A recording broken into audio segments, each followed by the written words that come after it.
Okay. Okay. I think we're live. I think it worked. We spent all day getting set up, but I think it worked. It looks like it's working. It says live, and man. we have light and sound, so we're all good.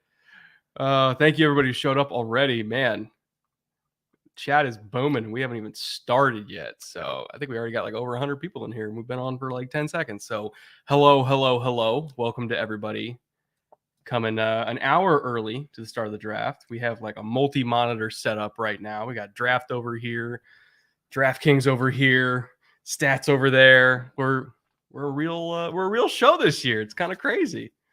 But as you can tell by the logo up in the right-hand corner, we got the draft live stream sponsored by DraftKings this year, which is utterly insane. I never thought that we'd be considered more than a little fish in the big pond, but here we are. DraftKings wanted to partner with us.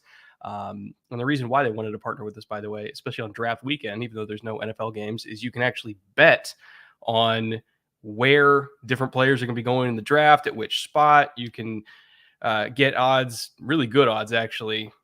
I'm going to pull it up. I want to show you guys this. And we are not considered insider information. We are not, by the way. You will not get popped by the SEC for this. So, but I do want to show you guys something because this is kind of crazy. So Malik Willis, if we go down to the odds, because I don't think he's going to go number one, obviously, Trevor Lawrence. If you go down to the odds for number two right now, Malik Willis is at 2,500. You know what he was at an hour ago? No, I didn't look an hour ago. 5,000. Somebody knows something.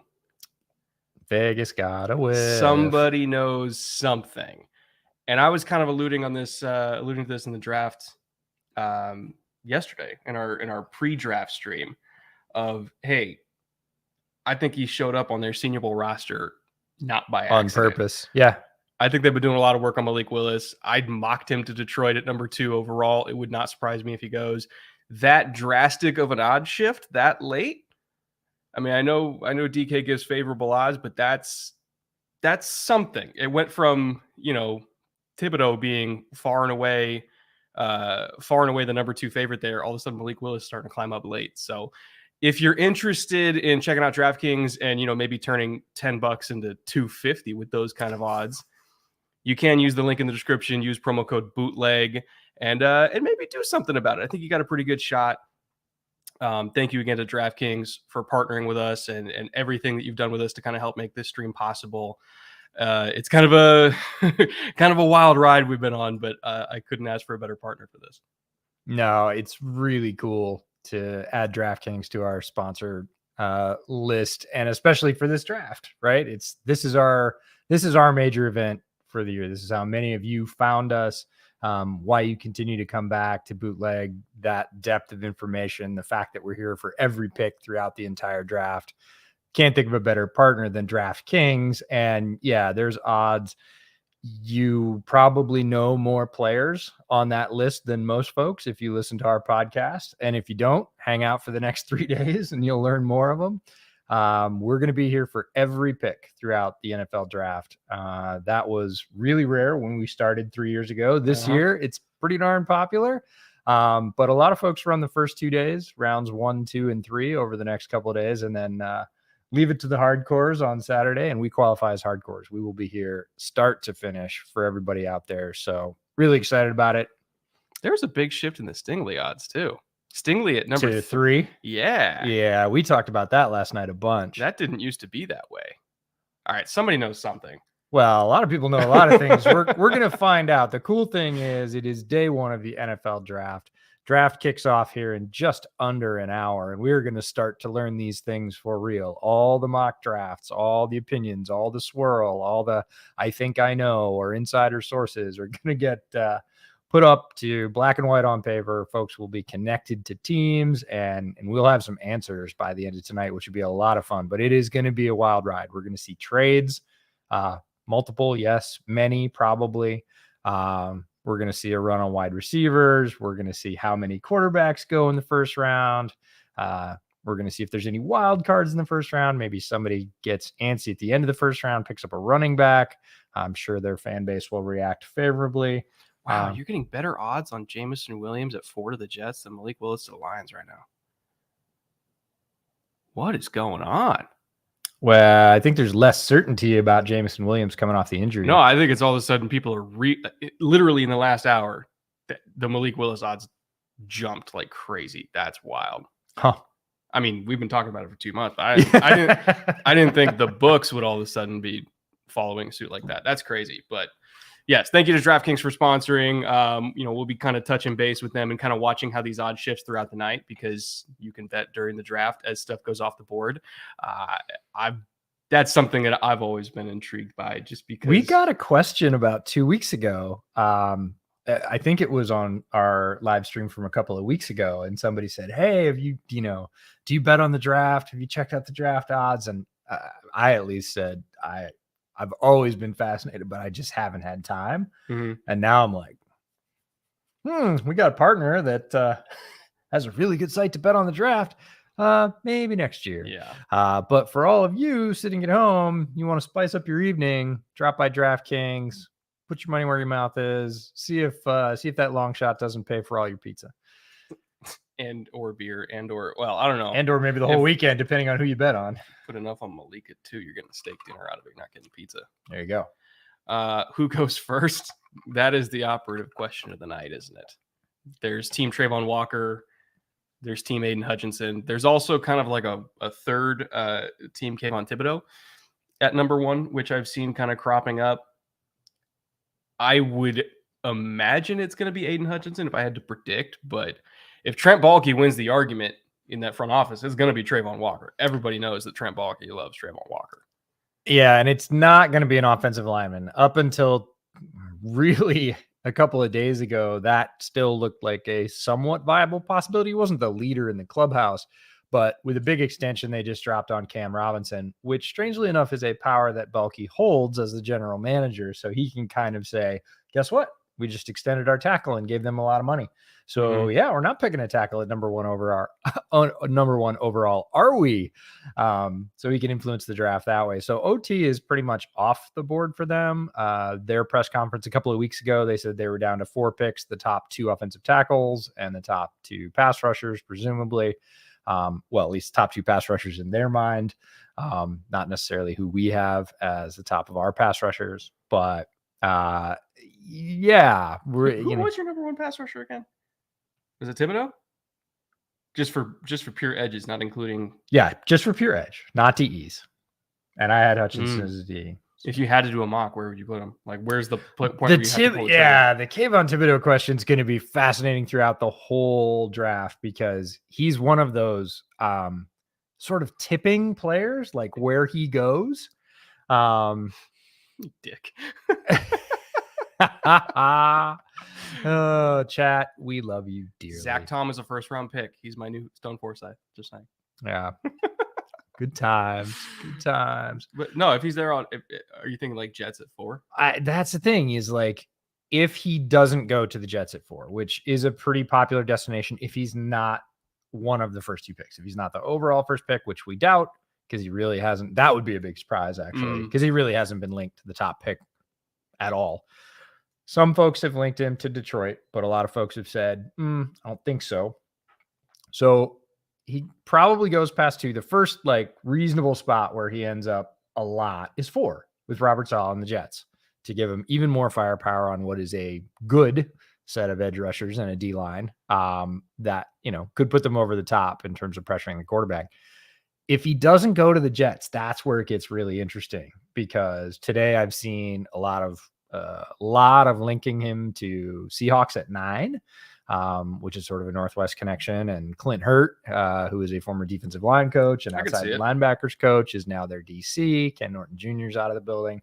So it's very possible that could happen. And if he falls past 9, like if nobody trades up with the Hawks or the Hawks don't take him, then it's sort of like, okay. And then folks like the Chiefs get interested seeing how far he falls. Maybe they want to trade up for a premier pass rusher.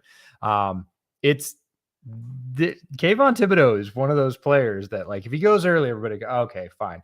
If he doesn't go within the top 10, everybody's going to start to get real interested where that eventual landing spot is, because he's a very good player. I don't think he'll fall out of the first round, but it's like, where will he go? Is it the Chiefs? Is it, another team that didn't think he'd be there later on that grabs him? Do you consider him talented enough where a team that's already fine at edge rusher like the Vikings would take him just because? I do, especially if they get him late, right? And late is anytime after 9, really, because everybody would assume that there's 2 to 3 teams up there that would take a shot, right? And if they don't, then it's going to be like, well, in war rooms around the country, they're going to be saying, well, we didn't think Thibodeau was going to be on the board after 10, and he is. So is that part of our equation? Is that part of our calculus? Or is he just, he's not in our group? We're good with edge. But he's one of those players that's, and he's not the only one in the first round. Like, there's multiple players in the first round like that. Some of the high corners, right? If Stingley doesn't go, doesn't go top 12, or if Stingley, let's just say both corners are there at 12 for whatever reason. Yeah. Weirder shits happen. Vikings go Sauce for some reason. Whatever. If he's there at 13, Texans are going to get calls. Yeah, for sure. And then they're going to have to weigh how much do we love Derek Stingley versus how much do we love the extra picks. 2 first-round picks, probably to get up, especially if it's a team in the bottom of the first round. So there's, there are multiple players, and not just those 2 guys. I mean, we could go on. There's just a lot of uncertainty. There is not a strong consensus about who the top players are, even within positions. Nobody agree. Have you noticed this? So I've talked to like a lot of other people in NFL media. Nobody agrees on anything. Nobody. No, there's not even positions, really. Usually there's a couple of positions where everybody's like, that's the top center, that's the top inside linebacker. There's 3 or 4 where everybody's kind of like, yeah, no, that's clearly the best player. I can't think of a single position group. And quarterback is almost always one where, okay, look, Andrew Luck's great. He's number 1. We're just going to settle on what the rankings are after that.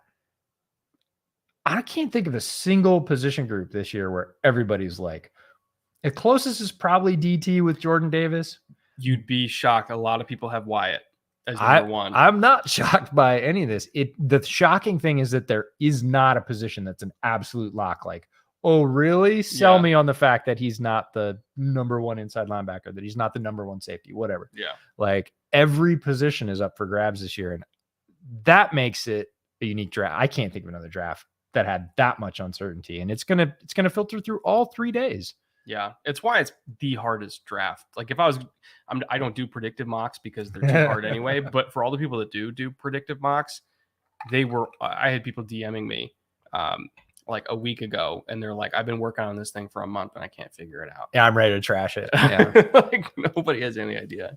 Yeah. Do you think the Ravens could trade up for Kayvon if he falls? If he gets to 10 and they like him that much, they wouldn't have going from 14 to 10. You don't have to do a whole lot. No. At that point, they would just be jumping Washington, Minnesota. Yeah, they'd have to be fascinated by him, though. And the Ravens are one of the teams, I think, where and we've talked about this. You talked about it in your mock on Film Room, and we've talked about it on the streams. There are multiple players, especially on the D line, that feel like Ravens that will not go up high. So if they don't, there are other teams. We're pretty close with a bunch of folks in the Kansas City media, and there is a strong feeling within that fan base that they need to come out of this draft with a premier pass rusher, not probably one that's going to be available at 29 or 30 under most projections, estimations, whatever. So that means bundling picks, moving up. Like, they're kind of sitting on the edge of their chair, like, especially if Thibodeau falls or any other pass rusher, Ebiketie, or somebody that they consider as a premier pass rusher, they're going to go up. Ravens aren't like that. Ravens can sit still, take a Josh Pascal, take one of the DTs who falls into their range, and be perfectly fine. Like, that's going to be a really good fit, really good player fit, system fit. So as a player, I'm sure they love him. If they get a bargain to move up, which is another thing, trade value could be a little bit less because a lot of people want to trade down and not as many people want to trade up in a draft where there's a really even talent level that lasts a long ways. Yeah. So if somebody says, hey, we'll give you a bargain to come up 4 spots, we'll take a few points on the chin because we want more picks. maybe, I but think it just depends on how much they value this receiver class, because if they really want to keep that first round pick for a receiver, yeah. they can't trade up for Thibodeau because they'll lose the first round. The only way to get up that far, to get Thibodeau is to give up 30. And I don't know. Depending on how the receivers go off the board, I don't think they're going to want to do that. And 30 is going to be valuable because 30 is in the range of, hey, we're going to come up from the second round for a team and get that fifth year of control. And I think we have a larger group of premier positions than we've had in the past. It used to be like 3 positions, right? It was the left tackle, it was quarterback, and the corner market exploded, and it was like those are your money position. That edge rusher, that's 4, and now with wide receiver and all the wide receiver contracts, it feels like 5, and with some of the top inside linebacker contracts, it feels like maybe 5.5. So there's like more premier positions where people can say, hey, if we give up a few picks to move up from the top of the second to the bottom of the first, we get an extra year of cost control at maybe one of those 5.5 positions where we're thinking about a guy, and that extra year is going to be a real value. So somebody asked, Connor, does the offer work for DraftKings California? Some DK stuff doesn't. They actually have pools. So if you live in a state where there's no sports gambling, but you still want to do something related to the draft, they do have pools where you can win like gigantic prizes. And so it's not sports gambling, but you get to do pools and you get to win stuff. If you have a sneaking suspicion about, again, say Malik Willis to Detroit at number 2, you can go win some gigantic prizes over in those pools that are perfectly playable for anybody in California. I myself am in California, so that's what I've been doing. And EJ's Pacific Northwesterner, which is also probably going to be one of those states that's the last to hold out. Yeah, so Washington just got any kind of sports gambling. You could not sports gamble in Washington before last fall. Even at casinos, like nowhere. You literally had to leave the state. You couldn't do it on your phone. We now have sports gambling at casinos. So I imagine the rest of the barriers will start to fall. Our premier draft sponsor from last year may be able to do business in my corner of the world. So lots of those barriers are falling. But yeah, is dependent on state. New York just happened 3 months ago, and that was big. Right. You were there for that. I was there that week, and it was nuts. So yeah. And I think DraftKings was one of the only companies that was even available in New York when it first happened. So yeah, and we should give our little disclaimer for the rest of the weekend, but we'll give it every day. Typically, we answer every super chat. We've built that muscle in all of you, and it comes back to bite us on draft weekend, and that's okay. The volume of communication, tweets, views on draft weekend goes through the roof, and we can't thank you all enough for that. But we had 35,000 chat messages over 3.5 days last year. So if you send a super chat, thank you very much for supporting the channel. We can't guarantee that we're even going to see it. We will try for sure, but it's not a contest. It's not about who can attach more money. Just wait for the Seahawks to pick at 9. Chat is going to be a blur. Yeah. So chat goes by really quick. We will try and grab all the super chats we can and fit them in amongst the coverage. If we don't get to your super chat, thank you very much for supporting the channel. But yeah, we are not going to be on our typical SOP of answering every super chat as it comes in. Unless you get $50 like Random Guy.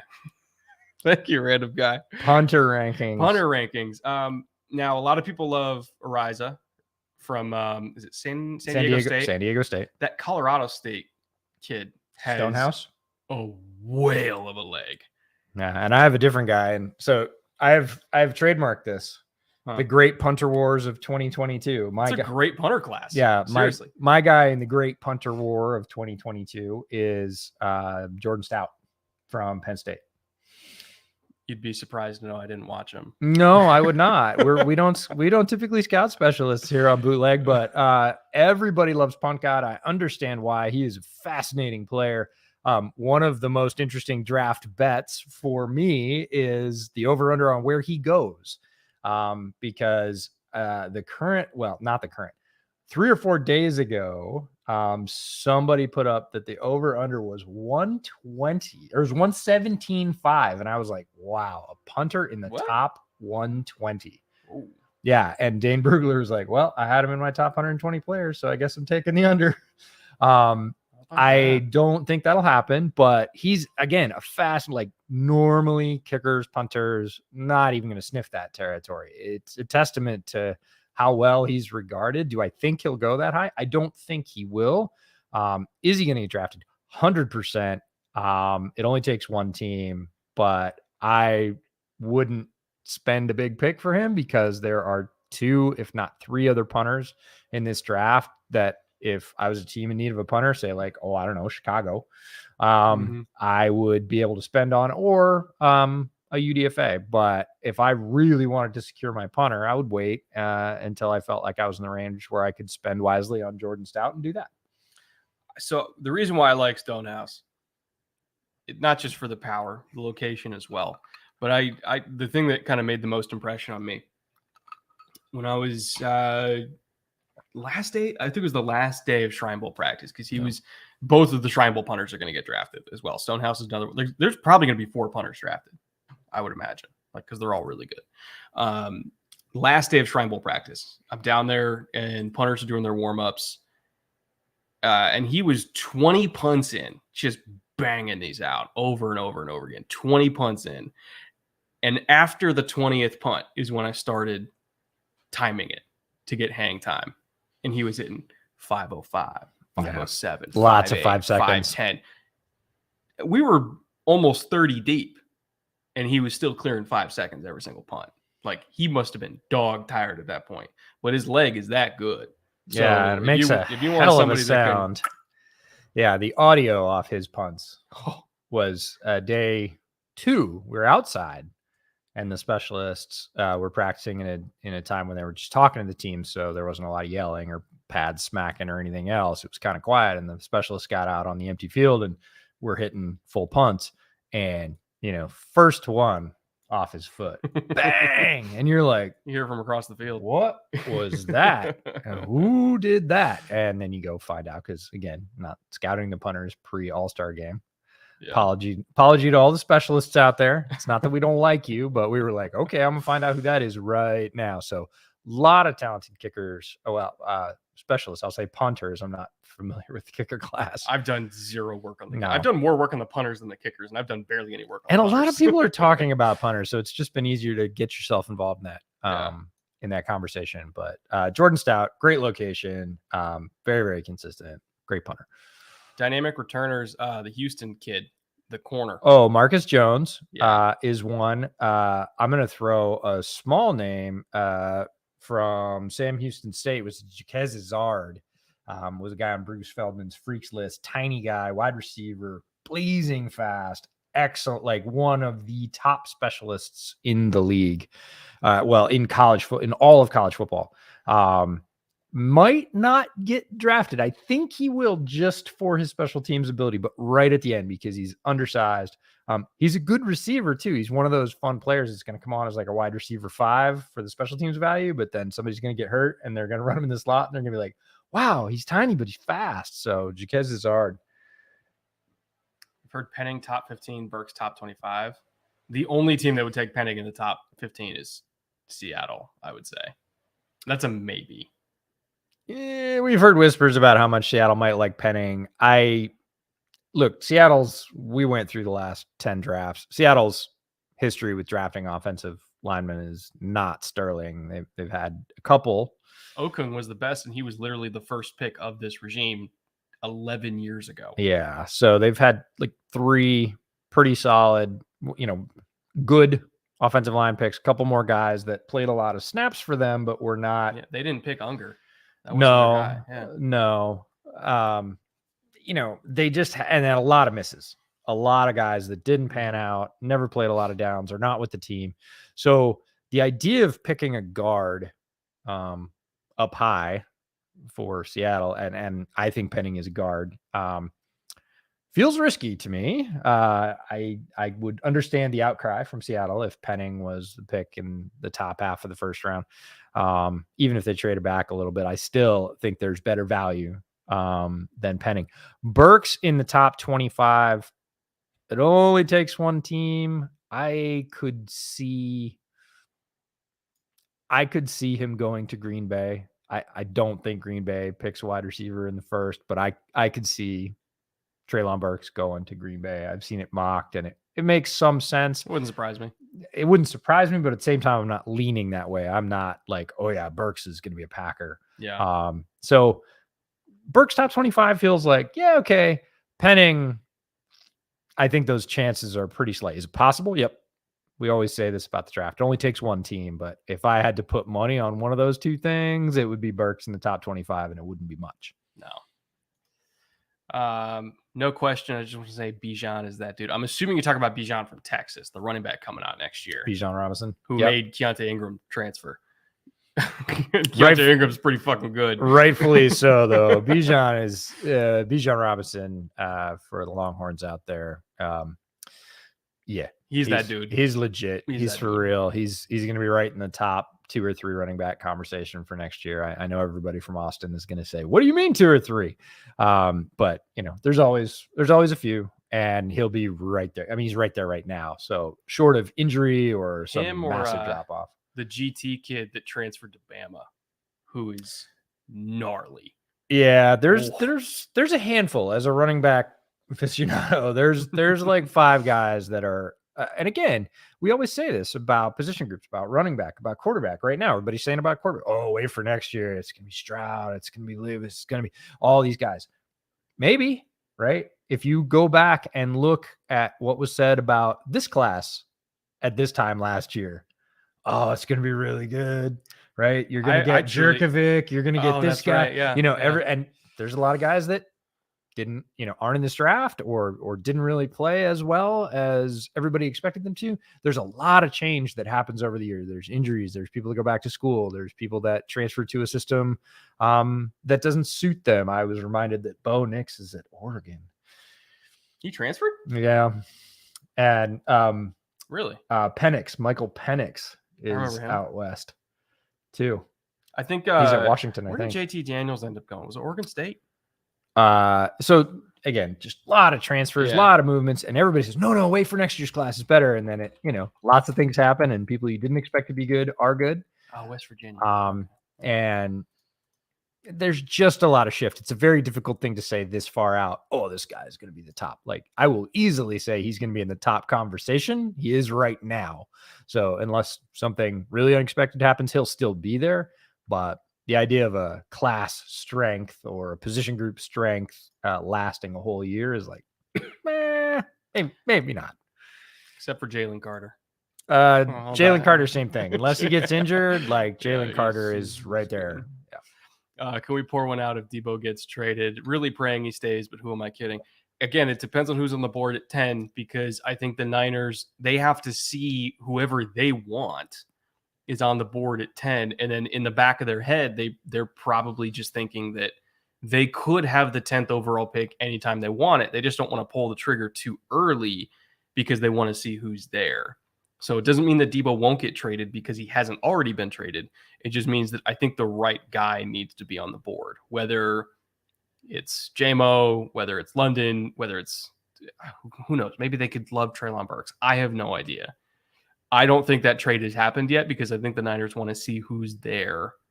I mean, hell, it could even be something that's not receiver if they feel like they want to go Khalil Shakir on day 2. Yeah.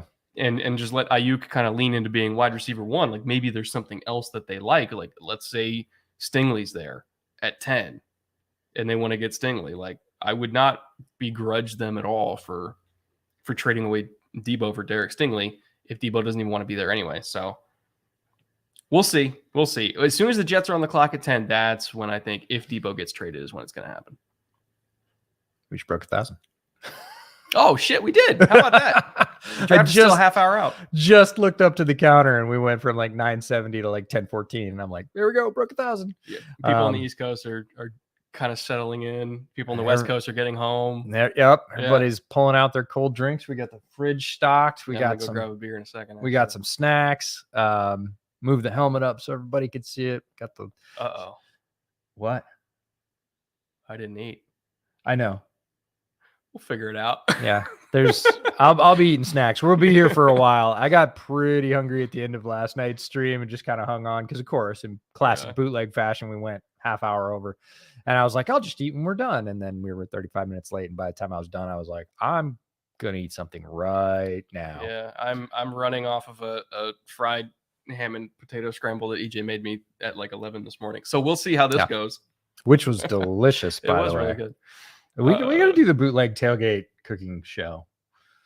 Like, what was the thing you made me in Vegas for Shrine with the chorizo and the? Oh, it was kind of the same thing. It was a breakfast scramble with chorizo, fresh chorizo that we got in Vegas. It was legit. Yeah, super good. And the last time I was down here, not for the draft live stream, I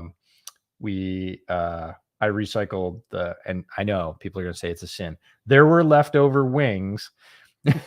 We ordered a boatload of wings. Your brother-in-law came over and we ate most of the wings, but there was like, I don't know, a dozen wings left. And I stripped them the next morning. I remember this. And you posted it on Twitter and people went nuts. I mixed it up with egg and cheese and, reheated the buffalo chicken, and it was like buffalo chicken scramble. It was really, really good. Yeah. So now I'm just getting hungry, even though I did I'm eat. killing myself right now. Yeah. On to Six Soldier for $10. Thank you, sir. Mock draft for my Raiders. Want to take a second and thank you guys for all your hard work you do for us every year and pulling all this out for us. Well, thank you for being here. Yeah. For one, appreciate all of you for being here. In terms of mock draft for the Raiders, when's their first pick? Because they traded their 1, and I think they traded their 2. Let me look at what I want to say it's 70s. So if I just pull up the old Wikipedia here. Yeah, that's one thing I don't have is the overall draft order, because I know it's going to change tonight. That's one thing about this is we are going to see. What would you put? We haven't decided on our bet yet. We'll try that, like our friendly bet for just stuff that comes up. But what would you put the over under at for trades in the first round? Just number of trades, not when they happen or not what they're worth, not who they're for, just like what over under for number of trades. 5.5. 5.5 is where you'd put the line. Yeah, I would take the over. But here's the thing: is I don't think many of them are going to be early. I think they're going to be late. Yeah, but I think it's going to be for corners, receivers. I think 6 is low. So I would take 6. Like if you said it was 6.5, I'd be like, oh, okay. 6.5 would be my kind of tilting number. 5.5, I'm like, Bob, I'll take. I think it's 5 or 6 total. Yeah, but I would lean towards more again as we get to those late picks in the first round. People want that 5th year for a wider number of position ranges. It used to be like if there's a quarterback, 5th year option. If there's a tackle, but there never was because they had all go in the top half of the first round. So you typically weren't giving up a pick for a 2nd tier tackle for the 5th year of control. There are a few position groups. Now it feels like there's like 5 or 6 position groups. So it's just a wider number of players people might want that control for. Yeah. Or, I mean, hell, we've even in the last 5 years, we've seen, I think 3 times running back has gone in the last few picks not because people want the 5th year of control for keeping them inexpensive in the long term. They want the 5th year of control so they can literally just use it and lose it for 5 years. Yep. Go straight to the end of that last year of control and then let them go and draft another one, which financially makes a lot of sense. If you're going to draft a running back high, that's kind of the only way to do it, and don't pay them in, I would even say don't spend that pick, but if you're going to do it, that's the way to do it. That makes most sense. And then don't pay them a second contract. Don't extend them. Don't give them new money. Like it just financially doesn't make sense. Even for the good ones like Christian McCaffrey, Derrick Henry, they're amazing game-changing players that were on the sideline because it's running back. Yeah. Use it and lose it. It's the same reason you're seeing many more teams use not just a 2-back rotation, but use all 3 of the running backs on their roster pretty regularly. Like we saw more carries from 3rd string running backs last season than we've seen in a long time. And it's to keep them fresh. It's to lower that load total. And it's just a toll in the body. And with a longer season, guys are bigger and faster every year. Like every hit adds. And so if you can spread it over 3 instead of 2, chances of getting long bad injuries are reduced. Now, Raiders' first pick is at 86. Oh, I said 70s. I was close. Sorry, Raiders fans. Who's like 80, mid 80s range off the top of your head that I'll pull up the Raiders depth chart for you to look at right now? Well, I've got needs pulled up over here. Because that's so far into the draft, I have no idea who's going to be available. Yeah, it's tough. I'm gonna pull up list of team needs for because at corner, I think they're okay. They just got Rocky Vegas. Sanders. They seem right. It says wide receiver, which I think is probably pre-Devonta. DL, which I could see, but again, they're DL pretty well. Corner, like, at 86. Well, hang on.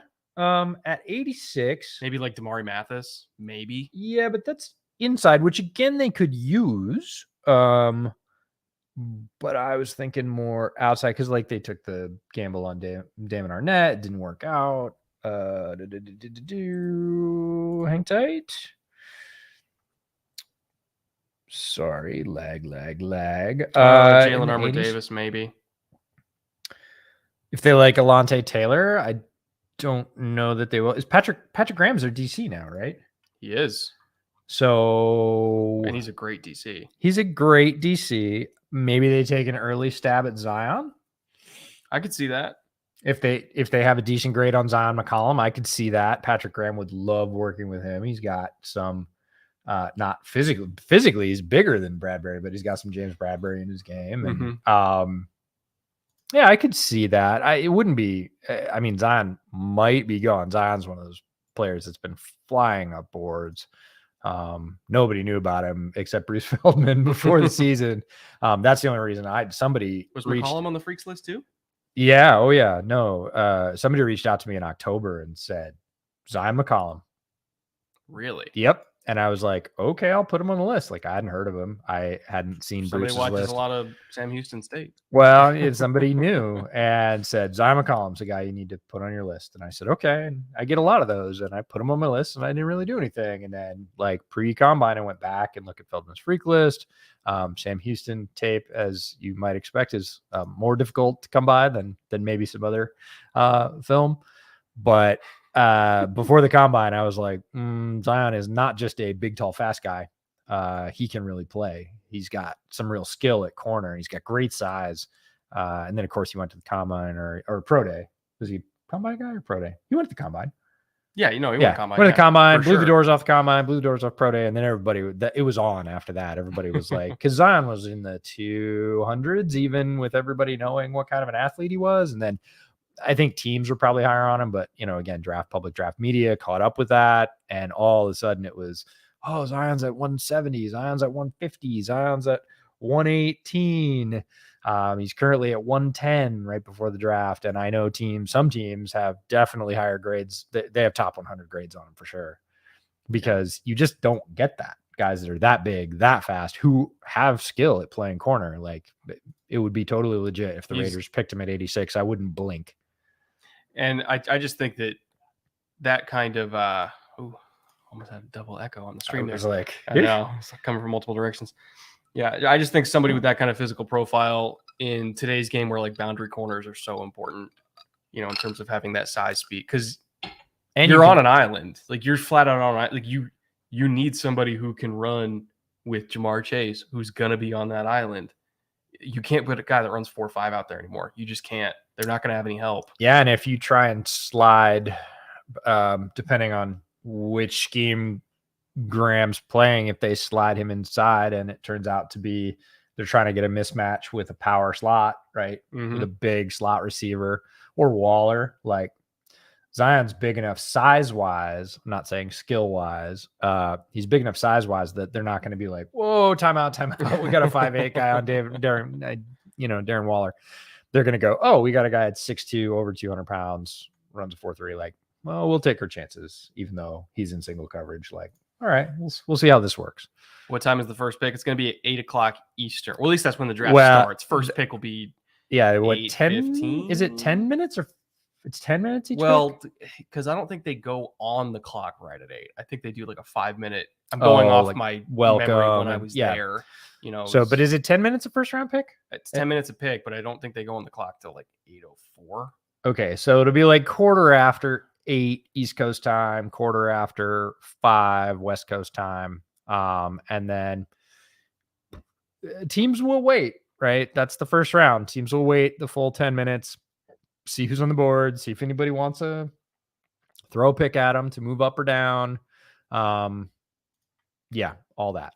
Any chance Dallas trades up for Stingley? Have wanted him in Dallas since he was a freshman. It's possible, but I still think they're going to try to preserve assets and just get one of the edges that fall, because I think they still need edge help. And like, again, Stingley's a phenomenal player, but they're going to have to go up into the top 10 to do it. And that's going to cost a lot. Yeah, that seems like I would never put it past Jerry, but Jerry hasn't been running the draft for the past 2 to 3 years. Steven has, and he seems a bit less inclined title in terms of how he spends those picks. Yeah. It would take a lot, and it would be they would have to be 100% convinced. Now, if Stingley had played at Arkansas, first overall pick, then maybe they would go and spend on. But it's not that he's not a great player. It's not that he wouldn't be a good fit. And none of that. He's a great player. He's going to be a fit anywhere because of his skill level. I don't see it. It seems like maybe a bridge too far for them to go get him. Now, if he slides and he gets close, well, if he slides, that means there's an issue. Yeah, but a lot of teams would be after him, not just Dallas. Yeah, if he slides.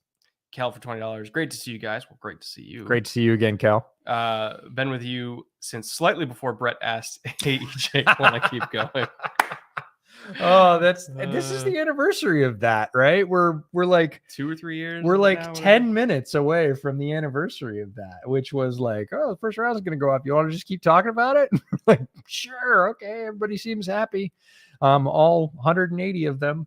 We'll just keep rolling. Yeah, you're right. It was like less than 200. It was not very many people, and we were having a great time because you know us, we love to go on at length about the draft. We were like, I looked at him, I was like, what am I going to say? No, like, yeah, of course, let's do it. And we went the whole first round, and then we went the whole second round. And at the end of the day, we're like, we're crazed, but there's so many good players left on day 3. Let's do that too. And then we realized we were really wiped out and super tired, which we will be at the end of Saturday. But there's no better time per year. I so fucking hard on Sunday night. Yeah, or Saturday night. Well, whichever night. Yeah, no. Full disclosure, when I say it's like Christmas, it's like Christmas. I woke up at 3:30 a.m. this morning, no alarm. Just eyes popped open. Draft day. Like, and that does not happen on regular days, just to be clear. For me, I do not wake up at 3:30 wide awake. I did get back to sleep for a little bit, but no, it's and so many people. Jordan Reed posted it today. It's like Christmas. We called it Draftmas last night. I sent out a happy, enjoy the draft DM to probably 50 people on my Twitter list that are all involved with the draft one way or another, or live stream it, scout it, analyze it. And it's just a celebration. It's a happy day. There's been a lot of work and energy poured into this. And now it all, for the players too. Thomas Booker, one of the guys we interviewed, played for Stanford, said, everything about making it to this weekend has been everything I've done for the past 10 years. Yeah. Since he was a kid. It's here, right? That he will know by the end of the weekend which team he's going to go to, and he will go to a team for sure. And there's a ton of anticipation. There's families all over the country huddled around TVs. There's 22, 25 people in the green room in Vegas right now with their families and supporters and tons of folks that were their high school coaches and their trainers and whatever, was their lunch lady. And I used to serve Aiden Hutchinson lunch. Man, I can't tell you how many comments I've got where it's like, oh, that's my little cousin. I'm glad somebody's talking. Like, and these are like day 3 guys. We got a super chat in a stream we did like 2 weeks ago, and somebody put in $5 or $10 and said, can you tell me whether blank is going to get drafted? It's my neighbor's kid. Yeah. It was like, you forget that they're people and families. So, we may say we like a player or don't like a player. We like a fit. We don't like a fit. It's not that we don't like the person. And we are lucky enough to have gotten to meet more of these people, right? To sit down with them, talk to them, get to know them as people, not just players. And that's been really something that's impressed upon me. Like, be really careful, be thoughtful about how you talk about these players. You can say, I don't like the skill set. You can say, I don't like the fit. You can say, I don't really like the value. I would have waited, but saying they're bad, they're soft, they're weak. You can't be a bad football player and be in the NFL. It's not fucking possible. All of these guys are incredible football players, or they wouldn't even be in the discussion. Yeah. And there's 3 tiers behind them that are this close. Yes. Right. It is not guys from their 6th grade JV team going, I could have made the NFL. No, there are thousands of players out there with it is a hair's breadth between where these guys that are getting picked tonight are and where those players are. They got injured. They, didn't get an offer because they refused to play a different position. Like, there's as many reasons as there are players. There are a lot of talented players out there. And we are talking about the absolute upper crust of the 10% of the 1% of football players in college football. And that's already a huge reduction from Pop Warner and high school and everything else. So none of these players are bad, unskilled, poor. Like, might they fail in the NFL? Yes, some of them will. That is the and like cold we can reality. say it's like, oh, a quarterback X is bad relative to, I don't know, Aaron Rodgers, who is but they're a not Hall of Fame talent. Bad. No, it's not possible. And if you stand next to any of them on a football field and watch them do what they do, even if it's just a D3 quarterback warming up, they're better than every other quarterback you've seen in your life. That ball comes off quick, makes a pop when it hits the wide receiver's hands. Like, guys running by you and warm-ups going 60%. You're like, oh, he's fast. And somebody's like, yeah, and he's jogging. No, tons of good football players. The 25 or so that you see on stage right now in Las Vegas are the creme de la creme of what's out there in the football world. Who's wearing that red suit? That's a nice suit. Well, Jordan Davis has a black suit with a big red sash on it, which is very Georgia. Where's Jordan? Oh, well, there's Jordan. Where's Jordan Davis? There he is. You do that once on tape. Where's Jordan Davis? Oh, the huge guy. Okay, that's him. Easy J-Mo? to pick out. I think it's J-Mo. Could be. It's a great suit. Yeah. So this is a huge night for families, for so many people that have supported all these players. It's really, really cool. So we're here to celebrate. We're here to have a good time. We are thrilled that you were all with us. We're going to add as much value as we can for you as these players get picked, and we talk about fits and teams and values. Strap in, enjoy. It's a good time. Jim said, you think maybe Trent Baalke thinks Quay Walker and Trayvon Walker are the same player.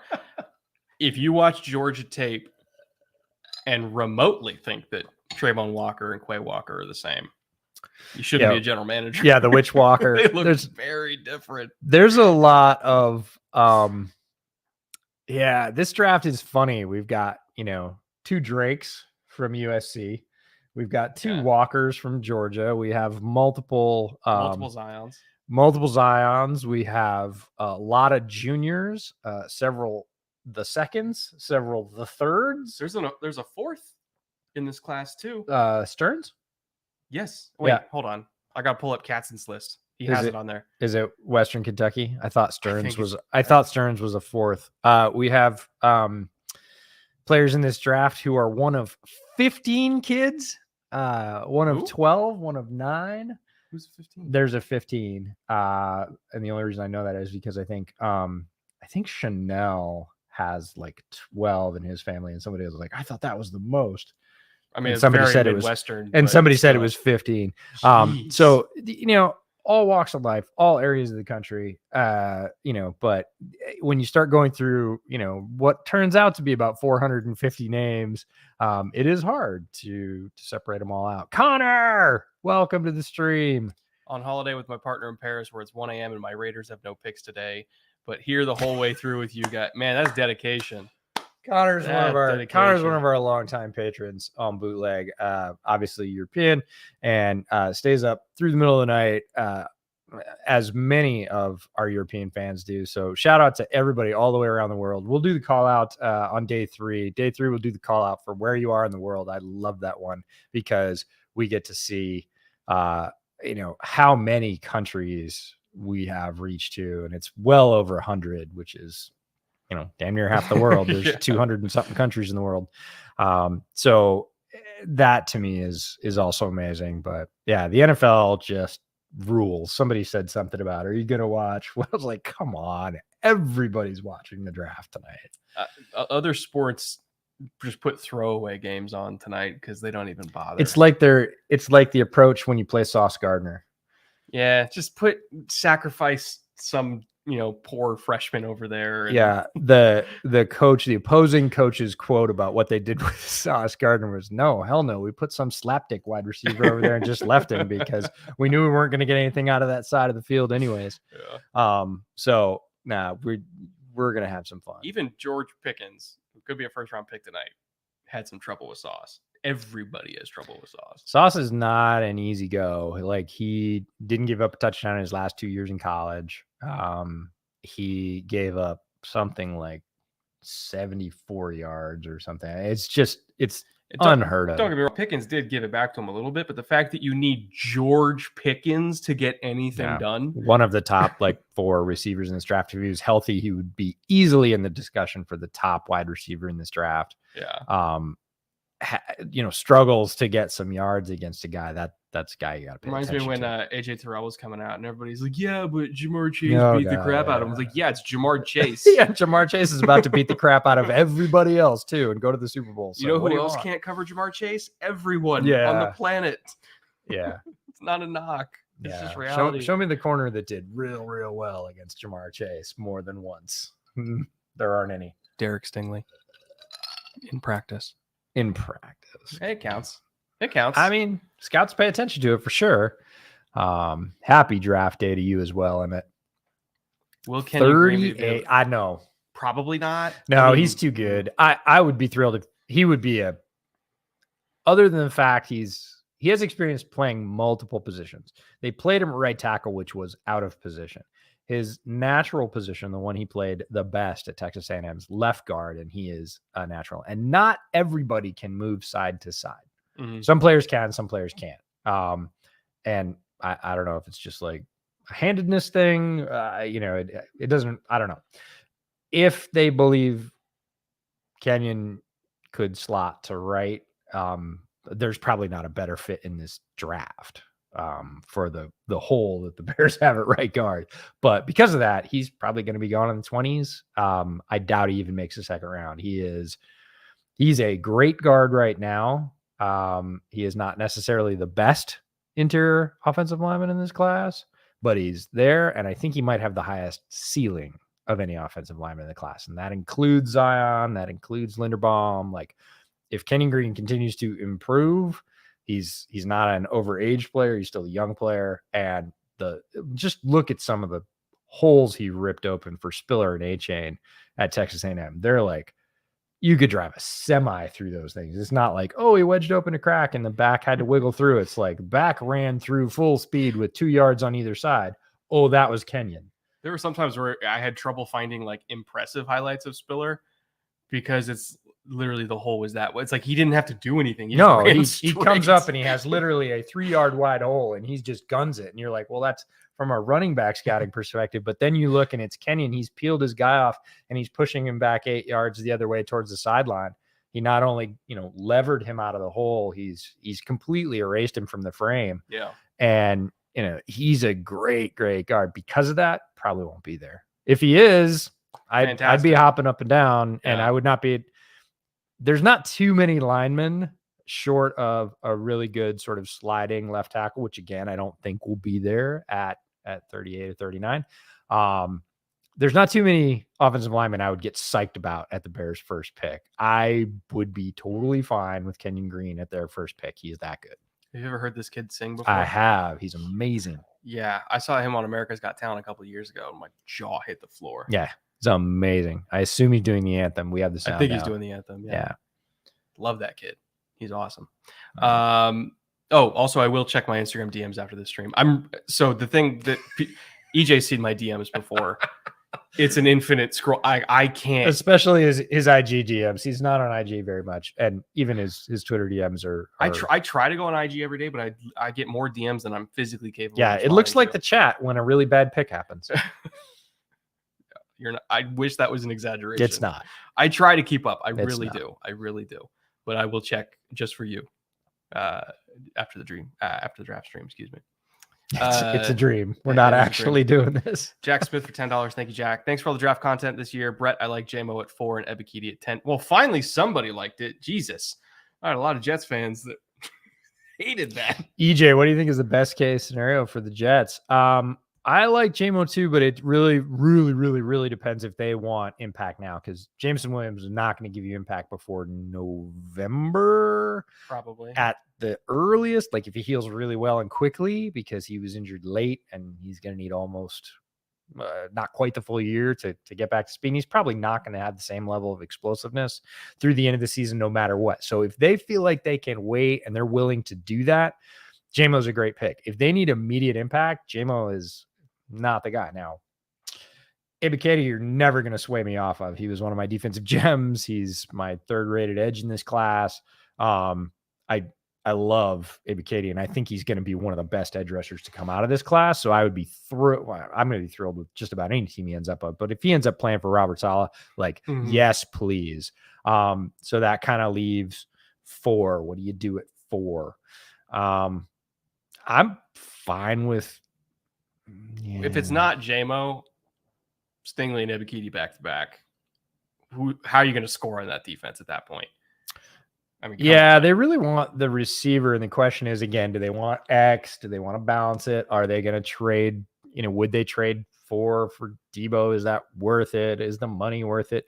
Like, it really depends on how they want to, because their offense already has a bunch of low-key weapons, but they don't need low-key weapons anymore. They need a driver on that offense that they can go to on 3rd and 7 and just know it's going to happen. JMO, I believe, will be that guy next year, but he won't be that guy this year. So how good is Joe Douglas with hanging out going, well, we believe his recovery's on schedule and he's a game changer and we're willing to wait, or no, we want to go right now because year 2 is really important for Zach and JMO's not going to help Zach. So we're just not going to pick him at 4. And that does come into play in the top 10. There's just more everything at the top 10. Players can't check one box. They need to check all the boxes if they're going in the top 10. There's a lot of scrutiny up there. It's very expensive, both draft capital wise and money wise. Damn, look at that crowd. Yeah, the crowd in Vegas is beautiful. Looking good. Not that Vegas crowds aren't always beautiful. It doesn't look that windy. Apparently there was a high wind advisory this morning in Vegas. Everybody was worried it wouldn't be outside, but seems like they made it work. Seems to have calmed down. There's the Bills contingent. Have you seen hardcore folks? Cowboys? A more upstate New York look than the fucking shades. Not really ever. I'm surprised we didn't see Zubaz. I mean, Zubaz is a thing in Buffalo. Shout out to the Rockpile guys, Drew and Chris. I'm going to let you answer this one. Oh, I love Chase Allen. Yeah, boy, Tim, thanks for the question. I love Chase Allen. Chase Allen is one of the, I don't want to call him a sleeper. I want to call him like a hider. Everybody else watches, the other side of that offense in terms of the pass catcher. And when you're watching the Iowa State offense for Brees or Kohler or Brock Purdy or whoever you're watching that offense for, like Chase Allen low-key makes a bunch of really like chain moving, tough catches near the sideline. He's athletic. He's long. He's really, he's tall. So he has long arms. He's very sure-handed. He's not super fast, but that's not what you need him for. He's that kind of space-eating tight end that's, has a little bit more pop than you think he does. He's going to be available real late. You do not have to spend a high pick on him. He's a guy I think could be a lot more productive than his draft slot pretty quickly. I like him a lot. And this is a pretty deep tight end class, so you are going to get him late day. Yeah, you're talking like mid-round 5 and down easily. Yeah. Where's Malik? Yeah. He looks like he gained even more weight since combine. He looks like he's just getting yoked. Yeah, he's ready for impact, but one of the things I love about Malik Willis is his smile. His smile at his pro day, like people kind of went off on it, and I think maybe it was overrated. Like, I just love the approach, right? I love the energy. I love the passion that he obviously just digs playing football, as do most of these guys, but not all of them show that in the way that he does. He is a joyful football player, and that, from being a football analyst perspective, just makes me happy. I love seeing him be happy doing all the things he does, because the things he does are amazing. What if the Chiefs double up on wide receiver with Watson and Pickens? Well, EJ would be distraught. As a Bears fan, hoping for one of those guys to drop, I would be bummed. From a Chiefs perspective, I love it. It would be really cool. I know a lot of Chiefs fans would be upset because then they didn't get the edge, and fan bases are funny. Bears fans the same, just for the same reason that we're talking about. Like if the Bears don't pick a wide receiver with their first pick in the second round, and this is how specific it gets, there's just Bears fans that are going to be ready to burn it all. They're just going to be so upset, even if they pick a really good football player. Bears fans are already ready to burn it all, and nothing's happened yet. Well, all the little stuff has happened. Hair trigger. Yeah, they're upset. There's a lot of tension. Been a while since the Bears were really good, and they're looking at a new regime, and everything's under a microscope. So, but Chiefs fans and many other fan bases have gotten locked in on, oh man, I mean, I've heard from Giants fans, oh, if they don't pick the best tackle at this spot, I'm going to throw something. Like, so I think a lot of Chiefs fans would be like, hey, we got our wide receiver that we wanted. We got a really good X and a developmental guy that could be amazing across from him on the other side of the field. So there would be happiness about that, but there would be this, I think, sort of undercurrent of discontent that, yeah, but we didn't get an edge. And the other thing is edges are 15 deep in this draft. Like, they might still get their edge on day 2. The Chiefs have the most picks in this draft. I think it's 11. Yes. I think Chiefs, regardless, have 4 of them are inside the top 50 too. Yeah. So. No, the Chiefs have the most picks in the draft. That's not debatable. It's either 11 or 12. And 11 or 12 players are not making the Chiefs roster. So if they straight picked them one for one, they would end up with guys they literally had to cut and then maybe brought back to a practice squad. So they don't want to do that. They are going to trade at some point, right? They're going to bundle some picks. And again, if they come out, a lot of Chiefs fans right now are saying, 7 or 8 players of quality is better than, 9 or 10 players of lesser quality. And for a roster like the Chiefs, I would totally agree. For a roster like the Bears, I would say the opposite is true. They need 11 or 12 players to fill holes. Chiefs are not in that spot. So I think Chiefs fans would be psyched about the receivers, bummed about not getting an upper quality edge, but they might sort of back into an edge later and be like, oh yeah, well, that worked out okay. Let's see here. Thoughts on Karlaftis. Personally, I have him at edge 2. Love the power he has in his lower body. So here's the thing with Karlaftis, because I tend to see people when they're scouting edges, they'll have kind of 2 different things that they look at. They look at the lighter speed guys where it's like, oh my God, the first step is insane. The bend is insane. Or people, I tend to be more on this side of things where it's like size, power. Hence we separated them. Yes. All right, I'll be right back. Are you going to get a drink? No, I'm going to go get rid of it. So the thing with Karlaftis is for people like me that love size and power at edge, he solves a very specific problem that a lot of edge rushers have when they go from college to the NFL, which is all of a sudden the tackles are faster. They get off the ball quicker. Their first 3 steps cover more ground. And all of a sudden the speed rush that used to work a lot in the NFL doesn't work that much anymore. We saw it happen with Barkevious Mingo. We saw it happen with Vic Beasley. We saw it to a degree happen with Leonard Floyd until he kind of changed his play style when he was coming out of Georgia and then had to kind of learn how to be a more complete rusher in the NFL. These lighter, more explosive rushers that everybody loves coming out of college because it's like, oh my God, he's got the Von Miller first step. He's got the Von Miller bend. Well, the thing that Von also had was the power so that when tackles would start to overset, he would get up inside the inside shoulder and just push their ass out of the way and then kind of take a sharper angle to the quarterback. So you have to have both. But if you have to have one, I would rather have power because a lot of tackles in the NFL have really good feet. Some of them don't play with the best leverage, especially when they're really tall. Some of them, can be caught a little bit by a speed to power move, especially since everybody's kind of expecting that side scissors these days.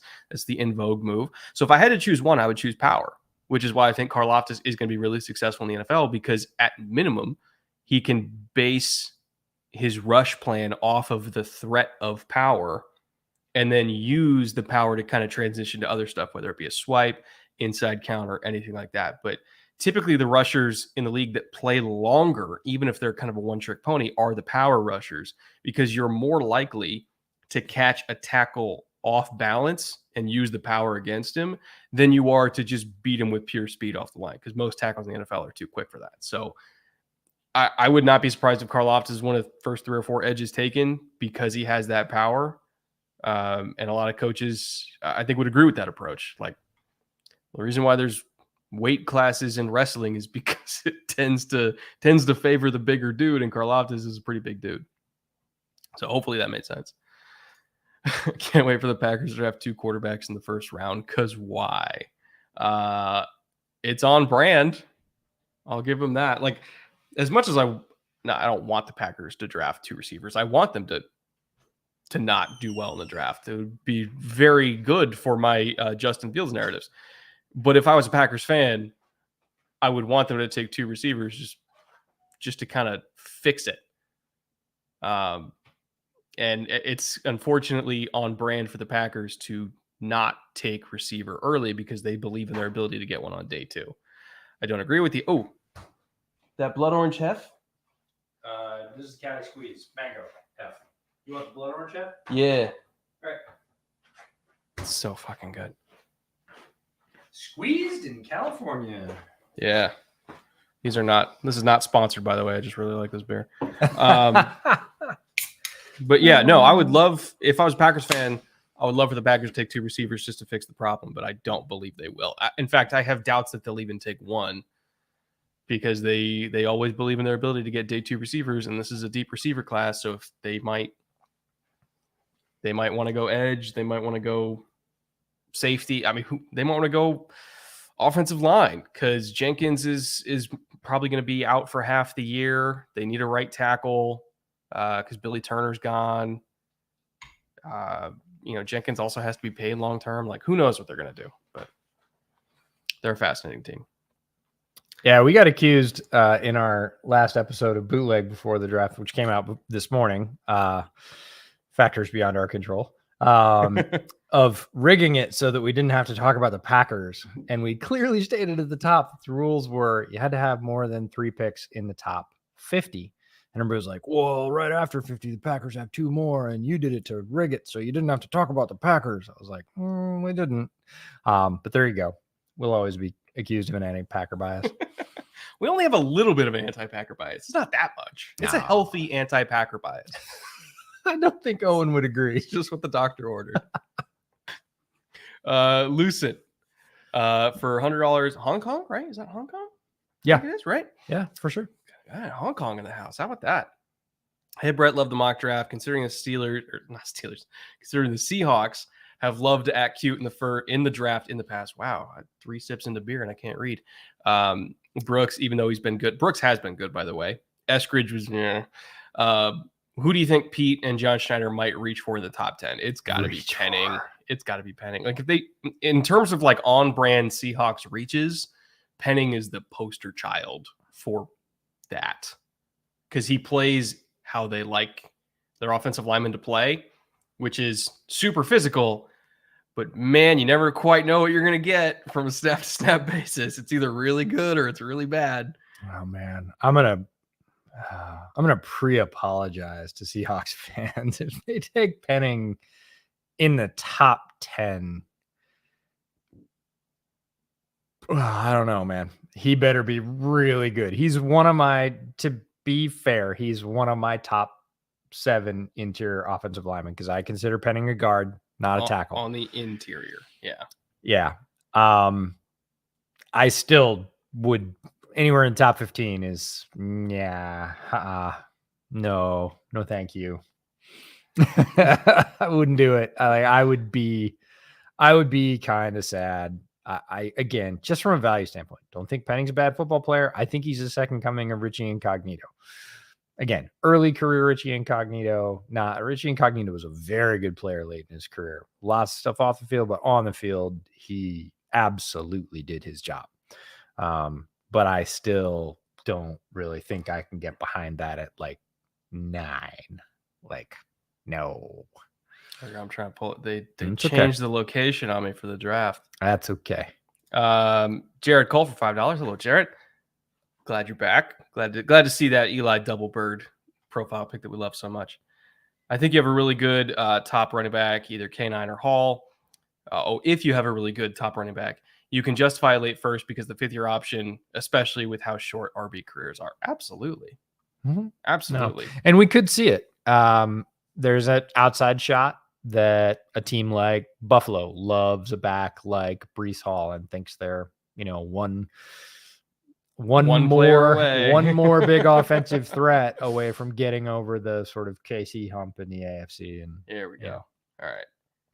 Are they announcing it? Ice Cube? Ice Cube is on the stage? Look at that. Oh, it's DC. It's Derek Carr on the stage. Yeah, locals. Going for the locals. Which, by the way, stream. If you haven't watched a game in Vegas, you absolutely should. It's man, Derek looks so happy now that he has Devon. Do you have a mohawk? Yes, he does. Wow, you get one top tier receiver, and all of a sudden you're getting mohawks and wearing white suits. All right, here it is. All right, Jags on the clock. Oh, Jags just on the clock. I thought they were announcing the pick. Prediction? After the Cam Robinson extension, it's hard not to think that it's going to be Walker. Because that is like the power play lined up, right? Yeah. We're not going to pick tackle because I paid him. Guess who I want to pick? I want to pick Trayvon Walker, so we're going to. I'm not saying it's the right call. If you're asking me what I think will happen. See, Doug has a little bit of a frown on his face right now because I don't think he's going to get his way. Doug wants to tackle. Doug apparently wanted a Quano. Yeah, Doug wanted a tackle. And I don't think Doug's going to get his way. Balky kind of looks pissed too, not going to lie. Why does everyone look so mad? Because they didn't get along and the scouts wanted somebody else. So scouts wanted Hutch. So I'm predicting Hutch. Okay. I would do Trayvon, but I'm predicting Hutch. We'll see. We'll see. And they're probably going to stretch it out for fucking 9 minutes. Definitely going to stretch it out and see if anybody blows them away with an offer because there's no reason. There's no incentive whatsoever. Chat, please give me your predictions. I'm curious what you guys think. Yeah, there's been zero consensus on this. There's no reason to just chuck the pick in right away. Like you don't gain anything. So they'll sit there. Just started listening to the podcast and love it. Thank you very much. Also, just got the Jamar Chase. Oh, it's sweet. A great hoodie, by the way. Yeah. And it's the most comfy hoodie. I'm happy to hear it's the most comfy. My wife actually prefers the bootleg hoodie. Did I ever tell you that? No. Yeah. I know you prefer the bootleg hat to the film room hat. The bootleg hat's better than the film room hat. My wife loves the bootleg hoodie. She says it's way more comfy. I think they're both comfy personally, but I like. Oh, I think I just heard her. You did actually. Yeah. So I like the bootleg hoodie, but I have to say I tried on your Bears hoodie that's coming out, the Justin Fields one. Very soft and legit like it. Good hoodie, like really good hoodie. Looks really good. It's got a fun little detail on the hood that's overlapping. Stylish. Good stuff. The problem with the bootleg hoodie though is I can't do the all over print on that one. That's I know. The minutia of sourcing garments for oh yeah, we're both wearing fresh togs for the evening. We both got fresh shirts for the draft stream. We got branded glassware. Ooh, branded glassware. I forgot to grab mine. You do not have your branded glassware. First of all, thank you for getting that hoodie, and I'm glad you really like it. I spent a significant amount of time trying to get the design just right, so I'm happy you enjoy it. So thank you for that. Question though, what team do you guys think will have the most out of nowhere questionable first round pick tonight? First round pick is a great distinction. The Patriots, as easy as it was for me to mock for them, I think they're going to throw a wild card. I think they're going to do something we don't expect. Texans, maybe? At 13, maybe. At 3, I think it's going to be a little chalky. It's going to be chalk at 3. Because they have 2. 13, I have no idea. Though. And their criteria, I guess, their decision criteria for how they're going to spend that capital is a little bit different than every team's a little bit different, but they're maybe a little bit more different than the average standard deviation of difference. So maybe I would say Texans' second pick might be a little what? Or they're going to trade down because that's like prime trade up spot for somebody who slips out. If they trade down, that's actually somewhat predictable. Like that's something we've said, hey, that would benefit them. And that would be kind of the smart thing to do. That's not the out there like, what? Oh, lost Brandon. I thought they were listing Brandon Litter as the starter. I was like, I thought he retired. Yeah. He did retire, right? Yeah. Okay. I'm pretty sure he did. I think Ollie Marpet and Brandon Linder retired. I'm going to double check on that, chat, just to make sense. Animal King, we too have waited for this all year. We're going to get some good reactions. It's going to be a wild draft. It's going to be so much fun. Taylor holding for $20. Thank you, Taylor. Happy draft day, guys. So excited for this since I still have hope my Falcons won't screw it up. I actually have a lot of hope they won't screw it up either because it's kind of hard to mess up a top 10 pick. They've got a lot of good choices too. Again, not a team that only has one need and has to get a certain player. And if they get pipped, they're going to be upset. Not the situations the Falcons are in. Falcons could pick 2 or 3, I think, players at that spot. And I'd be like, yeah, good. Any of the receivers, any of the edge rushers. I mean, throw a dart at the Georgia depth chart and you're probably okay. I'd be fine with Malik if you're still on the board. Oh, right, because they don't have to play him. Oddly enough, I just haven't really considered Malik to the Falcons, but I could see it. If he doesn't go and he's still hanging out and they don't get some offer that blows them away, they've got Mariota in the building. But I think most people by this point, I'm a Marcus truther, and I still don't think that I would be marching into battle every week going, I think Marcus is going to give us the best chance to win against. Or, I think Marcus is going to be able to play every snap. Yeah. So I would be fine with, again, a situation where Malik didn't have to play right away, has a coach that understands what to do with an athletic, mobile running quarterback. Yeah. And I do say running quarterback, not running anything else. Like Malik's game is multifaceted. The running is part of it.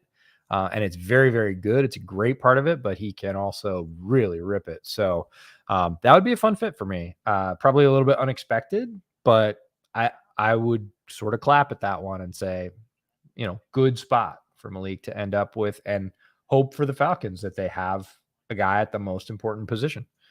In terms of who are the worst reasonable picks for the Saints tonight, thanks for everything you guys do. I don't think there's like a worst reasonable pick for. I mean, if they avoid tackle all the way, well, it depends on the tackle they take. Like, I wouldn't hate Ryman at 16. No, but if they avoid tackle, if they take something other than tackle, don't take a tackle at all. I think some folks would feel like, okay, now what? At that point, first of all, if they're not trading up for a tackle. At that point, I'd be like, well, then why did you do the deal with the Eagles in the first place? Because that's how I interpreted that deal, was they're trying to go get one. Yeah. So if they don't go get one, then it's like, what are we doing here, guys? For the people that do predictive mocks, the Saints are the most popular team to move up. Like, I don't think I saw a predictive mock where the Saints just drafted in the spots they're in currently. They're the most common team to get knocked to move up because why, like you said, why else do you do that? In terms of early prediction for best and worst draft class, I don't know if I would say worst draft class, because you never know. Like, I think there's a lot of teams that are in perfect position to go from really bad to really good in this draft. It's so deep. Here's a kicker for some content we made that unfortunately not a ton of people got to see, but a couple of thousand of you have already watched the video we put out this morning. And what we did is called the Draft Controllers episode, and we looked at folks in the top 50 who had more than one pick, right? Had to have 2 picks at least in the top 50. I'm going to turn off my notifications so I stop getting spoiled. I'm not going to tell you who it was. That's okay. You don't have to. We'll find out here. Pick is in, says on TV. And what we talked about was who would we pick? And so we ran a single mock draft, and picked for all of those teams that satisfy that criteria. And what we said at the end of that episode is there's not a bad class here. Normally we would say, one team kind of got stepped on or didn't get talent that we thought was better. Like, every class that we picked was like, nope, each team got better. I could see how their fans would be happy with this. All right, Goodell's coming out. Let's see who's happy. Is it Balky? Is it Peterson? Or is it the Scouts? Well, we just saw him laughing on TV a moment ago, so I think who Peterson? I won't tell you. Here we go. Here. Trayvon Walker. Trayvon Walker. The correct pick in my mind, by the way. Well, Balky wins. That's what that means. Balky wins. In terms of athletic ability, off the charts. That is a crazy jacket. Like, that is an awesome jacket. I love that jacket. I could not pull it off, but Trayvon is ripping it. That's an amazing jacket. Yeah, I will never even attempt to wear that. I'm not good enough for it. But I'm not good enough for it. I think that's my summary for that piece of clothing. in terms I'm not of good enough for it. skill set, obviously crazy athletic. People hold production against him a lot. It was not his fault. When you look at how that Georgia defense is structured, like there's a reason why both the inside linebackers led them in sacks. And it's because the entire defensive line, like not just Trayvon Walker, the entire defensive front. Yeah, You talk about Nolan, you talk about Davis, you talk about Wyatt, Carter, all of them. It was just slanting and stunting all over the place so that you can, and they're showing some highlights right now of like him winning a pass rush reps. He only had 37 actual pass rush reps the entire year. Yeah, without stunts or twists. And he still led them in pressures, not in sacks, but he led them in pressures despite barely getting to actually rush the passer. So if you want to know why he went number 1 overall, it's because he was still hyper productive despite getting almost no chance and being such a dominant threat and so well coached on these stunts and blitzes that they had 2 linebackers with 8+ sacks, and both of them played like 60% or less of the snaps. So he's really damn good. And oh man, I love that highlight of him dropping in coverage as a hook player. The Florida player. Yeah. And then closing the ball over the middle. Like he's a really, really special player, worthy of number 1 overall to me. And just, it's going to piss off the box score scouts, but there's so much more to it than just sack numbers. There's so much more to it. Yeah. And he is one of the most dominant run defenders in this draft in terms of setting the edge. He's got jackhammers for arms. He just takes offensive tackles and just absolutely presses the snot out of them and has them, at control immediately. And then can get off either side, just chucks people. So strong, big frame. Obviously, everybody focuses on the athleticism, and you see him running down plays from the backside. I mean, the guy has tight end numbers, like good, fast tight end numbers. He could play tight end if he wanted to. He's that athletic, but obviously much bigger than that. Ton of strength. Plays with really good leverage too. Like he's not an undisciplined player. He stands up a little bit sometimes, but on the edge, like when he's really doing that crunching edge set on the run, like you could draw a little stick figure over him and be like, yep, that's where I need your back. That's where I need your legs. So it'll be really interesting to see how the defensive staff in Jacksonville deploys him, whether they do things that are more versatile or whether they kind of just say, nope, we're going to give you one spot and you're going to learn that. Either way, he can be successful. I think he's going to be more successful if they don't try and float him all over through all the downs as a rookie. Yeah, I want him. The most I would want to move him around is if we're doing the same stuff that like the Texans used to do with Jadeveon Clowney. Yeah, and run him inside on third. Yeah, you put him as like where they would stand him up as like a quasi Mike linebacker on third down over the center and just say go blow his ass up. That's about as much I would move him around because I don't think you need to. Oh, pick is already in for Detroit. That was quick. All right, here we go. Number 2. They weren't waiting. They got their guy. Who we got?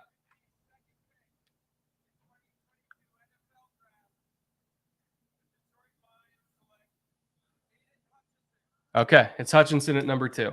Hutch stays in Michigan. So far, we're kind of chalk-ish.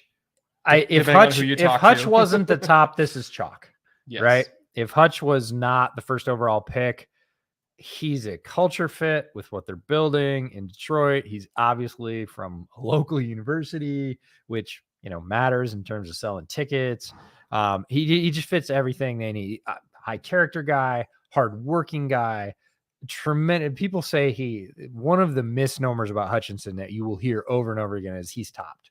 Mm-hmm. He's at his ceiling. He's not. He has tremendous athletic potential. Very similar to the first overall pick, Trayvon Walker. Like he has a lot of growing to do, and he can still improve as a football player. And he's already really good. He's maybe even admittedly more polished than Trayvon Walker right now in some areas. In some areas, he's got. I think in terms of his hands as a pass rusher. Yeah, he's got better Dan Campbell looks like he just had another child.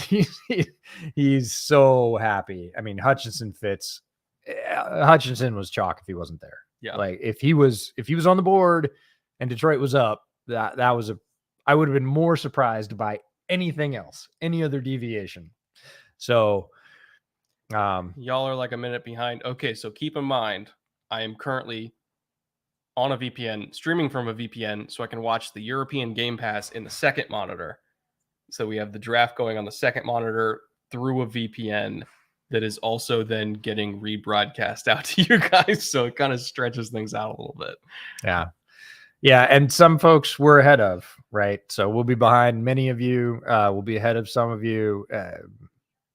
Such as modern telecommunications. Yeah. So we are literally not capable of fixing a delay because we are on a delay and then you guys are on a delay. So if you're looking for somebody to react to a pick at the exact 10-second window that it happens on planet Earth, you're not going to get that here. But we will tell you why a pick is better or worse than most shows out there. So yeah, Texans pick is in. Yeah, chat's probably going to be faster than watching TV, but that's fine. It's all right. Horizon of Houston. that would be something. I'm going to predict Stingley. Yeah. Hail Mary here. It sounds like, and it's mostly what you've told me from what you've heard. So that's where I get that from. But, they have a criteria, which I think is not just for corners, but for players they want in their building in terms of character, leadership, and all the reports about Stingley say, yep, like that's easy. Yeah, it's just pretty much a lock. Like as long as he's healthy, he's just an easy pick because he's super talented. Yeah, health is the thing with Stingley. It's not at all about talent. Like he is arguably the most talented coverage player of any player in this draft. Kind of sounds like, I think, was Stingley the guy? Just going off chat here, unless chat's fucking with us. Chat does have a history of fucking with us during draft streams. So. I'll give him that. This is a time-honored tradition in bootleg of misleading us and then yanking our chains, which we kind of love anyways. But Stingley to the Texans confirmed. Until I hear it come out of the commissioner's mouth, I won't celebrate yet. But yeah, there's a lot of reasons why Malik to Seattle. What do you think about that? I think that no one would like it this year. Well, he wouldn't play this year. Well, maybe he would. Are you sure about that? You're right. I don't think anybody would like it this year because if he didn't play, that means Drew Lock's most likely leading the team, and nobody's happy with that right now in the Pacific Northwest. Unless Drew Lock has family members there, maybe. But if he does play, I don't think they're going to be particularly happy either because that's kind of like who was the running back that followed Walter Payton in Chicago? Who was the running back that followed? It doesn't really matter. He did really well, actually, but whenever you're filling a legend's shoes, and Russ is a legend on the Seahawks in Northwest sports, like you're never going to be that good. Yeah. And if you're having your growing pains right after that with no break, with no buffer, you're going to get a lot of extra garbage. I'm not saying he can't take it. There's Roger. Bria already said it happened, but yeah, they already said Stingley to Houston confirmed. I just love seeing the words come out of his mouth because yes, I know it was Neil Anderson. I actually think Neil Anderson is wildly underrated. Neil Anderson, great player. It's the fucking first round of the draft. We're talking about Neil Anderson. We should. Neil Anderson should be talked about at any time. I'm totally fine with talking about Neil Anderson. Any ever. Hold on, let me ban this bot. There we go. All right, chat. You're welcome. Banned him. Stingley is, like we said, health is the thing. Availability is the thing. He's played 12 games over the last 2 seasons. He had arguably the most dominant coverage season by a player in the last 10 years as a freshman. Yes. As a true freshman. Transcendent talent. They're showing all the highlights. Great tackler. What a close. Yeah, great tackler. Great reaction time, super smooth as an athlete, very rarely out of position in phase ever. Yeah. Runs when people say, oh, he ran the route for the receiver. That's Stingley all the time. Never out of the hip pocket, always undercutting routes across the middle that he should. Physical, athletic, able to win jump balls, able to win with strength in bump and run game.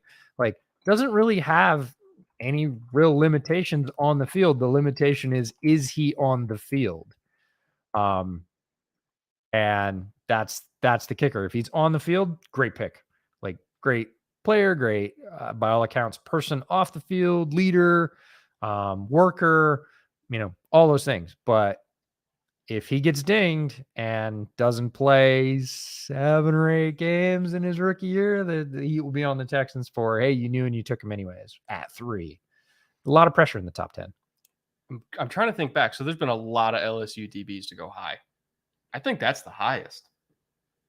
When was Pat Pete drafted? Not top 3. Yeah, I don't think he was top. It was 2011, which was a crazy class. In 2011, it was Cam 1, Vaughn 2, Marcel Darius 3, if I recall correctly. Chat can correct me on that. Number 4 was. And Tyron fell. So. Yeah, but Tyron was one of the best players to come out of LSU in the last 15 years, but obviously didn't go high because of draft situation. 3rd round. Yeah, but in terms of Stingley, like, this is, I just put it on Twitter. It's like it's the best pick that the Texans have made in a long time, in my opinion. And it was a little shaky in terms of 1st round picks there for a little while.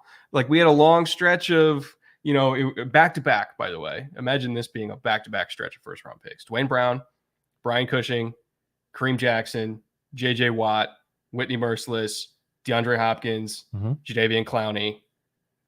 And then I think 2015 was Will Fuller.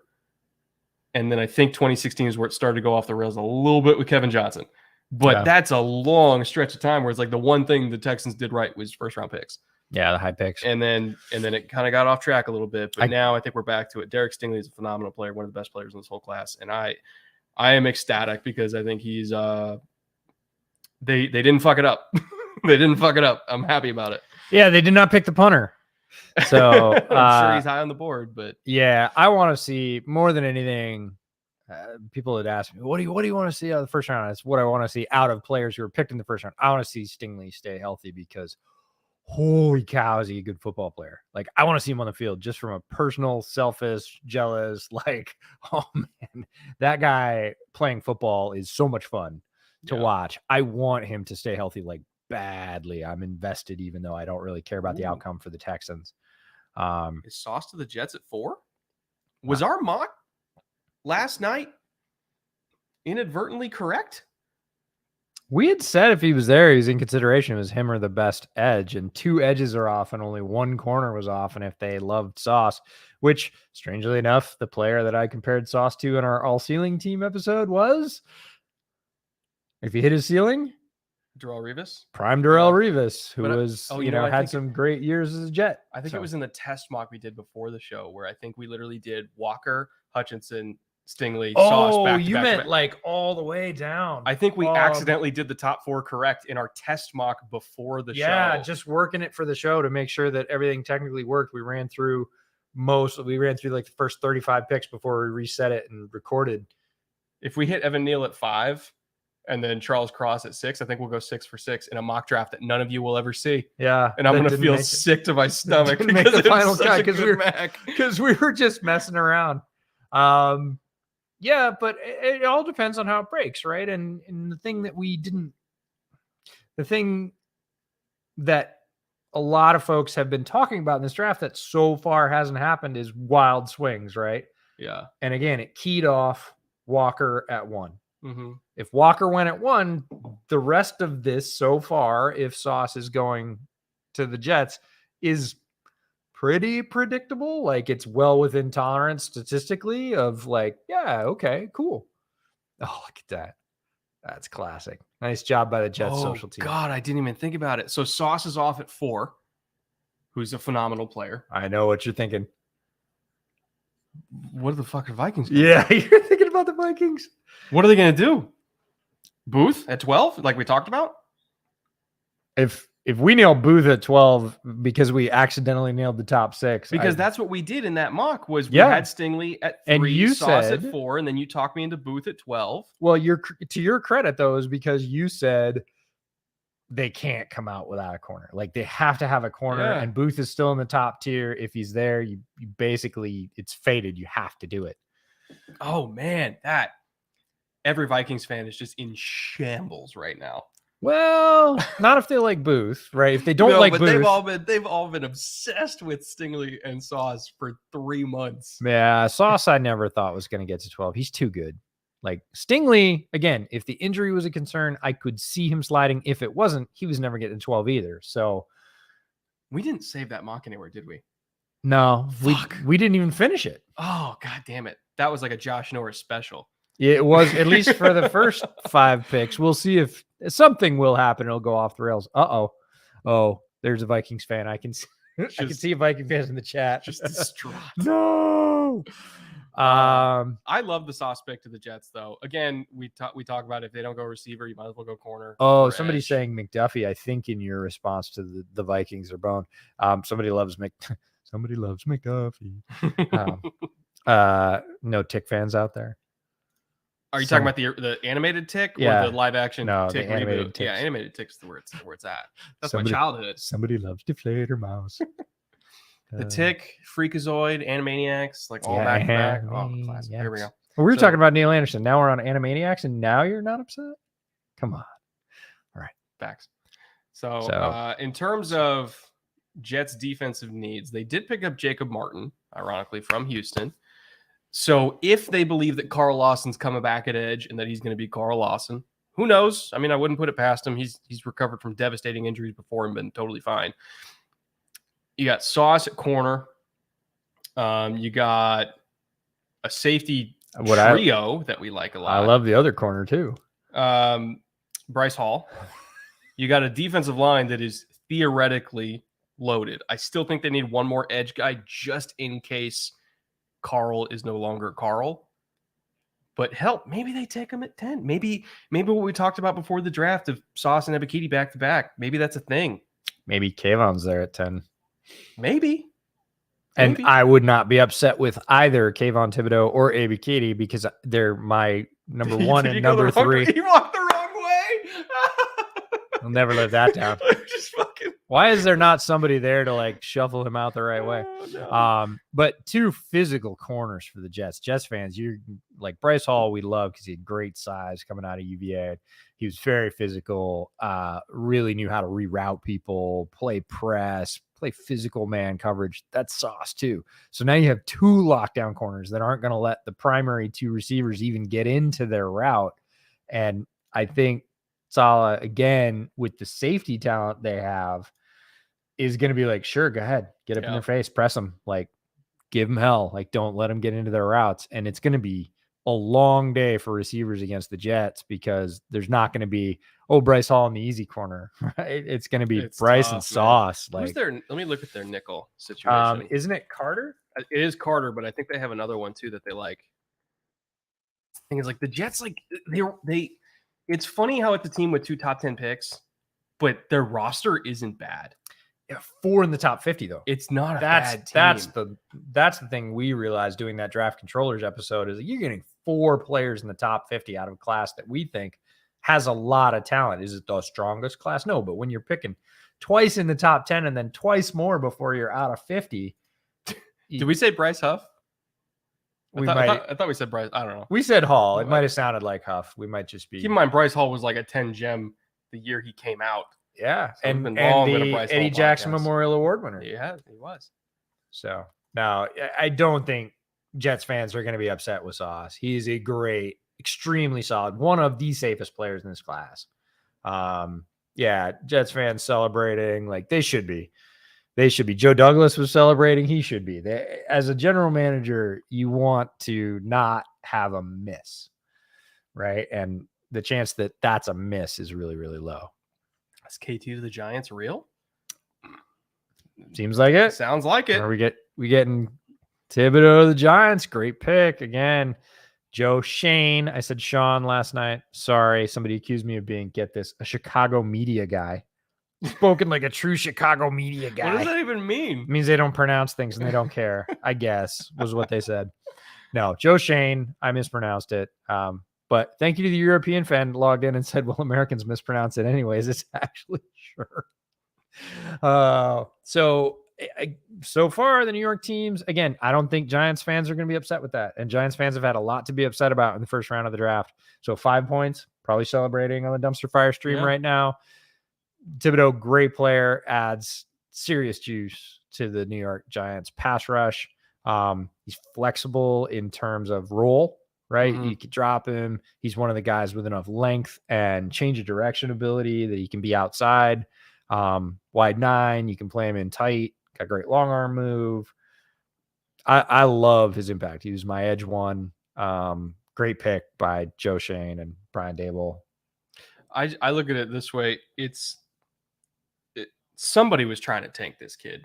Oh, from the beginning. With the off the field stuff. From the beginning.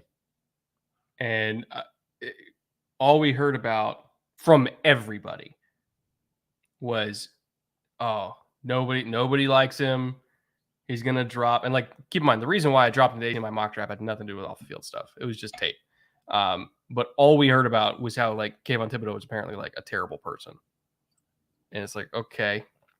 Well, and to his credit, he went top 5 throughout the interview process. He held the high road. He had several chances. He never said anything wrong. No, he had several chances to really say, damn it, shut up. Yeah. Right.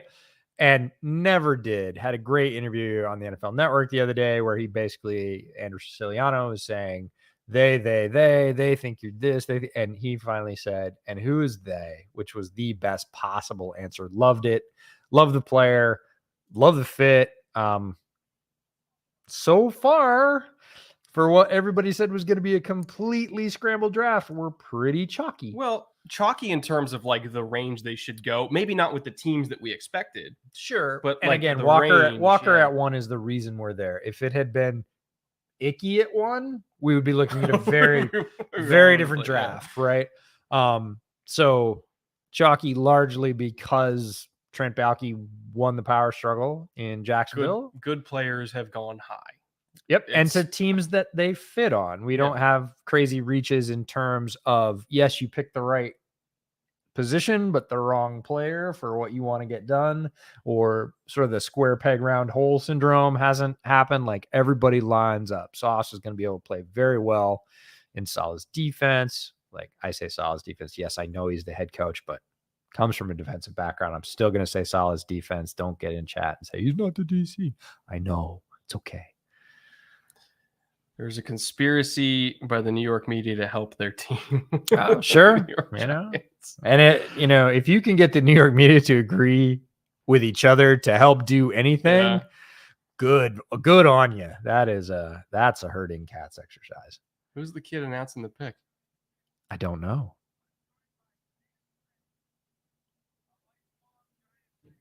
Lifelong Giants fan. Yeah, Sam Prince. Man, what contest do I got to win to announce a top 5 pick? Anyways. I know what you're going to say. No, you probably don't. But that's okay. He looks hyped, though. He's super hyped. He's got a Giants tie. Look, he's hyperventilating, dude. He's having trouble breathing. Oh, he's a Make-A-Wish kid? You can wish for that? That's apparently, so cool. Dude, look at him. This is perfect, right? Come on. He's super pumped to contribute to his team's got a heart transplant. Holy shit! Looking awfully animated for somebody with a new heart procedure. Yeah, man, I didn't even know you could ask for that. That's a good wish. You didn't wish for more wishes. Most people are like, I want to meet The Rock, and it's like, no, fucking let me announce a draft pick. Oh, he's hyped. And he gets to announce a really good pick to a new general manager and a coach that gives him hope. Like, come on. Love it. The Giants fans are jacked. Kayvon looks stoked. That's awesome. That's awesome. You can wish for anything. The chat is getting strangely emotional. Needed a transplant because the Giants. I could have sent that one to Adam and just be like, that's yours. Oh God, that's yours. Oh man, what a suit for KT. The rhinestones Yeah. on the lapels. How about it? No, Is that a branded suit? Is that a Snickers branded suit? It kind of looks like the Snickers logo, but it doesn't say Snickers. What is that? I don't know. Since when did we sign up to do the red carpet thing? I don't know. Just saying. I'm just you don't want He to talk looks about good. nail answers. He looks good. He looks really happy and relieved, and he should. He had a rough go through the process, and there wasn't any reason for that. He's a very good player. Who's your favorite F1 driver? Michael Schumacher. Of all time? Or current? Current? Ooh. Like all time, Ayrton Senna. It's not close.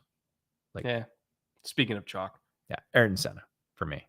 Like, it just next level. Many, many great drivers in F1, but Ayrton Senna. Now, okay, so they took Edge.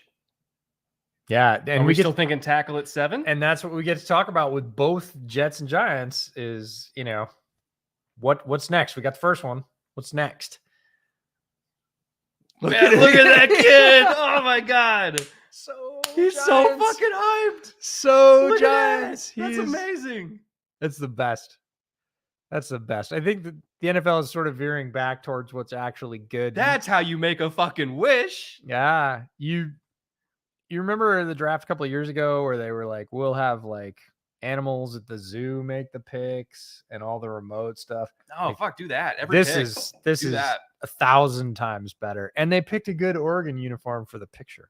Yeah. They didn't pick one of even NFL Network's pointing out long arm move on the graph. That's the first thing that everybody watches. Kayvon points out. It's like, he's got a fucking wicked long arm. Yeah. Used it on Abraham Lucas a bunch.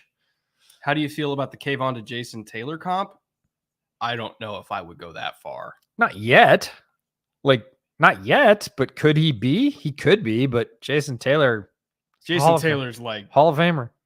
Like, putting Hall of Fame tags on anybody before they've played it down in the NFL is rough business. Well, I got one right. Sure. Aaron Donald. Sure. I'm not saying you can't, but I got 99 of them wrong. That is a lie. Got 99 problems, and Aaron Donald ain't one. Yeah. No, Thibodeau, great player. We should talk about this. Huh. Full bootleg circle here. When's the first time you ever saw Kayvon Thibodeau? First time you came to my house. And where was it? On this couch. It was on this couch on that TV when he was a true freshman. One of the things that we bounced off each other when I came down here to literally start bootleg to record our first ever podcast around this table was we were just goofing off as two football guys do, eating lunch. And I was like, who's a player that I don't know that you know that you've seen that's real early that you've heard about? And he pulled one up and he's who's yours? And I said, look at this kid. And he was like, oh my God. And I was like, and he's a freshman. And he was like 18. What? Yeah. And I was like, yep, we'll be talking about him. And tonight we're talking about him around the same table. That's wild. Yeah. Unbelievable. Super cool. Ike Ekwonu to Carolina. Hey, they took a tackle and they didn't take Kenny Pickett. It's a smarter pick than they could have made. They get some. I mean, we're talking about Carolina, right? Considering where he went to school, helps with ticket sales. I know people downplay that, but when he's not hometown, but like, you know, he's home state. More importantly, though, this to me signals that they would much rather want Christian McCaffrey to be the offense than Sam Darnold, because they're taking the dude that can run block like a motherfucker. Oh, for sure. You know, and it'll be really interesting to see what they do with the tackle Christian that they took last year. They seem convinced he's a guard. Everybody, I know. Because it's Icky and Moton. Yeah. So I have to imagine man, that is a run slugging line. They can run the ball now. Yeah, that is a run. They probably can't do much else, but they can run the ball. Yeah, and what we didn't talk about is they just made the pick, right? The chalk for Carolina was either do something really crazy like pick Kenny Pickett or trade down, because now they don't pick again if they don't trade up until like 140, 170. They're way down there. There's a huge gap. They're literally sitting through more than half the draft until they make their next pick. So they just pick and stick. and they got a great one, my OT1, right? So I have no arguments with the pick. Great pick, fits what they're going to do. I think he's a great player individually, but now they sit as an organization for a long time and watch half of this draft go off the board without any power to do anything about it. So now, one of the ramifications of the corners going quote unquote early is the Giants could take Kayvon Thibodeau at 5, knowing that any of these top 3 tackles are going to be there at 7. Now, we know they worked out Charles Cross at right tackle just to see if he could do it. They were apparently, quote unquote, satisfied with the. We are satisfied with Charles Cross. Good. He's a good football player. I would bet a significant amount of money that this pick is either going to be Evan Neal or Charles Cross. They were probably working out Charles Cross knowing they wanted KT at 5 because they wanted to see if Carolina took Neal, could they still work with Cross at right? So since Neal is still there, I'm going to guess they're going to go Neal. We'd said that they should go Neal because he's got experience at both left and right. Yeah. So if you have the option to take a player that has that experience as opposed to Charles Cross has been almost exclusively at left, it's a little bit more projection. And again, in the top 10, projection, everything matters. Personality matters. Projection matters. Cost matters. Like everything is magnified in the top 10. It's just it's a microscope. It's a little crucible of the NFL draft. And if you're wrong, you get a lot of garbage for it. So you take, if 2 folks are close and one has experience at both positions and one is like what we think, you take the guy that's sure, not the we think. Man, you had 1,600 taking on Cross as OT1. It was a worthy bet. I'll give you that. It was a very worthy bet. Because any of those top 3, again, we should say that all the top 3 tackles were in my top tier. Icky was the first, Neal was the second, and Cross was the third for me. And for you, it was the same 3, but in a different order. Yeah, for me, it was Neal, Cross, Icky. But you kind of can't go wrong. No. And that's been the theme of this tackle class, at least in that group. You can't go in wrong. The tier. After that, then everybody's tier 2 is way different. Yeah. Some people have any combination of Penning, Ryman. I personally have Zach Tom in that tier, like at the top of that tier.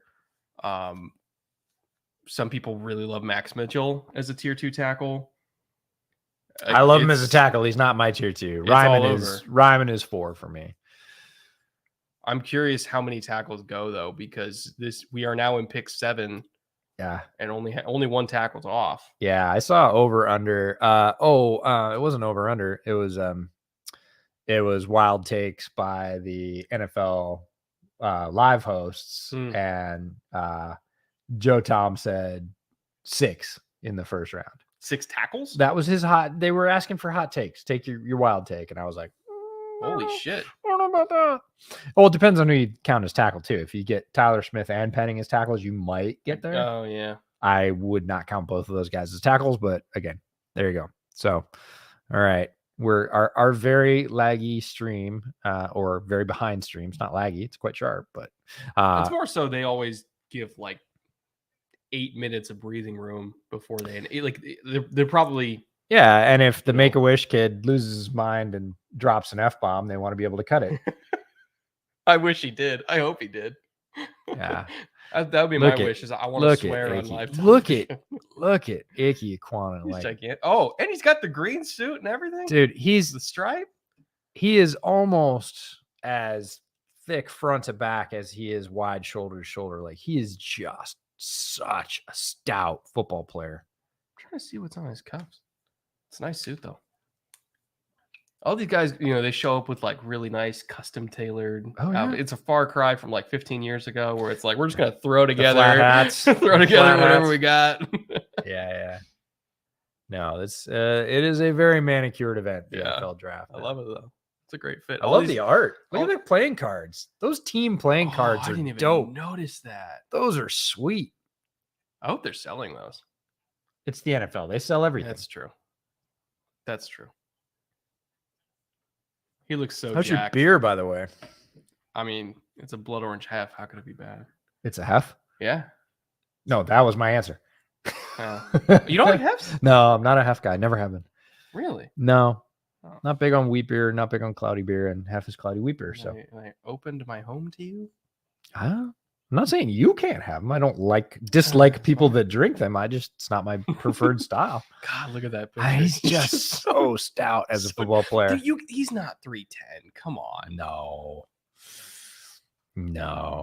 We want to see the cat. The cat is currently snoring. I heard him snoring when I was upstairs earlier. And the real question, if you're true fans of bootleg, which cat?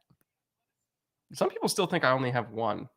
Well, they are the same color, but they're not the same size. It's kind of like same uniform, different build. One of them is a safety, and one of them is definitely some kind of lineman. Yeah. Oh man, who's the NC State running back we both like too? Oh, Bam. Yeah, Bam Knight. Pretty much every Equanu highlight is also a Bam Knight highlight. Yeah, Zonovan. Oh God, just launching DBs. Yeah, he's just crushing people, and then on top of him, get down.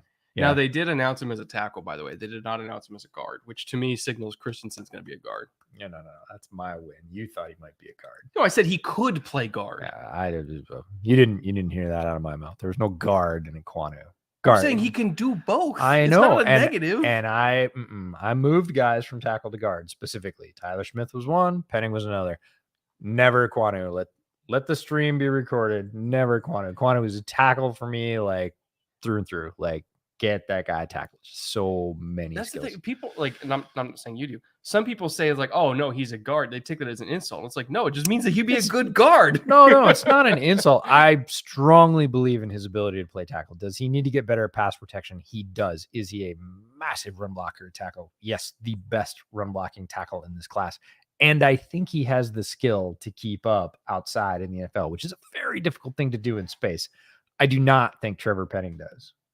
He has physical skill. He's an amazing athlete, but it's in a linear sense. He's really strong, really big, really fast in a straight line. He does not have that ability to hold space in one way or another, either through length or speed. So to me, Penning was easy as a projection at guard because I think he'll be a really good one there. Smith, I softened a little bit on my guard only stance on Smith. I would try Smith at tackle just to see if it works. I could see him out of the two surviving at tackle, but he still struggled with guys that can really get outside and crank the edge, bend the edge. Yeah. He was not great at that. I think you could he get better? Him for it. Could he get better? Yeah. He could. If you put that guy at guard day one with all that torque and upper body strength and that mean demeanor, he's just snapping people. And this thing is, you watch Equanu highlights and you're like, man, he just bullies people. Tyler Smith is the same way. Tyler Smith is just as angry a human being as Icky. But Icky, I really think, has the feet and the redirect ability to deal with that edge pressure, even speed. Does he struggle with it sometimes? He does. But do I think he's got a better shot than the other two guys at doing it? I do. So that's why he was like locked at tackle. And again, if for some reason he can't overcome that, he can't improve that, which I don't believe at all. But if for some reason that was the case, yeah, sure, that guy's going to mash at guard, but he is a lock tackle for me. Like, I pick him as a tackle. I play him as a tackle until he absolutely 100% proves I'm not tackle. Any hope of Kenyon Green being there at 24 for the Cowboys? Our current left guard is Jerry Jones' sack with a brick stapled to it. I think there actually is a legitimate shot of him being there at 24. Yeah, and if he is, it's a pretty chalky pick. Like, it'd be a good pick. He'd be a great pick. And again, local kid, right? Like, I realize that Texas A&M is not in Dallas, but local state, just like Icky and going to Charlotte. Neil to the Giants, just as we thought, which means I think so far I'm nervous because of how straight this is stacking because of the Walker pick. Like, the Walker pick set it off, and so far, like, we're all like, yeah. Well, you know what the ramification is right now because of how everything's gone. New Orleans wants to tackle badly. Rumors been they love Charles Cross. They want Charles Cross. They want to trade up for Charles Cross. You know who's on the clock right now? Atlanta. Atlanta's not going to give New Orleans Charles Cross in front of Seattle, who almost certainly would love Charles Cross. Well, this is the great behind scenes draft stuff that's occurring right now. Like John Schneider is in one ear and Fontenot in the other, right? Isn't it Terry Fontenot, the GM? Yep. So Fontenot's in one ear, Schneider's in the other, and they're going back and forth. And Mickey Loomis is like, hey, guys. No. Whatever they will do, I will do better. Whatever he will do, I can do better. Like, don't let Charles Cross off the board. Because he's the last of the tier unless they want to go for Ryman. And I actually think the Saints fit in developing really athletic tackles. Fits pretty well with Ryman. Fits great with Cross. Don't get me wrong. Like Cross would be option 1, not 1A. Like 1, he's in my top tier again. He would fit very perfectly, but they do have a fallback plan of, okay, now start calling the next teams because we weren't able to outbid John to get Charles Cross. If that's the case, if that's happening, we don't get out of here without Ryman. And Ryman goes soon if that's the case. Because if you're not getting a left tackle, why even do the deal with Philly? That's been your point all along, and I do not disagree. Patty gets priority over EJ on the stream. EJ has to take breaks. EJ is not red zone capable. He has to go to the bathroom. He has to get water. He has to get up and stretch every once in a while. Fatty would, if he could, come and just park on the table and leave. So he has more staying power than I do. Fatty has more staying power, but he's fickle. And also he could play guard, guarantee it. He's a unit. Yeah, and his analysis is subpar. Drake London to Atlanta? Did I get that one right? Hey, yeah, he was from your mock. Yeah. It was. To be fair, I had him going after JMO, and JMO's still on the board. But hey, for all the reasons that I explained in the mock, of why I love Drake London to Atlanta, you get Drake London and Kyle Pitts together, and find a secondary with multiple DBs big enough to cover both of them. Yeah, other than Miami, there isn't one. Yeah, and we got to get the monogram chairs. I'm just looking at the Giants war room, and they have monogram chairs. We need monogram bootleg chairs with the bootleg monogram on it next year. All right, we'll have to get DraftKings to give us even more money for that next year. Yeah, we're getting monogram chairs next year. I mean, we said draft house last year, and we're in a house, and we're talking about the draft. So, we're good. No, Evan Neal, great pick. We don't want to gloss over the Giants. Thibodeau and Neal. Well, the thing is that we've been talking about Evan Neal to the Giants for so long, it almost feels like, what else can we say? Yeah, I know. The Giants fans are out there going, talk about the Giants, man. You didn't even talk about it. It's like Daniel Jones keeps getting sacked, so make it not happen anymore. Like that's the analysis. He's a rock solid pass protector. Yeah. He's a freak at 6'7", 330. But I mean, Giants, for a long time, Giants fans, look, you have been negatively spoiled, if that's a thing, right? You've been neglected by snake bit by the drafts of your previous GM. You come out of this with Thibodeau and Neal, like you weren't going to do a lot better. Like you might have done slightly different, but you weren't going to do better. They're nailing it. So great work by Joe Shane, Brian Dable, getting together, saying these are players we need that are going to help us win now. Amazing stuff. Not trying to gloss over the Giants picking well. They have picked well, and that is a nice change, and happy to see it for all the Giants fans. But really, where I think we're going to get the most mileage out of Giants analysis is round 2. Yeah. Because now their, in my opinion, biggest need is taken care of. They got another pass rusher, which was another need of theirs. They can kind of do whatever they want at this point. Well, again, there's so much weight in the top of the NFL draft. I say top 10, but like top 15 really. And when you have 2 of those picks in 1 year, there's, a lot of flexibility, but a lot of weight too.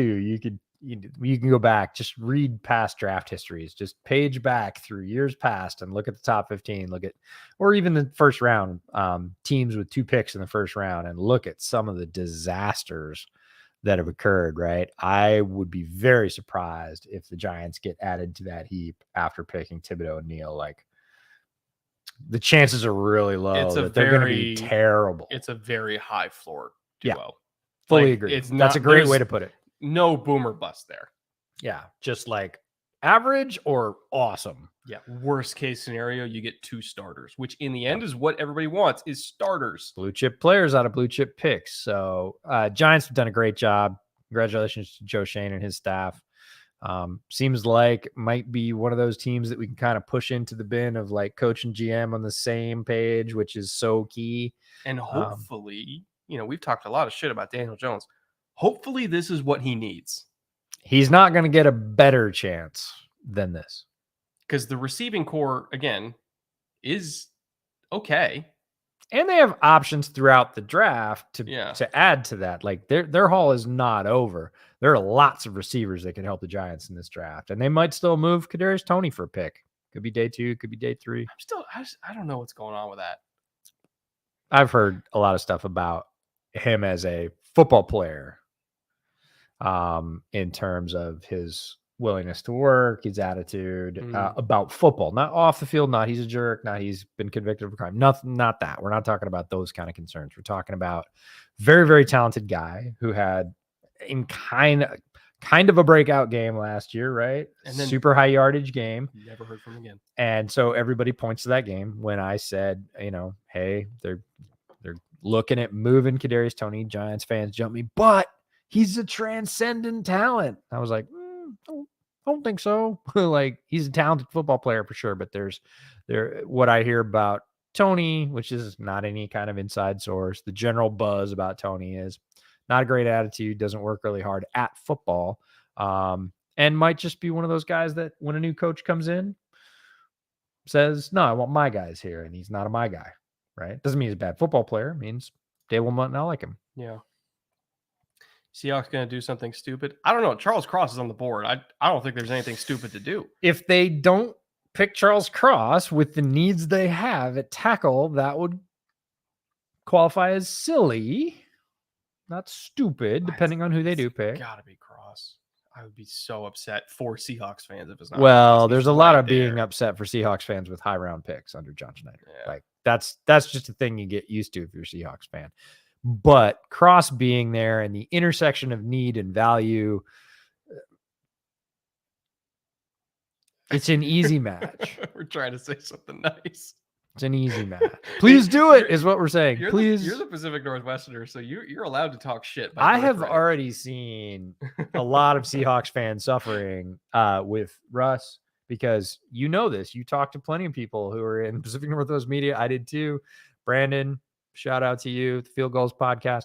Like, they were in denial. They were like, nope, Russ is never leaving. Don't bring it up. It's not happening. He's retiring a Seahawk. And many people, media fans, like there were many people. I had a coworker who was like, I'm just sad. And I said, why? I mean, obviously he's a great player. I kind of think I know why you're sad. He said, I never thought he'd leave. And there was a lot of people that felt that way. They just were in denial. So when he did leave, like, there's already been a lot of sadness. Should I be upset with the Falcons drafting London? No, he's really good. London's a great player. And it gives them like this.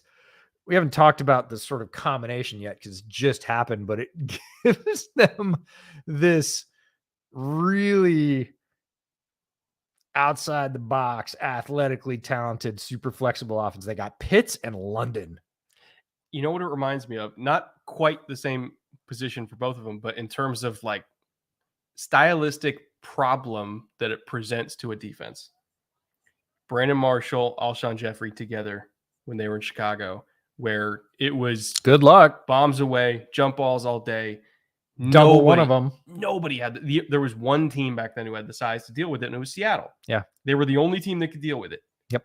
And right now, there's only one team off the top of my head in the NFL that has the size to deal with Pitts and London together, and it's Miami. They're not even in the same conference. Yeah. That brings us to another related point about this draft is usually size and cornerback is really hard to get. Mm-hmm. Like guys over 6 foot are really solid. That can also move. Yeah, they can actually play. Like you get the 6'3" corner, right? There's one. Yeah. I think about SJB the year he came out. Everybody's like, oh, he's 6'3", and I was like, oh, he's not a great corner.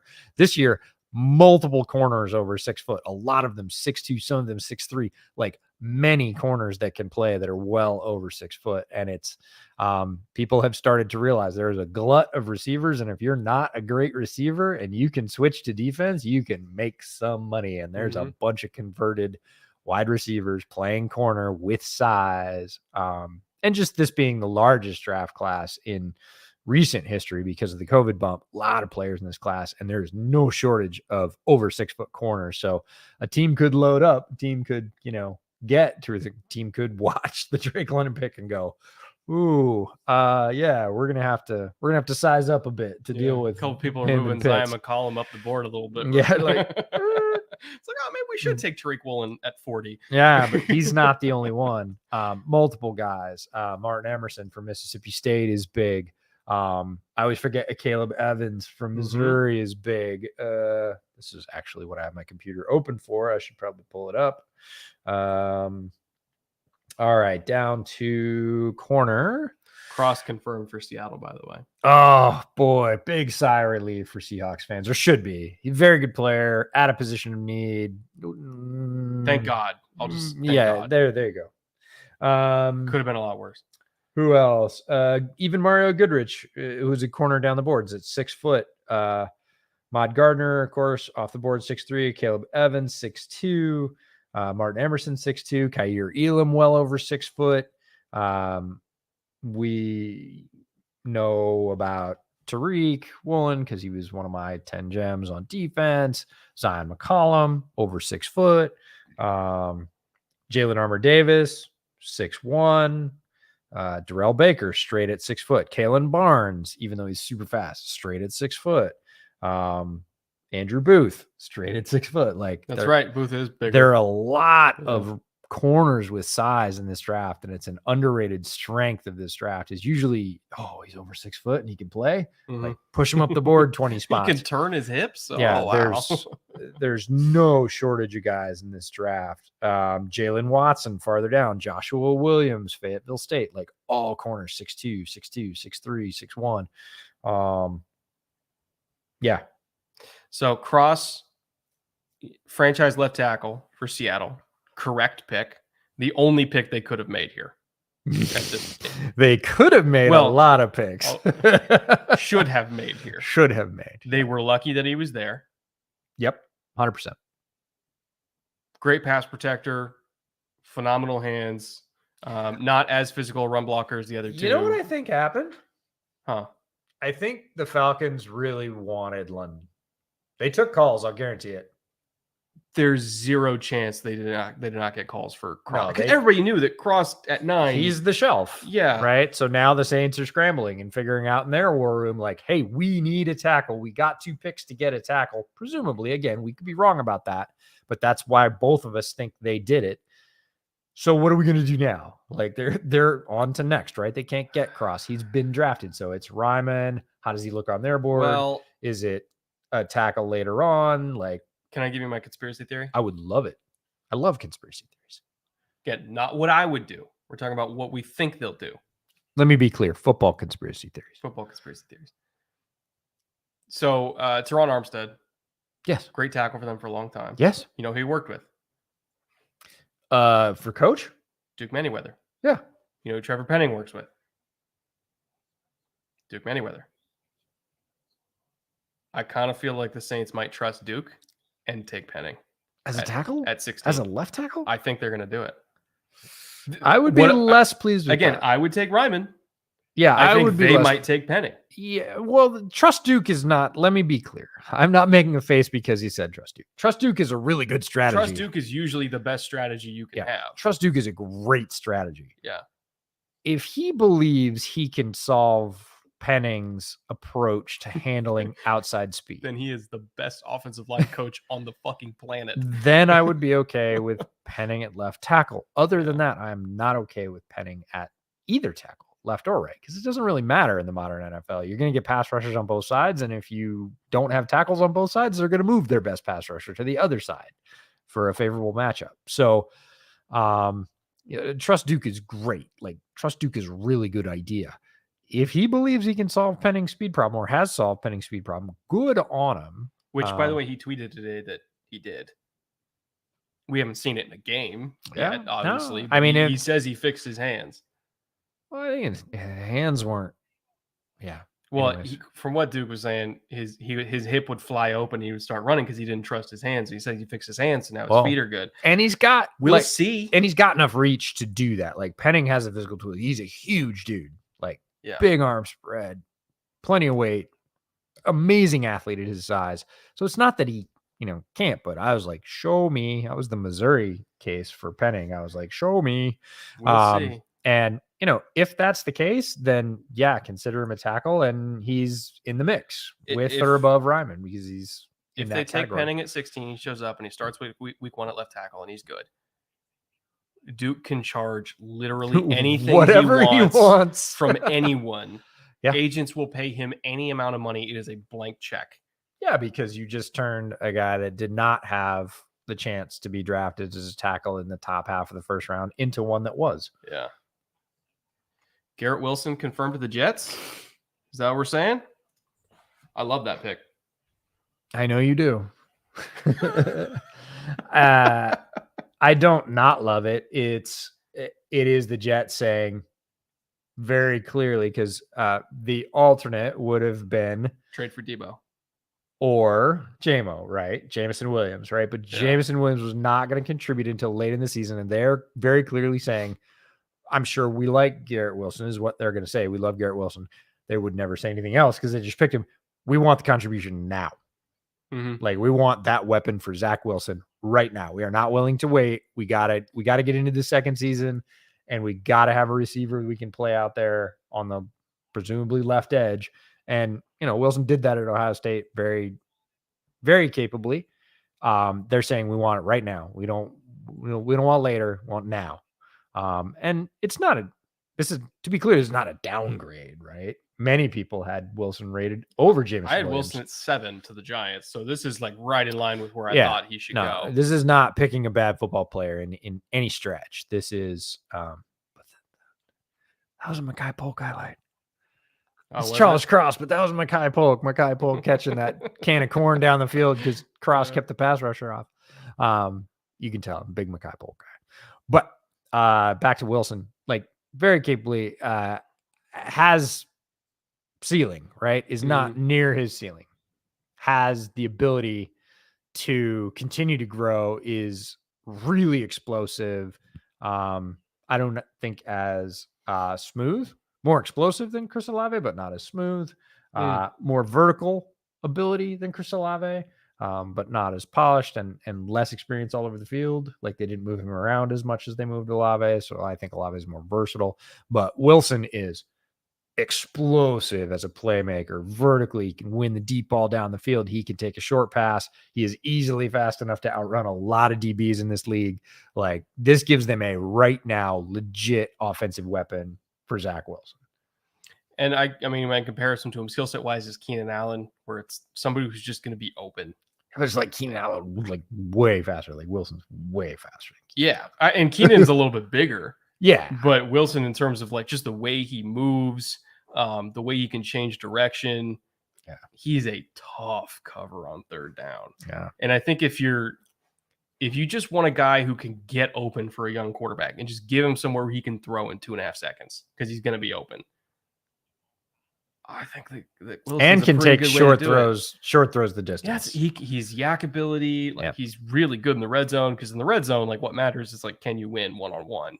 It's not just about post-up ability. Like, it's about, can you get open? Like, that's why Hunter Renfrow is one of the best red zone weapons in the league, because he fucking gets open, So you gotta be able to get open to succeed in the league. And there's 3 different ways to get open. We'll cover it real quick. You can win at the line, which is when people say get open, that's what they mean. They say separation at the line. That's one way to win. Mm-hmm. You can win at the top of the stem. You can have great cuts, head fakes. We saw Kyle Phillips do it at Shrine Bowl. Saints are going for it. Saints moved up, but for who? Is it Penning?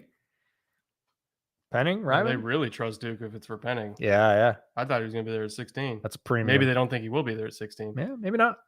So, wow. How about that? The Saints might take Penning. Somebody's chat says, watch Saints take Penning. 11 for 16. A third. Oh, they kept their other first round pick. Oh, that's actually not bad. Well, depending on who it's for. I love that the guy in France pulls the trade details first. There we go. Thanks, Connor. We appreciate it. Love you, bud. Man. And okay, draft value in a vacuum. Wait, Malik. Oh, that's right. Malik's on the board. Yeah. I'm so used to him being gone by 10, you know? Yeah. All your mocks. Oh, God. And if that's all they gave up to get a quarterback in the future, For Malik, yeah. I think Olave, I wouldn't Olave would make sense. I wouldn't yeah. hate that. I love Olave. It Olave is one it would of be my a little early for me, but he's one of my favorite players in this draft. Like, he's such a good football player. Jameson, I don't think they'd trade up to get Jameson. Stop with the camera. It's not a cat. Well, if I know little, he'll want to be an attention whore at some point. Yeah, no, we're dialing in the setup. This is all brand new for us. It's working really well so far. But what a suit for Garrett Wilson. It's Bo Melton chat troll. Obvious chat troll, but still fun. But I'm okay with that. Connor. Oh, that is legend, Connor. That is legend. The kid Smith-Njigba is better than both of them. No, 100%. I haven't done enough work on him, so I can't say yes or no. I can't say yes or no. Full hard agree. So would that mean that in the 2020 Ohio State receiving core of Jameson Williams, Smith-Njigba, Nick Jigba, Chris Olave, and Garrett Wilson, Olave and Wilson were number 3 and number 4 for you? Olave would be 3. And Wilson would be 4. Mm-hmm. But either way, the two quote unquote best this year were 3 and 4 in their own receiving core in 2020. I hold the belief that the OSU receiving room last year with Wilson, Olave, and Jackson Smith-Njigba was one of the best receiving rooms in the country, college or pro.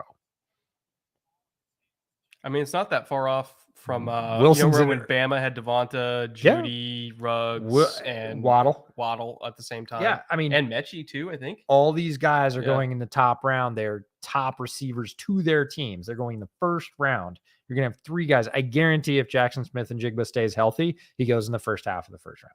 Probably. I guarantee it. It's an Ohio State receiver. Yeah, but it's the Ohio State receiver. You remember what he did in the bowl game? 300 yards. Oh, it's Olave. 11. Wow, they went all the way up to get Olave. That means they definitely thought that the Vikings were going to pivot since the corners were gone. Yep, I would don't hate it. One, because they didn't give up their other first round pick, which is awesome. That's the first part of loving this. The second is anybody that looked at the bootleg draft rankings knows I have a deep love for Chris Olave as a player. He's incredibly polished. He's a tremendous route runner. People forget how athletically explosive he is. They're playing the highlight package now. The guy ran the 4.3s.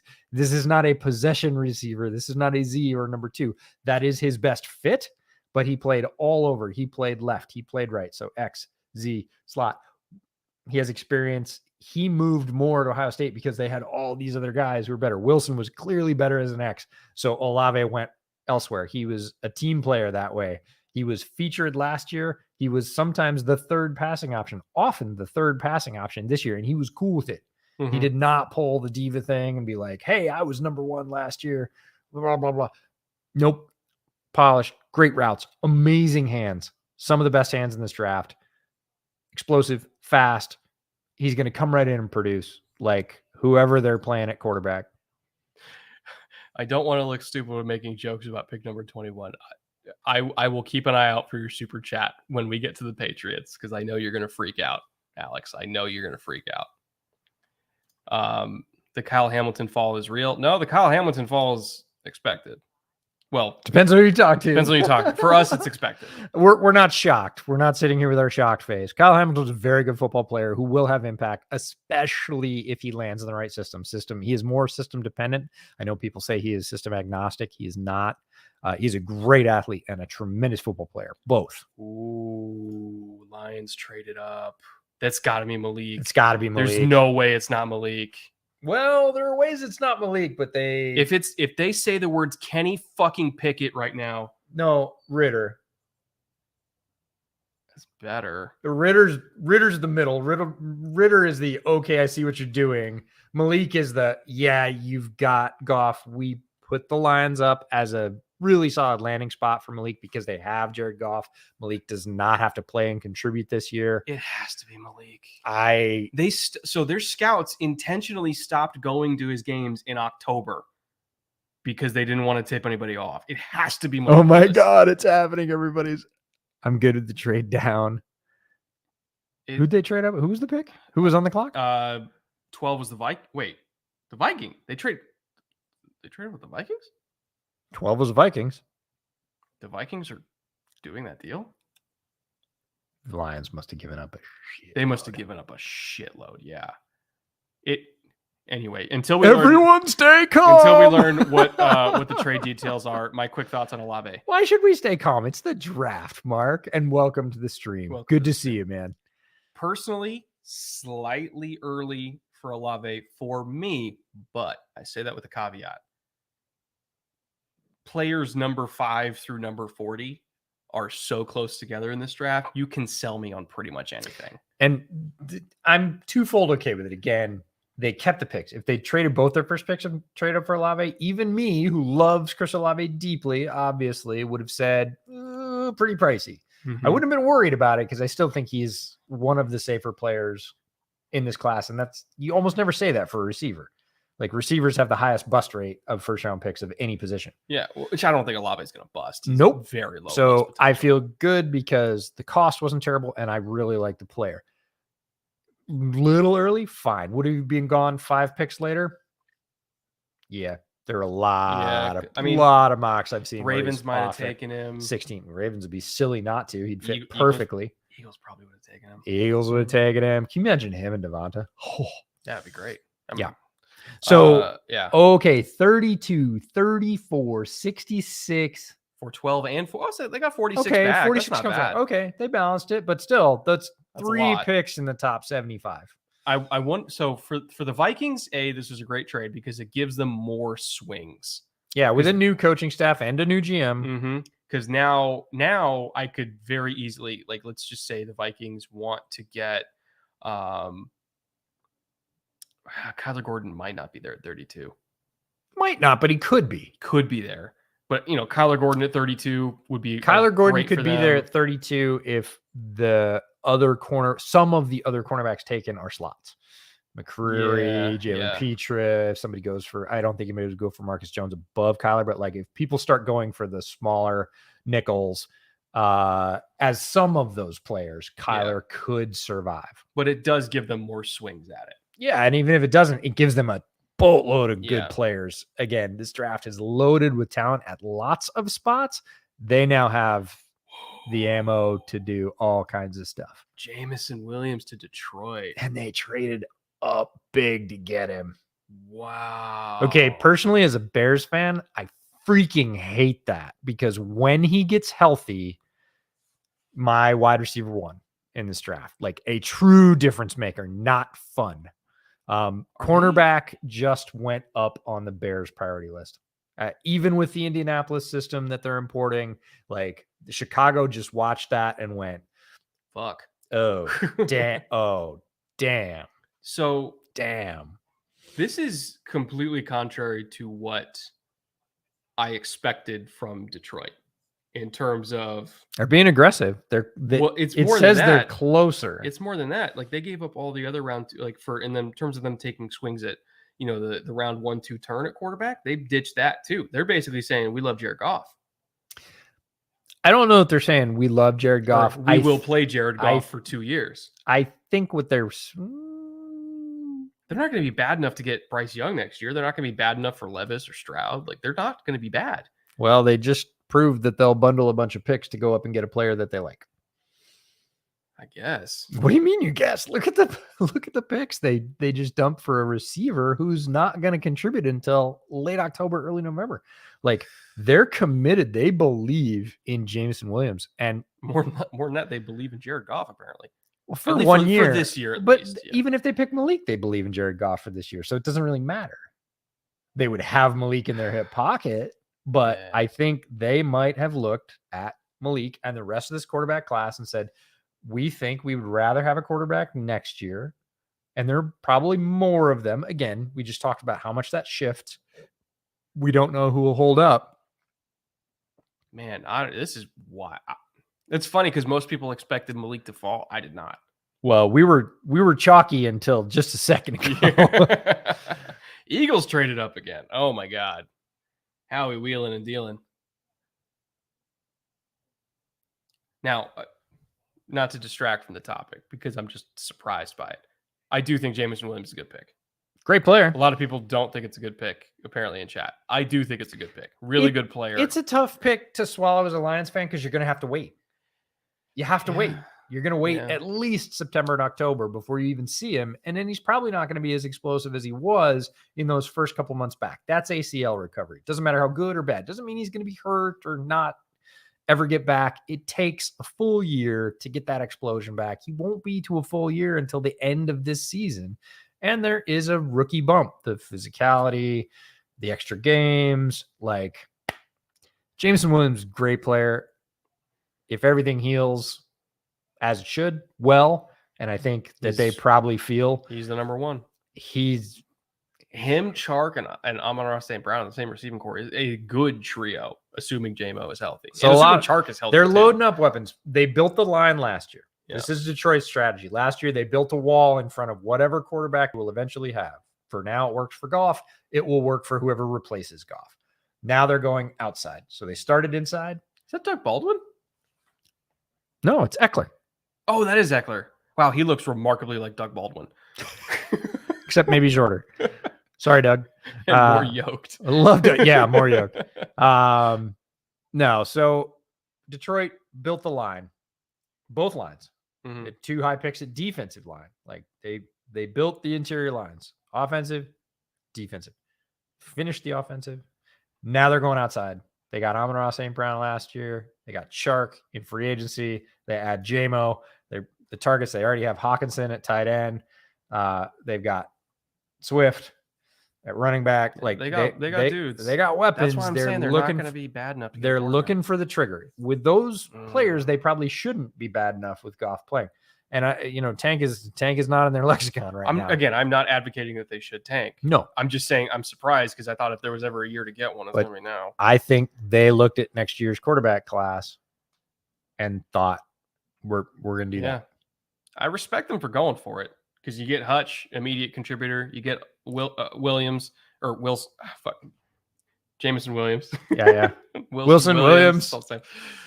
But by November, by Thanksgiving, I think Williams is going to be an immediate contributor. So it's like they're just going for good players and figuring out the rest later. Who is Philly taking? We don't know who Philly's taking. I'm kind of expecting Edge or Jordan Davis.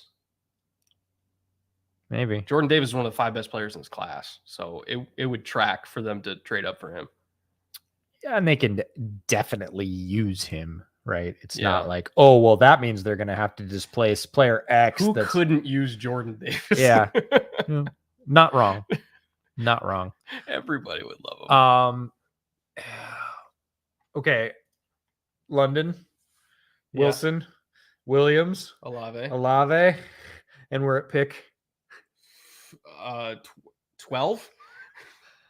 Okay. 8 receivers in the first round. Is that what you're thinking? For a month.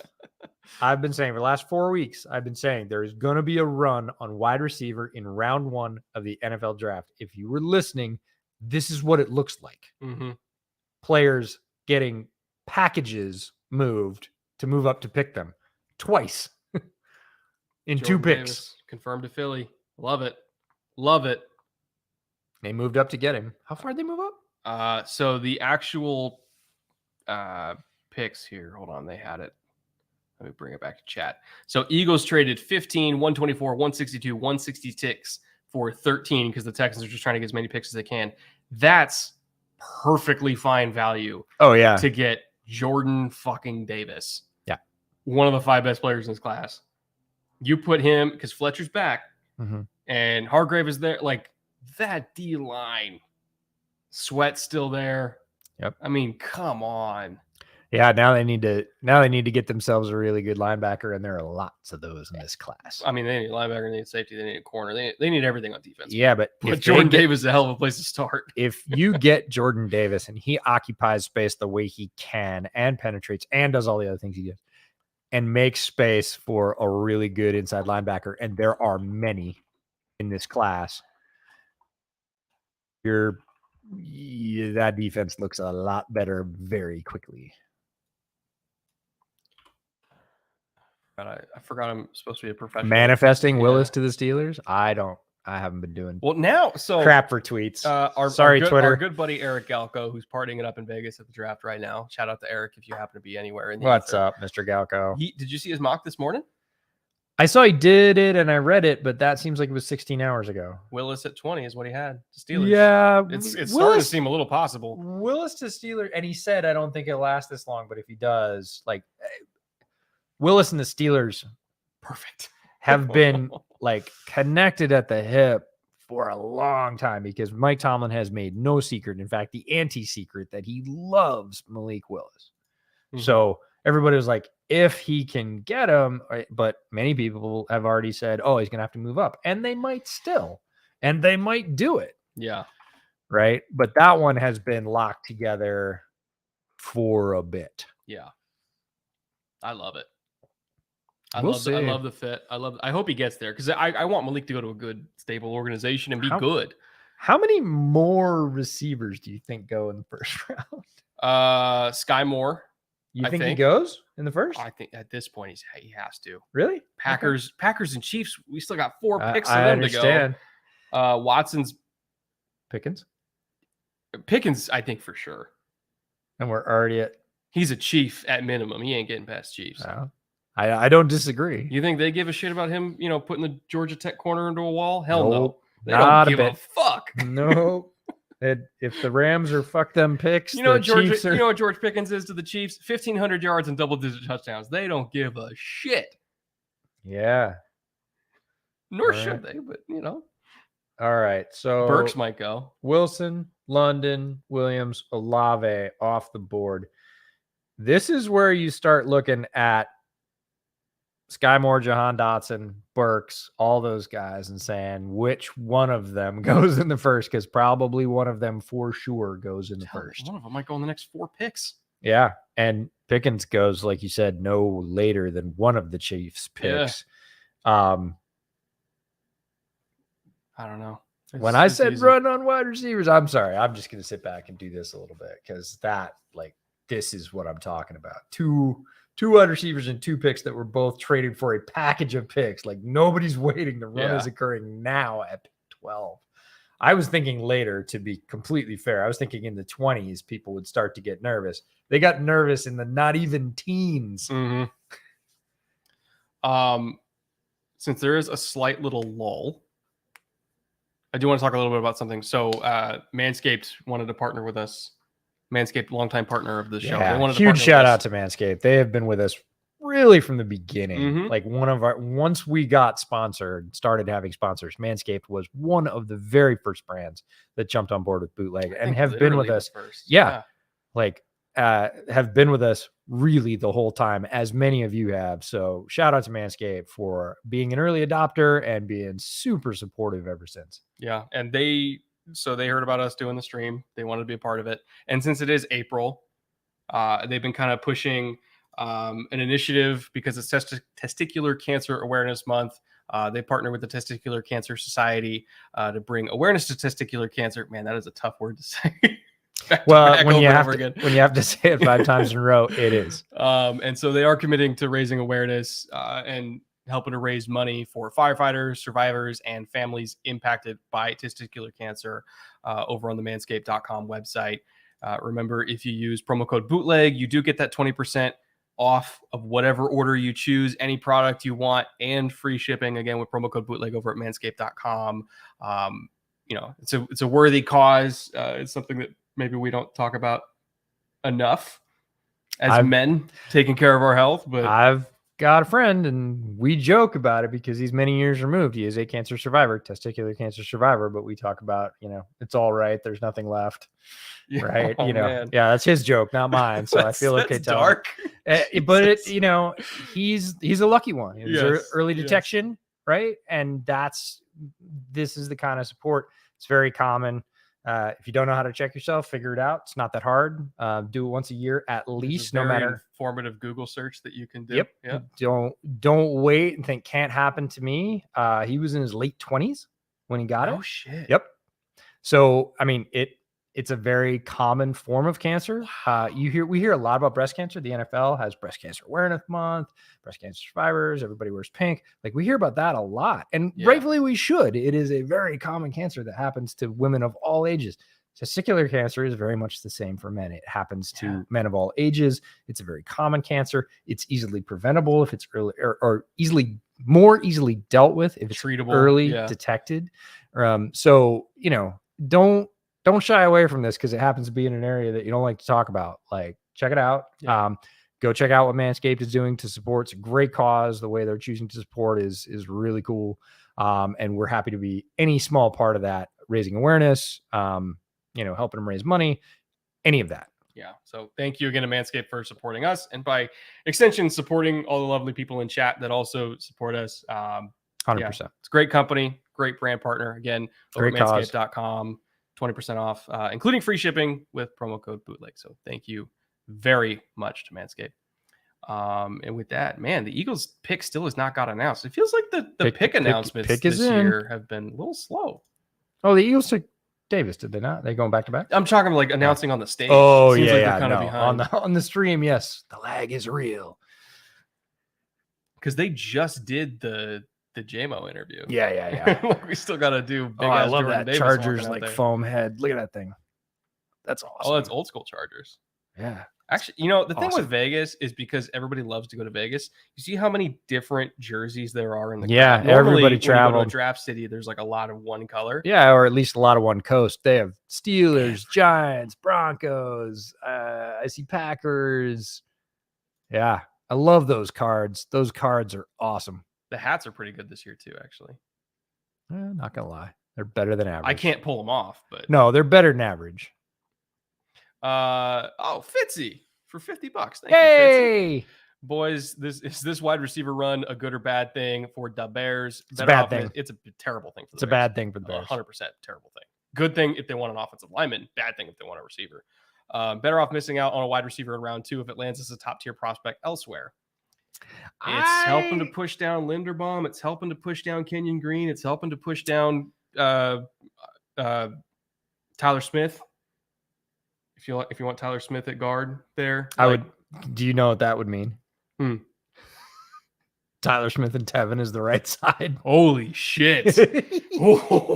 I thought about that a month ago. Woo! Somebody was like, Tyler Smith is a right guard for the Bears. And I was like, yeah, could. Oh, yeah. Oh, God. I'd love to see that. That's a warrant for arrest. That is to happen. Road grading central. Whoever's the Bears running back, Khalil Herbert or otherwise, would love to run right if that was the case. Oh, man. 2 things, Fitzy. I put this out a couple of weeks ago, maybe not even. Days are blurring. Every player that gets picked that you didn't expect or gets traded up for pushes down another player that you might be interested in. So the Bears were hoping wide receivers wouldn't be on a run because that was one of the positions they really wanted. The other is interior offensive line, which has been largely ignored to this point. Tackles have been taken, but Bears are okay. They want to tackle, but we knew the top tackles were going to go off early. So that's not unexpected. The wide receiver thing is kind of tragic for the Bears. If you're looking for that, Alpha X is not likely going to be there if they stay put, and they should stay put. They don't have enough picks to move up, and they're not in a place to be one player away. They're the opposite. So they should be looking to move down, but Linderbaum got mentioned. There was a tweet this morning that ruffled some feathers. I said, if some things happen, like a big wide receiver run, Bears could go 3 tech with their first second-round pick. Which there's only one defensive tackle off the board right now, and it's Jordan Davis. So if things are coming up Millhouse. Yeah, if Wyatt's there, and the Bears are on the clock, they're going to be hard pressed not to pick him because the Ogunjobi thing didn't work out. There's reasons that could happen. The other thing they can do is there's a lot of wide receivers in this draft. They are not top end, but they could take multiples farther down. If they are able to trade back and pick up multiple picks, they can pick up a lot of lottery picks, right? All through the 3rd, 4th, 5th, 6th rounds. They could pick 3, 4 wide receivers and come out with 1 or 2 that might work. So just because they don't get them up high, yeah, I want that. I want George Pickens to be a Bear as bad as anybody. Doesn't look like it's going to happen right now just because of the way things have gone in the last few picks. Stranger things have happened, but it's not great from a Chicago perspective on the wide receivers. Means there'll be other players. There's always other players. So Kyle, that's what I get for not eating before the show. I'm going to do that pretty quick, actually. I think it's snack time. Chat, snack time? Snack yeah, time. get your snacks. What are you making? I might just pour a big old bowl of that popcorn or something. We just eat it. I'm down for that. All right. Popcorn and beer. I'll talk about Kyle Hamilton Sounds to great. the Ravens while you do that. Ooh. So Is that real? It's real. 100% real. Slightly early for me. But it's early, but the fit is dope. That's why I'm not going to trash it, because if there's one team where I'm like, yeah, that makes sense, it's the Ravens. They take a guy they had who didn't re-sign in free agency. Am I correct? I don't think he did. No, I think Deshaun Elliott moved. I'm pretty sure he's gone, but I'll double check. Yeah. So it's basically like Deshaun Elliott with like super soldier serum sprinkled on him. Because their safety core right now, I'll be honest, I did not expect them to go safety because they already have Marcus Williams and Chuck Clark, which I'm like, Marcus Williams and Chuck Clark is a pretty fucking good duo. But you throw in Kyle Hamilton in there, what that tells me is he's not playing safety. It's the three safety look, yeah. He's there's Pat Freiermuth, go take care of Freiermuth. He's the dime backer. Yeah. Yep. Or, who else is in the AFC North? All the tight ends that the Browns have. Yeah. He's going to handle, the David Njoku's of the world. Whatever tight end the Bengals take on day 2. Let's say the Bengals take Jelani Woods late day 2. Kyle Hamilton's one of the only DBs in this class with the size and the length that I think could actually cover Jelani Woods. So, I'm not looking at Kyle Hamilton as the new starting Ravens strong safety or free safety. I'm looking at Kyle Hamilton as the third safety that they bring in certain packages to handle tight ends, big slots. I mean, Chase Claypool plays slot all the time. He's fucking big. Like, I don't think that, I think that they would rather leave Marlon outside and then have Kyle Hamilton handle Chase Claypool in the slot, get some Notre Dame on Notre Dame crime, than have to put a smaller DB on Chase Claypool. As much as I love Marlon, like, I'd rather leave Marlon outside and have Kyle do that. So if we're just talking about scheme fit, talent fit, again, in a vacuum overall, Kyle Hamilton is not my 14th player in this draft. But if there was ever a place he was going to go to be successful and justify that kind of pick, it's probably Baltimore. So I'm okay with that. Now, man, Jordan Davis is just getting up from his chair to go on stage. They are behind. Let me refresh chat here. Whoa, Hollywood just got traded. What? To who? The Cardinals. Oh my God, they have the ultimate Smurf receiving core. Well, they got D-Hop. And AJ Green. And AJ Green's free agent. No, he's back there, I think. Yeah, they signed him for a year, I think. Oh, okay. That's fine. But man, do they hate Andy? Who did they draft last year? Fuck. But what this tells me is they hate Andy Isabella a lot. Oh, Rondale, yeah. Man, they do have a really short receiving core. Yeah. Okay, so let me try to catch up here. So we got the Ravens taking Kyle Pitts. Chat, feel free to correct me. You guys are further ahead than I am. We got the Ravens taking Kyle Hamilton and then immediately trading Hollywood Brown for what? Yeah, for Brown. What was it cost? First rounder. That's amazing. What? I think it was for a first rounder. No. Yeah, for pick 23. Consti had it. Thank you, Consti. Dude, they got 23 for Hollywood? Isn't Hollywood due for a contract in like a year? You know who's pissed right now? A lot of Cardinals fans are pissed right now. Lamar. Oh, yeah. Lamar loved Hollywood. Yeah, he probably hates that. And they got 23 and a third? Is that correct? Oh, no, they gave back 100. So they sent. Yeah. Okay. How does? I'm sorry. That's still a deal in favor of Baltimore, in my opinion. That's crazy. Amari Cooper goes for Amari Cooper went for a goes fifth. for a fifth, and Hollywood Brown goes for a first. That's crazy. Yikes. Okay, I'm getting popcorn. Oh, and a little cucumber salad too. Cucumber salad, popcorn. Okay, so who was after Texans, right? Texans were at 15 after the Ravens. Oh, wow. Picks are flying in. So we got Kenyon Green to Houston at 15. Sorry, what? Kenyon Green to Houston at 15. Oh, are you a happy boy or what? They're nailing this draft. It's two really good players. And then Jahan Dotson of the Commanders. Is that real? No way. That early? No way. First of all, these picks are coming in real fucking fast. Like, they just got Jordan Davis off the stage.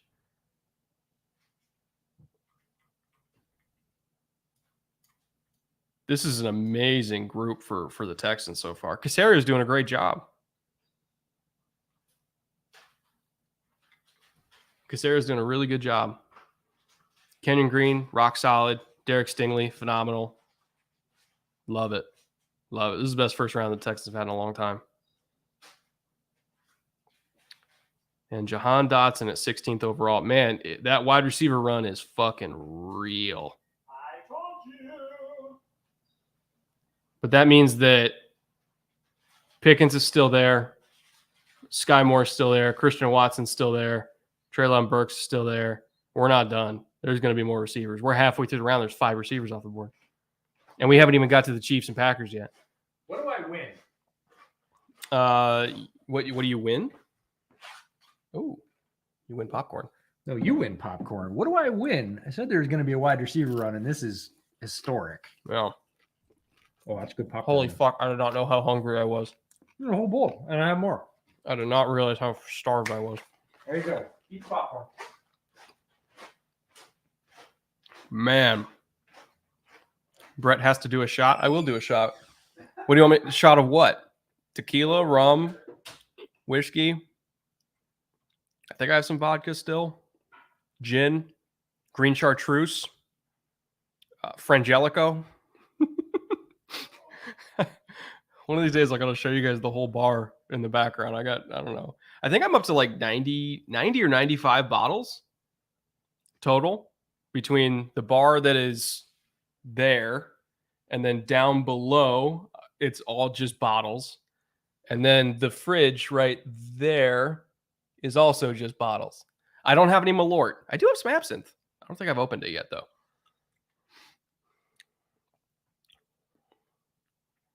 Man. Yeah, I'll take a shot of something at some point. Who shoots gin? People who make mistakes. That's who shoots gin. And my friends, I am somebody who makes mistakes. You know that. You know that about me. Oh, God. That's the best popcorn I've ever had in my life.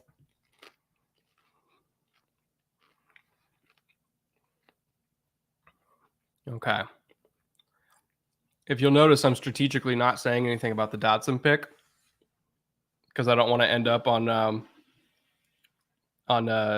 what's that Twitter account that like exposes shitty takes. I'm trying to avoid that. I like Jahan Dotson, the player. Oof, 16. That is a little early for me.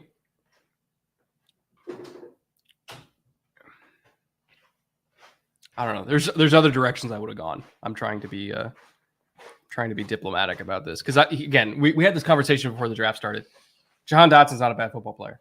Nope. He's very specific in what he does as a wide receiver, and if you need that, he's one of the best in this draft at that role. He is not a bad football player. He is not the all everything that a lot of people made him out to be. I saw a lot of people say he had some of the best hands in this draft. On certain receptions, he does. On other receptions, he lets the ball into his body. He is one of the best slot receivers. He annihilates people in the slot. he's going to be very productive in the slot. Where do you end up? 16 to the commies. Okay. So Terry outside. Yeah. I'm trying to find a fit that I like here, or right. you know, a I'm gonna reason lean to back so I don't crunch in my microphone so much. Oh, I've been making that mistake. So Terry's outside. Curtis Samuel's already their slot guy. Cam Sims outside. They must like him at Z, I guess. Which I think he can play Z just fine. Like I think he's a perfectly fine Z. But I also think that if I wanted somebody who could play Z and also get on the line of scrimmage to give Terry some motions here and there, I would also say that Sky Moore could do that, or George Pickens, or Watson. Or both of those guys are Sky Moore, I think, is more flexible inside and outside than Jahan Dotson is. Jahan Dotson, yes, all the Penn State fans will say, but EJ, they played him outside. They did. He was effective there. But I think absent shot. Connor, you're pushing it. It's early. We got a lot of stream left.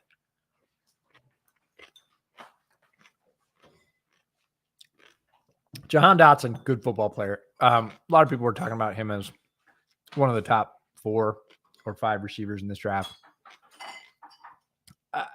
Not for me. Very good football player. We'll see how it goes. Let's make some mistakes. Oh, what kind of mistakes are we making? Oh, Connor, you win. Absinthe. Okay. It's all right. Let's do this on an empty stomach. Oh, boy. For the people. For the people. I haven't even opened it yet. Wow. I'm just going to go with bubbly because absinthe, no. Not. This is going to be terrible. This is going to be rugged. It's going to be better. This is going to be awful. It's better than Malort. Barely. Still counts, right? Oh, Jesus. Okay. So we are doing Oregon Spirit. Oh, man. Absinthe. Wow. This is going to be the worst thing in my life. All right. 23rd overall pick goes to the Ravens. Cardinals get a 3rd rounder, the 100th, not bad, top 100 pick, Marquise Brown. Gotta have sugar and water. No, we're going for it. We're gonna have ourselves a night, boys. Oh no. He thought it was a good idea until he smelled no.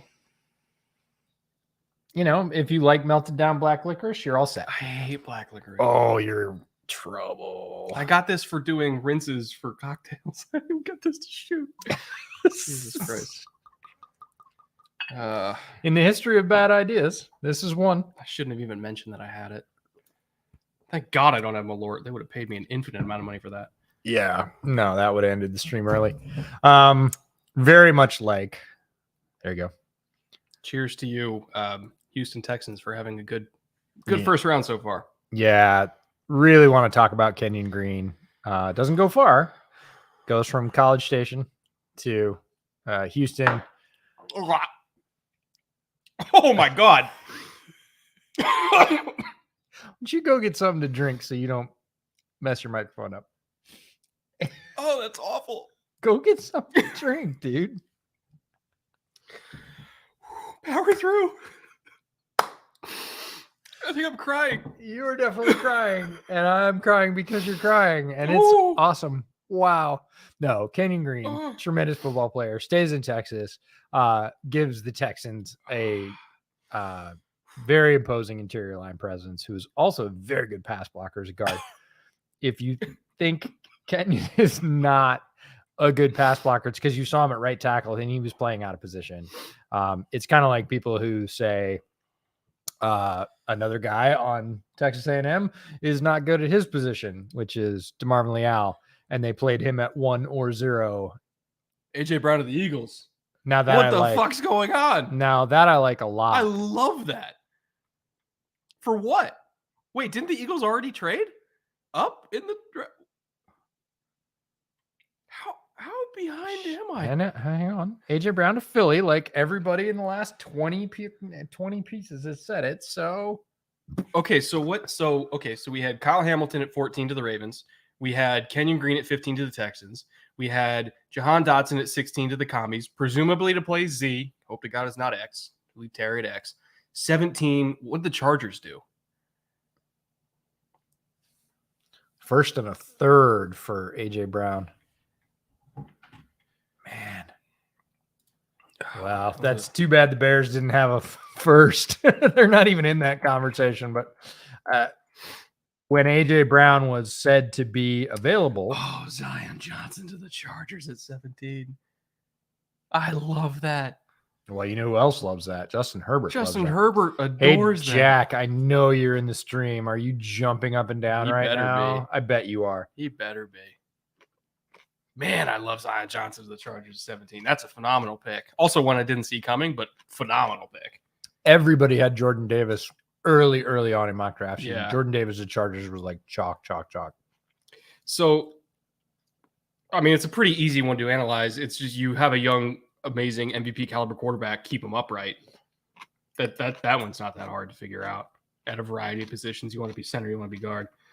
At 18, though, let's just call AJ Brown the first round pick for the Eagles. Jordan Davis, AJ Brown, back to back. That's one of the best first round combinations I think you can have.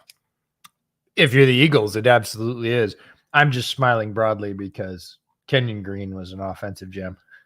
Was he? You're right, he was. And he went before Zion Johnson. And if I'd said that at that time, I would have been pilloried. You're right. Yeah, because that was coming fresh off Senior Bowl. You know, where Zion Johnson was that dude. Mm-hmm. Yeah, I need to wash this fucking absinthe out of my mouth with popcorn. That seems like a terrible idea. It's like bad to worse. All right, that helped. That definitely helped. Okay. All right. So chat, if you can help me by telling me what they got back for AJ Brown. It was first and a third, said. Oh, first and a third? Mm-hmm. Okay, so Tennessee's at 18. There's so many receivers off the board. You're not going to get a guy's likely not getting a guy. The other one was interior line. And Zion and Kenyon are gone, but Linderbaum? No, I don't think so. But not that they need a center. Like they're right. fine at center. Yeah, that's the thing. Is a lot of people were talking about guard. And honestly, the Penning at guard actually fits them. Oh, 100%. I was one of the guys, and Tyler Smith too. Somebody asked me on the airplane when I did the AMA, and they said, "What do you think the Titans do?" And I said, one of the mashing guards would be right up Vrabel's alley. Yeah, like, I could see Tyler Smith to go play guard at the Titans would be okay.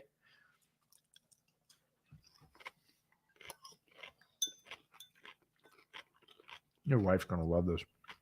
What, the cucumber salad? Yep. 100%. She's into it. She'll love this. Pick is in. Malik Willis to the Titans. I mean, giving up AJ Brown for Malik Willis, I think makes sense. Because Ryan Tannehill's contract. No, Titans quarterback situation has been discussed a bunch. Yeah. Like it would be perfect. You get out of Tannehill's contract in 2023. Malik Willis starts. You use the third round pick on another receiver. Yeah, I don't hate it. Although, that being said, the Titans receiving core at this point is not great. Because Corey Davis was gone last year. AJ Brown's gone this year. So you've got Robert Woods. Yeah. Nick Westbrook-Akini. Yeah. Woods is who they're counting on. Mm-hmm. And he's going to need help. So they're going to need to use some of those picks farther on down on many of those other wide receivers that are in this draft. And they are there. It's not if you don't get this first bunch of 6 or 7 receivers that you can't get one. It's not one of those drafts where it drops off like that. You're going to get 3rd, 4th, 5th round talents who can play in this draft because there's so many players in this draft. I mean, just number of players. Steelers draft Linderbaum if they don't go for Willis. I mean, they very well could. I could see it. They very well could. But again, Steelers, if they don't take Malik Willis, which at this point, that's the part. Of course, they're going to. That's the part I'm sort of hanging up on. I'm like, but I mean, I would be really stunned if that was the case. It could happen, but I would be really surprised. Would it be surprising because of Linderbaum? No. Steelers have. Is it Treylon Burks to the Titans? Holy shit! To replace, it's just they just went for a younger AJ. They just wanted another AJ Brown. Yeah. Yeah, you want a younger and cheaper. It's like, oh, you want a large 225-pound receiver with yak ability and jump ball ability who will just jump over people and physically abuse them. Who doesn't want to be paid $25 million a year for the next 3 years? That's the kicker. Okay. It's a cost control move. Yeah. Wow, what the fuck are the Titans doing? To answer your question, TJ, saving money. They are realizing that their cap situation is not good next offseason. They need they it's not that they can't afford AJ Brown, because you can afford AJ Brown. The things that they have to do to afford AJ Brown, they don't want to do. Yeah. So they can get Treylon Burks right now, and they think a year from now that he'll be a reasonable facsimile of AJ Brown. They don't think he's going to be AJ Brown, probably, but they think he can give them 80% of the production for what, 30% of the price, probably. Woo! 4 years extension for $100 million. Of course, that's in place. You're not trading for an AJ Brown without an extension. That means that this deal was already 57 guaranteed. Yeah, this deal was already done. They just wanted to see who was on the board. 100%. The Titans wanted to make sure Burks was there before they did this deal. That's what this is about. Yep. Titans said we're going to get out from AJ Brown under AJ Brown wanting a lot of money very soon, and we're going to replace him with a guy we think is similar. That costs way less. So the Eagles receiving core is really good. Is super intriguing. Devonta Smith and AJ Brown are your 1 and 2 in whatever order you want, and that's great. Like right there, you're fine. Arcega-Whiteside's converting to tight end. I don't know if you saw that. So then your number 3 is probably Zach Pascal, and we just completely forget that Jalen Reagor and Quez Watkins exist. We don't forget that Quez Watkins exists. Well, at least Jalen Reagor. Yeah, Jalen Reagor could still get moved. They could get more picks. Yeah, I'll pick. Singular. Yeah. Send him to Chicago to work with Fields. Who knows? Maybe Baltimore will trade for him. I don't know. Send him to Chicago. I mean, the Jalen Reagor reclamation project, I'm on board. Maybe it works. It's not working in Philly. So I know Philly fans hate Jalen Reagor, and we sat around this very table. One of the very first videos we made was KJ Hamler versus Jalen Reagor, who's better. Who, both turned out to be not world beaters so Hamler's far. dealt with some injuries. He's fine, and neither one has been a world beater for multiple reasons. And that's fine. That's the way it goes with wide receivers. We like both of them still, but if you want to send Jalen Reagor for, a low round pick to Chicago as a, hey, get out and maybe go work with Justin Fields and see if it works, because there's opportunity. I'm all for it. Sure. Do it. I don't want to pay a lot for it, but I don't think you're going to have to. I don't think you're going to have like to. a 5th or 6th round pick at this point. Yeah. Harold for $5. Thank you, Harold. I'm texting with my Eagles fan friend, and he is hyped, as he should be. He should be. Jordan Davis and AJ Brown. Yeah, it's hard not to get hyped about that. I think. What do you think? What do you think our young friend that works for the Ringer thinks? He's got to be ecstatic. I know he loved Jordan Davis. Solak is probably on cloud 9 right now. We're talking about Ben Solak. Yeah. By the way, if you were the Jets, would you have taken Jameson Williams? I think the Jets thing, the priority is now. They want the weapon for Wilson right now. I get it. Yeah. I get it. I still, again, going off my personal feelings about Jameson Williams, I still would have taken Jameson Williams. But I understand why. Like, they didn't take a bad player. They took a great player. So I don't necessarily think there was a wrong answer there. No, the Lions are in a place to wait. Yeah. Right? The Lions aren't in their Super Bowl window with Jared Goff right now. They would argue, they would say, we can go to the Super Bowl. Yeah, they could. It's possible. But they're in a place to wait. The Jets can't wait, right? It's year 2 of the Joe Douglas, Robert Saleh pairing. It's year 2 of the quarterback that they handpicked at the top of the draft to lead the franchise. There is no more don't give this guy everything he needs. They need to give him everything. It has to be right now. They can't wait 2/3 of the year for Jameson Williams to get healthy and kind of get in the swing of things. Like, they need Garrett Wilson to come out firing with Elijah Moore, with Michael Carter, with everybody else. So okay, what are we at now? We're down there. We need a list. So 19. I don't think the Saints have picked yet, right? Chat can correct me if I'm wrong, but I don't think the Saints have picked yet. I think we're still at Burks at 18. I think the league is kind of slowing shit down right now because they're like, 'Cause it hey, was we're way behind. we had so much news in like 3 minutes. We can't possibly handle it. We're frying circuits. Man, when's the last time you saw like two like prominent receivers traded on draft day within 10 minutes of each other? And here's the pick that they didn't trade. So I'm fascinated. This is the New Orleans pick that they kept. Which was great that they kept this and still got Olave. And now they might be going for the tackle. Yeah, because I thought they were going to have to do tackle at 16, and they kind of ended up not having to, but they still have a shot at it. So again, if they like Ryman or they like Penning or they trust Duke, whatever it is, to be clear, they're not trusting Duke to play left tackle. He had double knee surgery last year. Kyle for $20. I'm a Titans fan. Can you make me feel better? Okay, so keep in mind, I didn't even have Burks in my first round. My mock draft does not mean that I don't see Burks as a very talented kid. You watch the Alabama tape, and he was outrunning one of the fastest, most physical defenses in the entire nation. Very, very talented.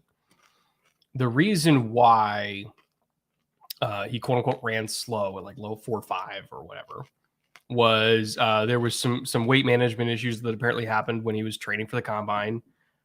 We don't know why that is, because there can be a variety of reasons why somebody is out of shape training in the draft process. It can be for health issues, like we saw with my Jay Sanders, like he was dealing with an illness, got sick, dropped a lot of weight, terrible times. It's not his fault.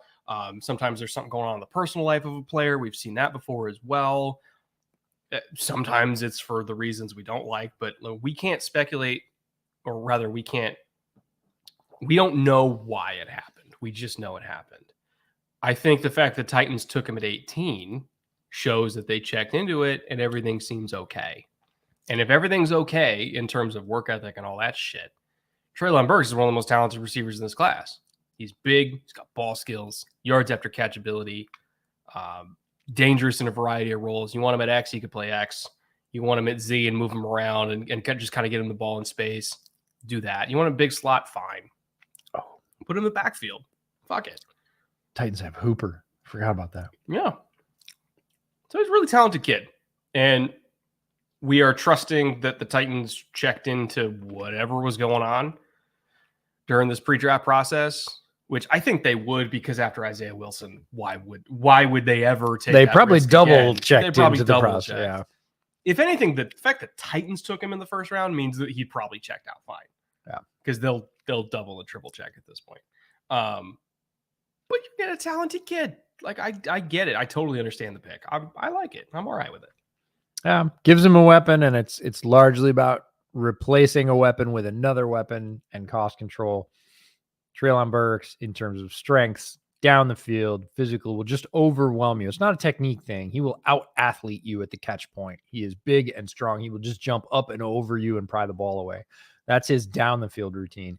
His yak ability from all manner of short receptions, tunnel screens, flares, jet sweeps, you name it, short crosses, slants, is catch it and outrun you because he's faster. He can do it. And everybody says, no, look at all the tape. He is running away from folks in the SEC left and right. Every tape. Man, look at that fit.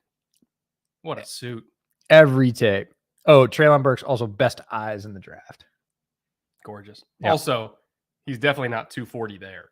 No. When he showed up for combine training, he was 242. He ain't 242 anymore. No. So that's a good thing.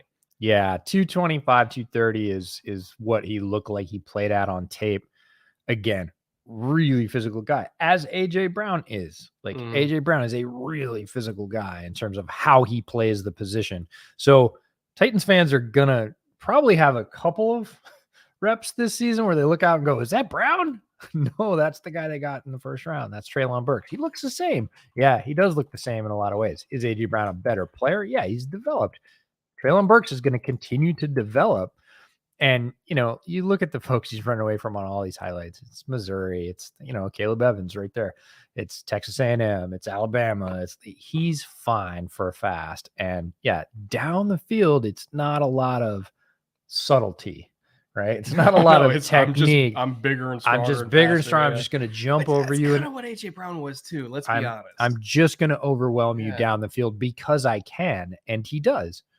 And very, very talented guy, plays a different way, but it plays a way that Titans are quite used to, as a matter of fact, having had AJ Brown. So they basically just replaced AJ Brown with a cheaper, younger AJ Brown, who will continue to develop and hopefully be that good, and got a bunch of picks for trading away AJ Brown. So there you are. So the Saints did take Penning. Trust Duke. Trust Duke. Trust Duke. That's their plan. And I'm not going to argue with him, because if he says he fixes that outside shoulder with speed so he doesn't open the hips, that was my thing with Penning. Anybody who listened to our draft coverage knows that was my thing with Penning. If he can't solve that issue, he can't be a tackle. If he can solve that issue, great. No. They took Pickett over Malik. There's your smoke screen of the year. What the fuck? You know how earlier I said local kid makes good is an excellent story and sells tickets? I didn't mean Kenny Pickett to Pitt. I don't understand that in terms of going out and signing Mitch Trubisky. That's what I'm thinking. Like, you already got the guy to just do that. Well, they believe now. They believe, and obviously, come on, their scouts they train in the same freaking facility. I know they know him well, and Kenny Pickett's a good player. Good player, good person. But you got to deal with Josh Allen and Patrick Mahomes and Lamar Jackson They're and Joe Burrow and Justin Herbert. What the fuck? They're going to do it the other way. They believe they're going to do it the other way. So for those of you that haven't followed us in the lead up to the draft, Kenny Pickett is a longtime college player, a super senior who had a tremendously productive year. The most productive year of any of the senior quarterbacks. 42 touchdowns, 7 picks, I think. Yeah, he was great. 4,000 plus yards. Won a lot of games, a lot of experience, seen a lot of defenses. Limited upside. Moves very well. Throws very well under 15 yards. A lot of his production came from yards after the catch by very fast receivers. He is not a great deep ball thrower. His accuracy is okay. He leads his receivers into contact a lot, which is a bummer. And generally the biggest knock against Kenny Pickett was not that he wasn't a great leader, not that he didn't understand how to move a football team. He does all that. It's that with all that experience, all that playing time, and his physical frame, not much room for growth. He is what he is. You are getting a largely finished product, and he is very close to his ceiling. That is the general feeling around the league. That is his ceiling is capable starter. Right. He'll be fine. His ceiling is guy that can come in and win right now. We just released our quarterback rankings today for bootleg patrons over on the Patreon site. I made 2 lists at quarterback because I couldn't get it down to just one. One was the potential list. If I have a year, who do I pick based on where they'll be in a year, or the win right now list? And on the win right now list, Kenny Pickett was my second quarterback because he is experienced. He has seen a ton of defenses. He understands all that stuff. But you're not going to go a lot farther than that. So what Pittsburgh is saying is we're going to take that guy who's going to give us a known at quarterback. We're going to surround him with talent. They already have a lot of wide receiving talent. They're building the offensive line talent. I would imagine they would continue to do that in this draft. And we're going to build the team around him, and we expect him to be the distributor, not, if you go to DJ's analogy, he is a trailer, not a tractor, right? He is not the guy that's going to pull the team, put the team on his back and pull them to wins. He's the distributor and the guy that's going to enable them to move on. It'll be fascinating to see Kenny Pickett's first eventual game against a quarterback superpower team. Well, that's okay. I know I'm coming across super negative here. I am not trying to insinuate Kenny Pickett is a bad player. He's not. He's fine. I would even venture to say capable starter in the NFL. Mm-hmm. My problem with the pick, if I can even call it that, is you're in the AFC with all of these actual freakishly mutant demigod quarterbacks. Mm-hmm. And there's going to be a scenario like what we just saw 4 months ago where you got to make a fucking play. It's January. The weather's shit. It's 3rd and 15. Make a play. Win the fucking game. Who is athletically capable of doing that in this class? Now, I know Malik's not playing this year. I get it. But in terms of being able to have an offense be wrong and have a quarterback be good enough to make it right in a shit situation on 3rd and 15 on a cold night in Stoke, like, Kenny Pickett's fine. I don't think he's doing that. At least not as much as you know, a super athletic rocket arm quarterback would be able to do, like what we see with the rest of the AFC. The rest of the Like, they are gambling that, oh, we can build a good enough roster so that Kenny Pickett doesn't have to do that for us, which, I'm sorry, in that conference, he will. You're going to have to go up against all these great quarterbacks that are going to be making all these insane plays, and you got to match it blow for blow. So you got to get a guy that you think has a chance to do that. You need the weapon, and that was the knock on Pickett throughout, is not that he hadn't improved, not that he wasn't capable, not that he was not productive. It's that, is he the guy that when you look at the game from last year, Mahomes versus Allen, could step into that game and even hold even? And not many people believe that he is. Like, if he turns into that, great. How do you watch that Bills-Chiefs playoff game and then say, yeah, we can go against that shit with Kenny Pickett? And this is nothing against Pickett, but how do you watch that fucking game that happened in your own conference 4 months ago and say, yeah, that game we'll shattered fine. a lot of GMs. Like, to be, It shattered me. it shattered football fans because it was super fun. But it shattered GMs for a different reason, which is, oh my God, I don't have one of those. What am I gonna do? Because getting one is extremely rare. Like, they're not unicorns because there's 4 or 5 of them, but that's it. They don't run in herds. You have to wait 3 or 4 years. A year. If Maybe that, that. So teams' responses are one of 2 things. We're going to wait. We're going to build the resources. We're going to wait till one comes up, and then we're going to do everything we can to get them. Or we're going to build our team in a different way. We're going to take a capable starter, which Kenny Pickett falls into the capable starter category, and do everything we can to build weapons around him to be able to try and compete. Fucking hell, man. Not what I expected. We said there was going to be chaos. There's going to be chaos. And it comes off like we're shitting on Kenny Pickett. I'm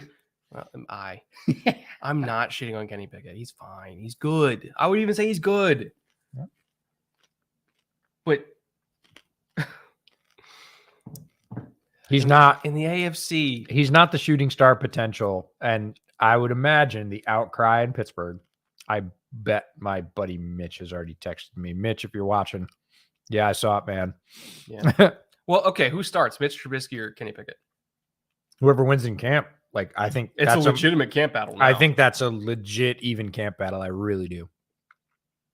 Trubisky has a higher physical ceiling. Pickett, I think, is probably Pickett can move. He can run. Nah, he doesn't have Mitch's arm or mobility. Mitch got better arm. I'll give you that. And he's more mobile than Pickett. And who knows? Maybe Brian Dable fixed him. You never know, but it's a legit battle. So it's no longer a presumptive, oh, we signed Trubisky, so he starts, to a bunch of, not a huge deal. It was never a huge deal, but it was a starter deal, low-end starter deal, for sure.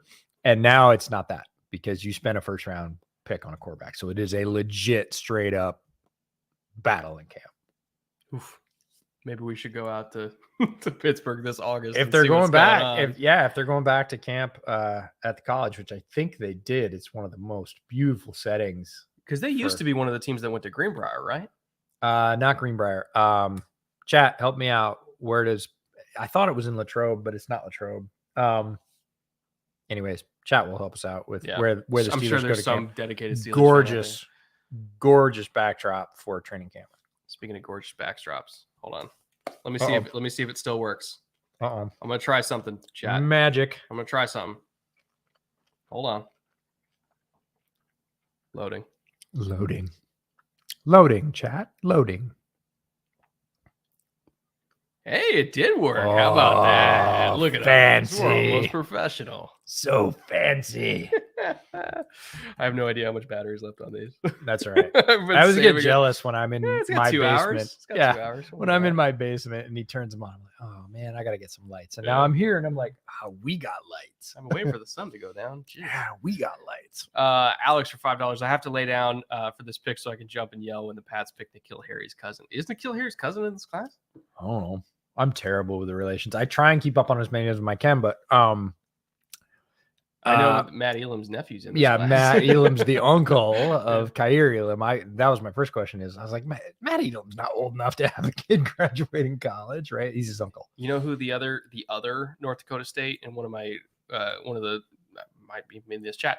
One of the people left a comment that they played against this future draft prospect from North Dakota State, was in the wide receiving core with Christian Watson, whose last name just so happens to be Sproles. Oh, no kidding. It's his nephew.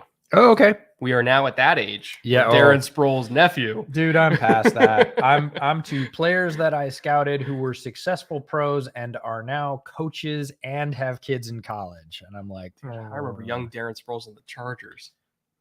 Don't start with nephews coming out of the draft. I remember I young. know. I'll start talking about Neil Anderson again. I'll do it.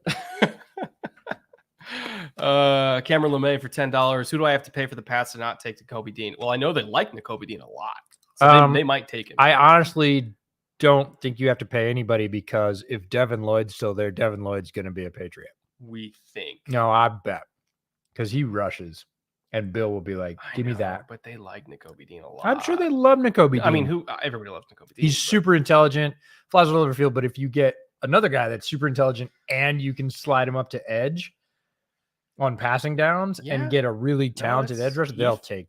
I'll take. I mean, unless we get like a wild Chanel pick at 21, because Zion's gone, Kenyon Green's gone. So I whatever love the competition I thought they were going to have at guard is not going to be there. You know what I love? I love the idea of a wild Chanel.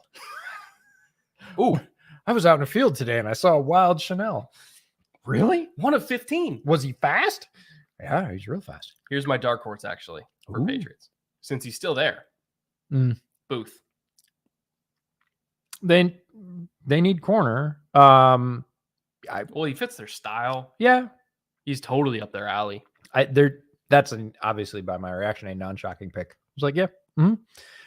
I have seen Devin Lloyd mocked to the Patriots mostly just in the last few days. That was not a very popular pick all through draft season, and it does shake me a little bit to my core, because Devin Lloyd is my ILB1. He is extremely versatile. Pats love versatile front seven players.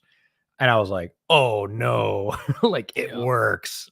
Because I've been saying Chanel, which would be another great fit for them as well. So Pats are in this really interesting place where they built this team, and they often have very low picks because they do really, really well. So they're used to picking at 28, 29, 30, farther on down. And they seem to largely pick good players. Maybe not the player that everybody thinks they should or has mocked to them. And man, if Devin Lloyd ends up, we're going rum, chat. We're switching to rum. That is a beautiful bottle of rum too. This is Diplomatico, and it is the Reserva Exclusiva. It is their Reserva grade. We got this like a year and a half ago when I came down, because that's the second bottle. Oh, it's been replaced. I went through another one. It's been replaced. So Brett was not familiar with really good deep rum, and I had some and introduced him to it. And so when it came down, we bought that bottle, and it's lovely stuff. His reaction is going to be so much better than the absinthe. Well, I got a whole bottle of it for Slater before all the position rankings were released, bribing him for all the work I was going to make him do. Smart. He's a rum guy. It's a beautiful bottle of rum. So look at that color. Yeah, it's lovely stuff. I don't think you have to pay anybody. I actually would think they might take Chanel or Lloyd above Dean if all three are available. Just saying. Would not be shocked at all. Nope. He fits. Now, so they're going to throw all these deep throws from Kenny Pickett, and I'm like, yeah. By the way, for all the people watching at home on like NFL Network right now, watching Kenny Pickett highlights, watch how many of those throws go to Jordan Addison, because as good as all these receivers are in this class, he's real good. Jordan Addison might be better. Jordan Addison was one guy that Brett was like, "Is he coming out?" And I was like, "No." And he was I like, was heartbroken. and he was like, "Damn it!" He's so good. Jordan he's- Addison's insane. He's a lot of fun. He moves Awesome. different. Yeah. He moves different. I love Jordan Addison.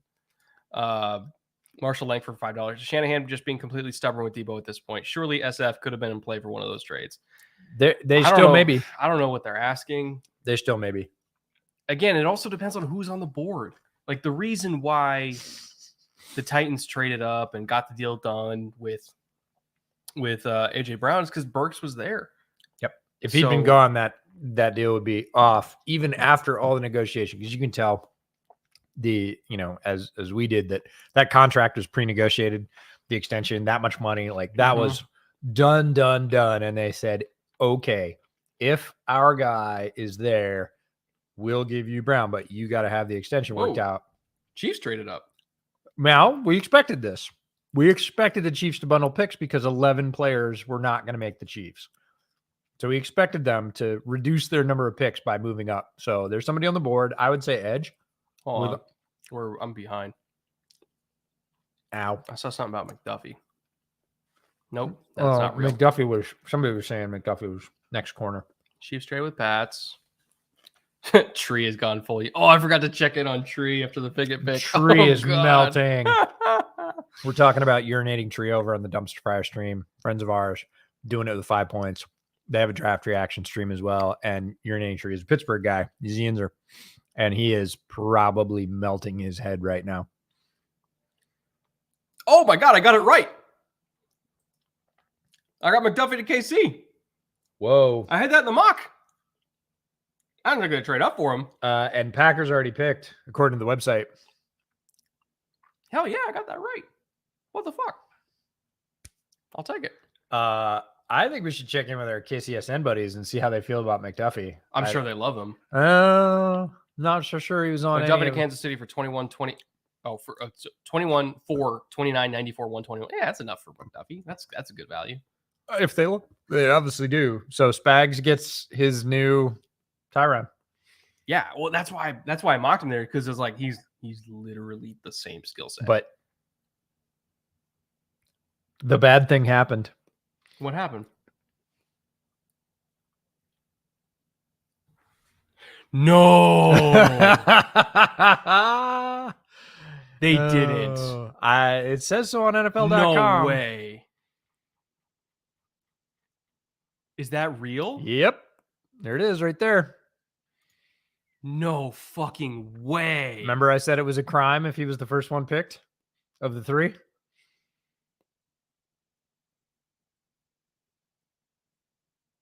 I love the face.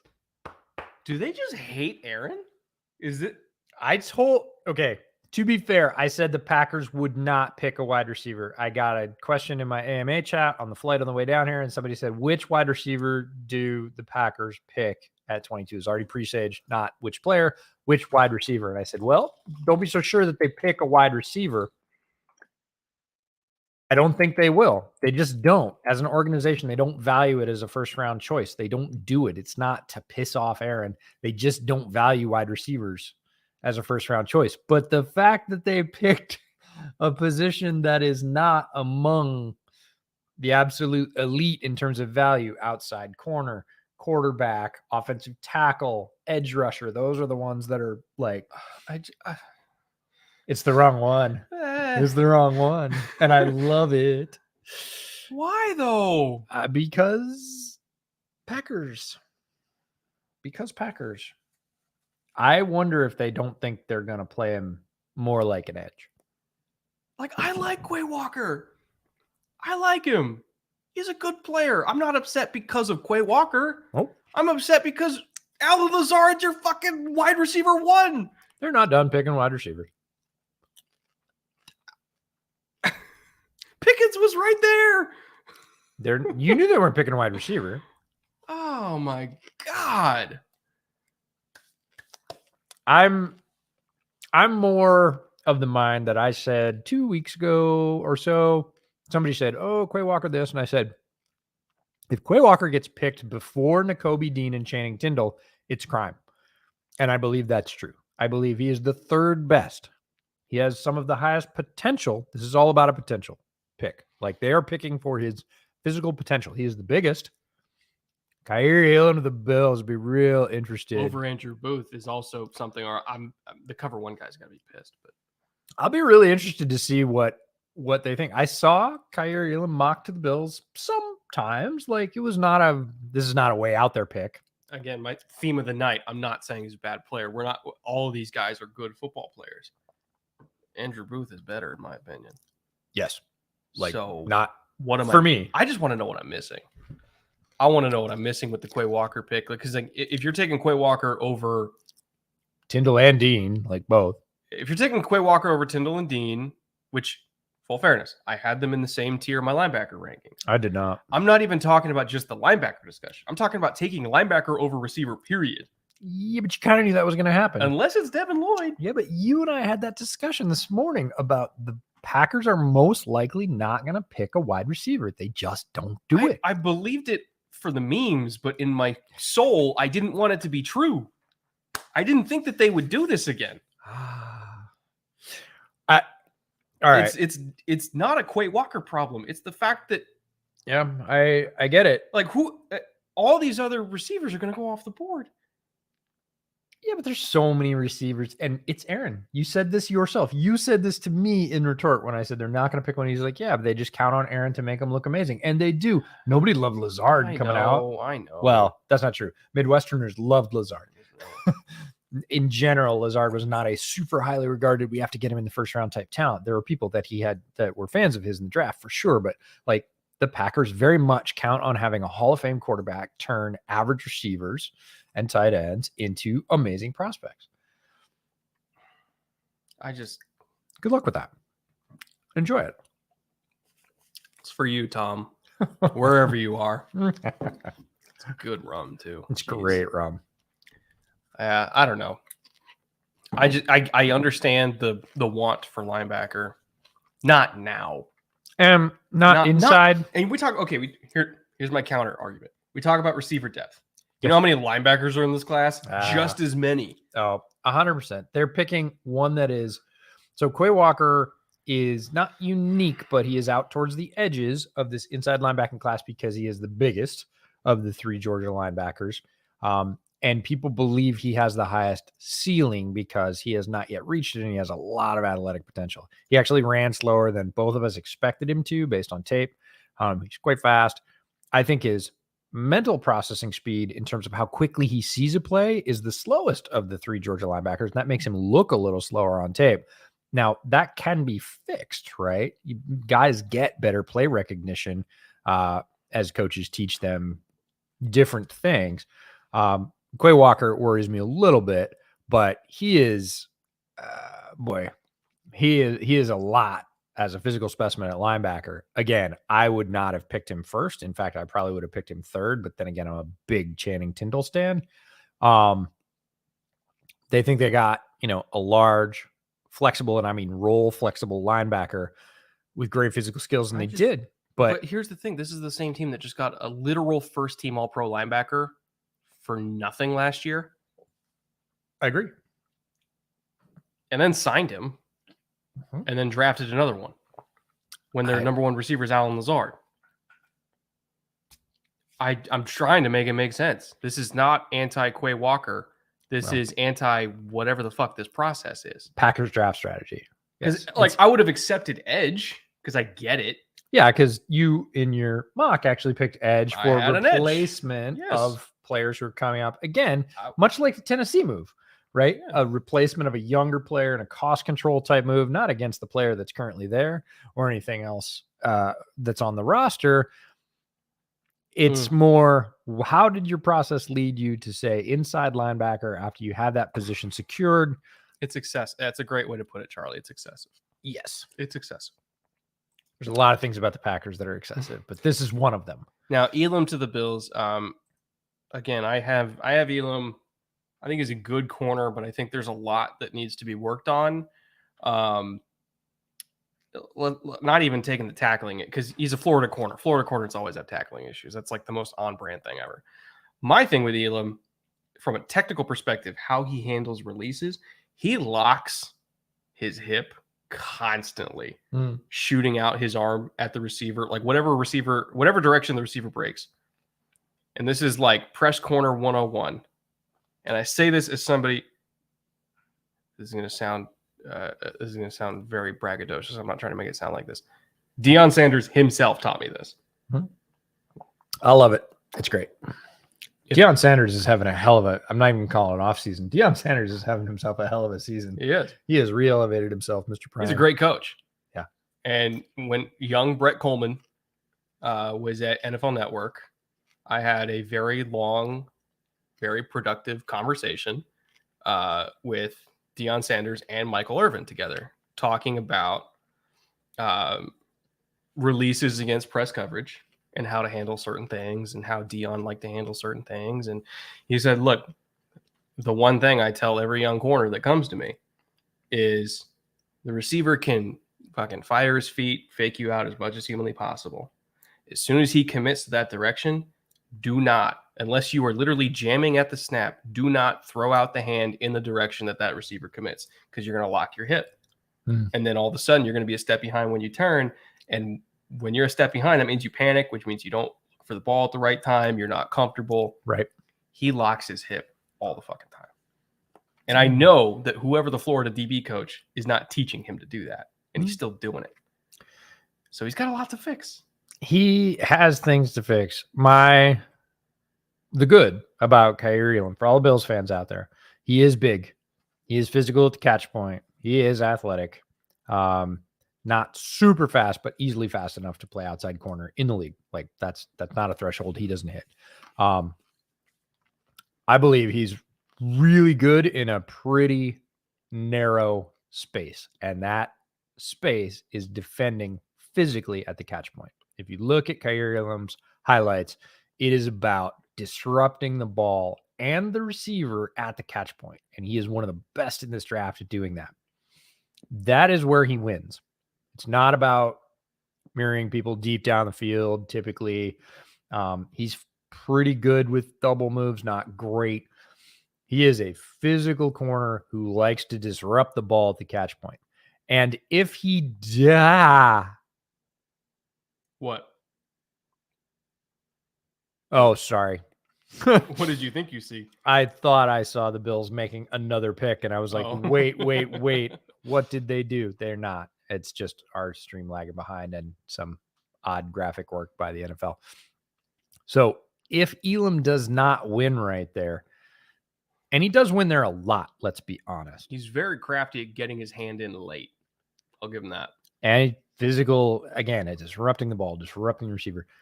I wouldn't call him a handsy, but he is going to have contact issues in the league. Like, he likes to be overly physical sometimes when he doesn't necessarily need to be.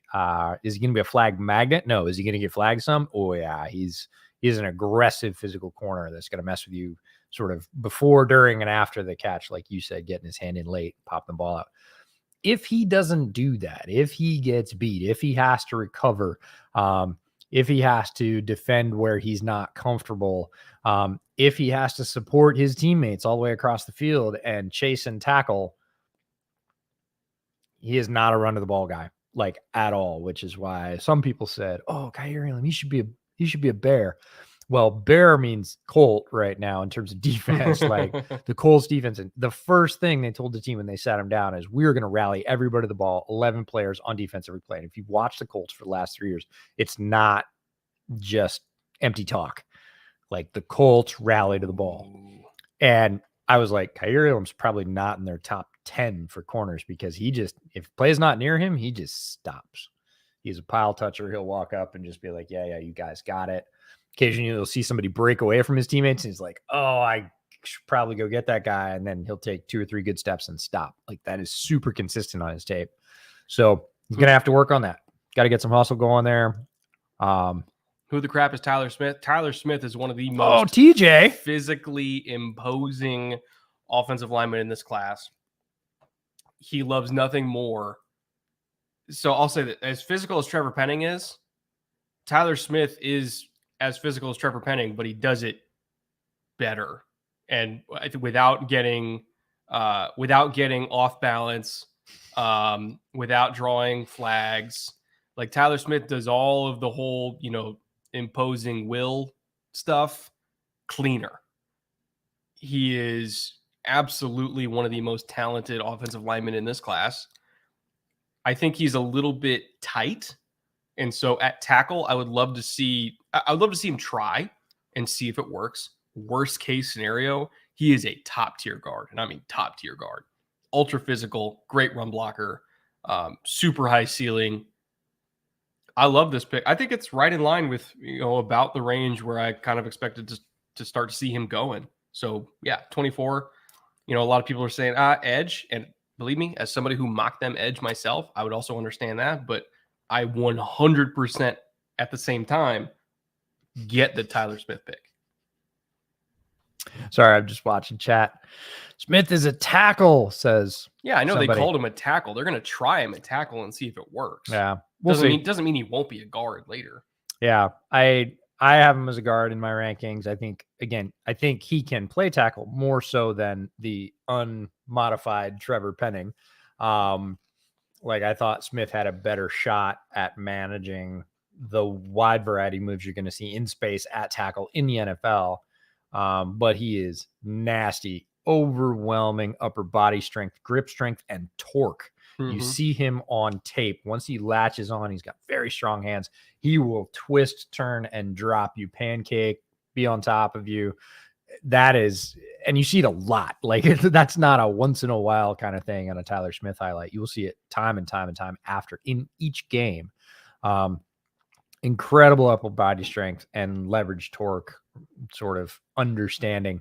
A little bit linear more than lateral, but I think was probably better laterally than Trevor Penning. So again, they're probably going to try him at tackle. And if he sticks there, great. Kind of the more ideal right tackle. If he goes to guard in a compressed space with those arms, those hands, that power, torque and leverage understanding, good night. He's going to ruffle a lot of feathers of defenders across from him. He's gonna hurt some people. Starting offensive line: Tyron Smith, Connor McGovern, Tyler Biotish, Zach Martin, Terrence Steele. Now, Terrence Steele, also fantastic run blocker. Yeah, that's the one thing a Terrence Steele could do super well. So I think that they might try to have a competition between Tyler Smith and Terrence Steele and just see who can rack up the most felony assaults during training camp. But worst case scenario, if you just want to get best five on the field, slap him in at left guard and compete with McGovern. Yeah, our buddy Emery Hunt at Football Game Plan on Twitter says that Trubisky Pickett battle is going to be fascinating. It's kind of what we said on the stream. Yes, indeed. That's a word. It is going to be one of the most watched competitions in any NFL camp. Tyler Smith versus Jordan Davis twice a year. Oh, shit. Yes, please. Yeah, and many others in that division. I think the one I put up was it was Travis Jones. I said when we finally get a rep in anger between Tyler Smith and Travis Jones in an NFL game, the world might crack in half. Well, who knows? I mean, the Eagles could still take Travis Jones on day 2 just to ram home the point that you're never going to run the ball again. Oh boy, yeah. No, it's whoosh. Oh man, sun's going down in Vegas. Looks gorgeous. Yeah. You see the stage they put on the fountain? Mm-hmm. That's awesome. They were going to do that in 2020. Yeah, but they cut the boats out. Yeah, I know. Which is probably good because they're already running behind as is, let alone doing boats. And honestly, yeah, I just don't. It's a great location, though. It's beautiful. The backdrops for what they've got in Vegas going on. What a city. Gorgeous. What a city for a draft. Speaking of Las Vegas, the draft, another shout out to DraftKings for sponsoring the stream. Extremely pleased to bring them on as a primary sponsor for the draft live stream this year. Even if you didn't hop on that early bet, a lot of players still to come off the board. DraftKings will happily facilitate your action on who I'm comes actually off the curious. board. I'm going to look to see what they have right now because I'm curious to see because the Malik odds have got to be all over the place.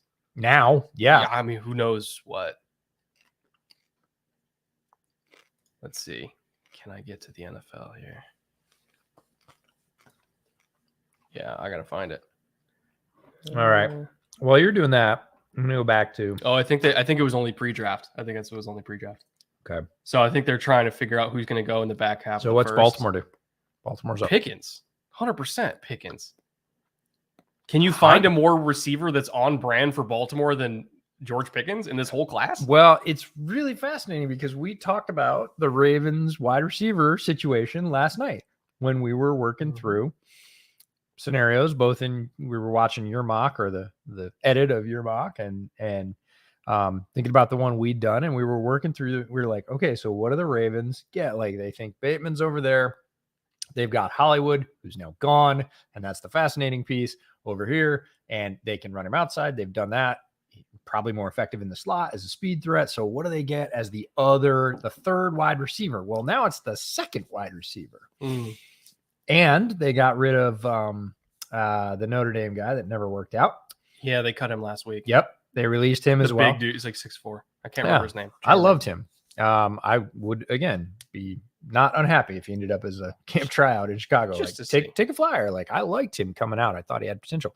But their receiving core has been sort of radically remade in the last 2 weeks. Did they trade again? I don't know. I'm refreshing as fast as I can. Not on our. I think Baltimore traded again. Well, that would be Eric DaCosta to a T. Just because he loves value. And if he doesn't Boykin, see it, Miles Boykin. Boykin, thank you very much. Appreciate Loved Boykin coming out of Notre Dame. Thought he had a lot of potential. He's raw, but he had a lot of tools. And I thought, well, use that. Never really developed with the Ravens, but doesn't mean that he won't elsewhere. And he was a very good deep ball receiver. And I happen to know a quarterback that is a very good deep ball thrower. So, he ended up in Pittsburgh. Of course he did. They're very incestuous in the AFC North. Yes. Does Green Bay take OT or edge since Gutekunst is adamant about not drafting wide receiver? I'd guess edge. Karlaftis is still on the board. I'm watching all the Tyler Smith highlights. Sorry. Yeah, it's popcorn. It's literally popcorn. I'm munching popcorn watching Tyler Smith highlights because it's so much fun. Yeah, I would guess Karlaftis. He's still there. Ebikiti's still there. I mean, there's a lot of players. Wyatt, dude, how sick would you be if Ebikiti is a Packer?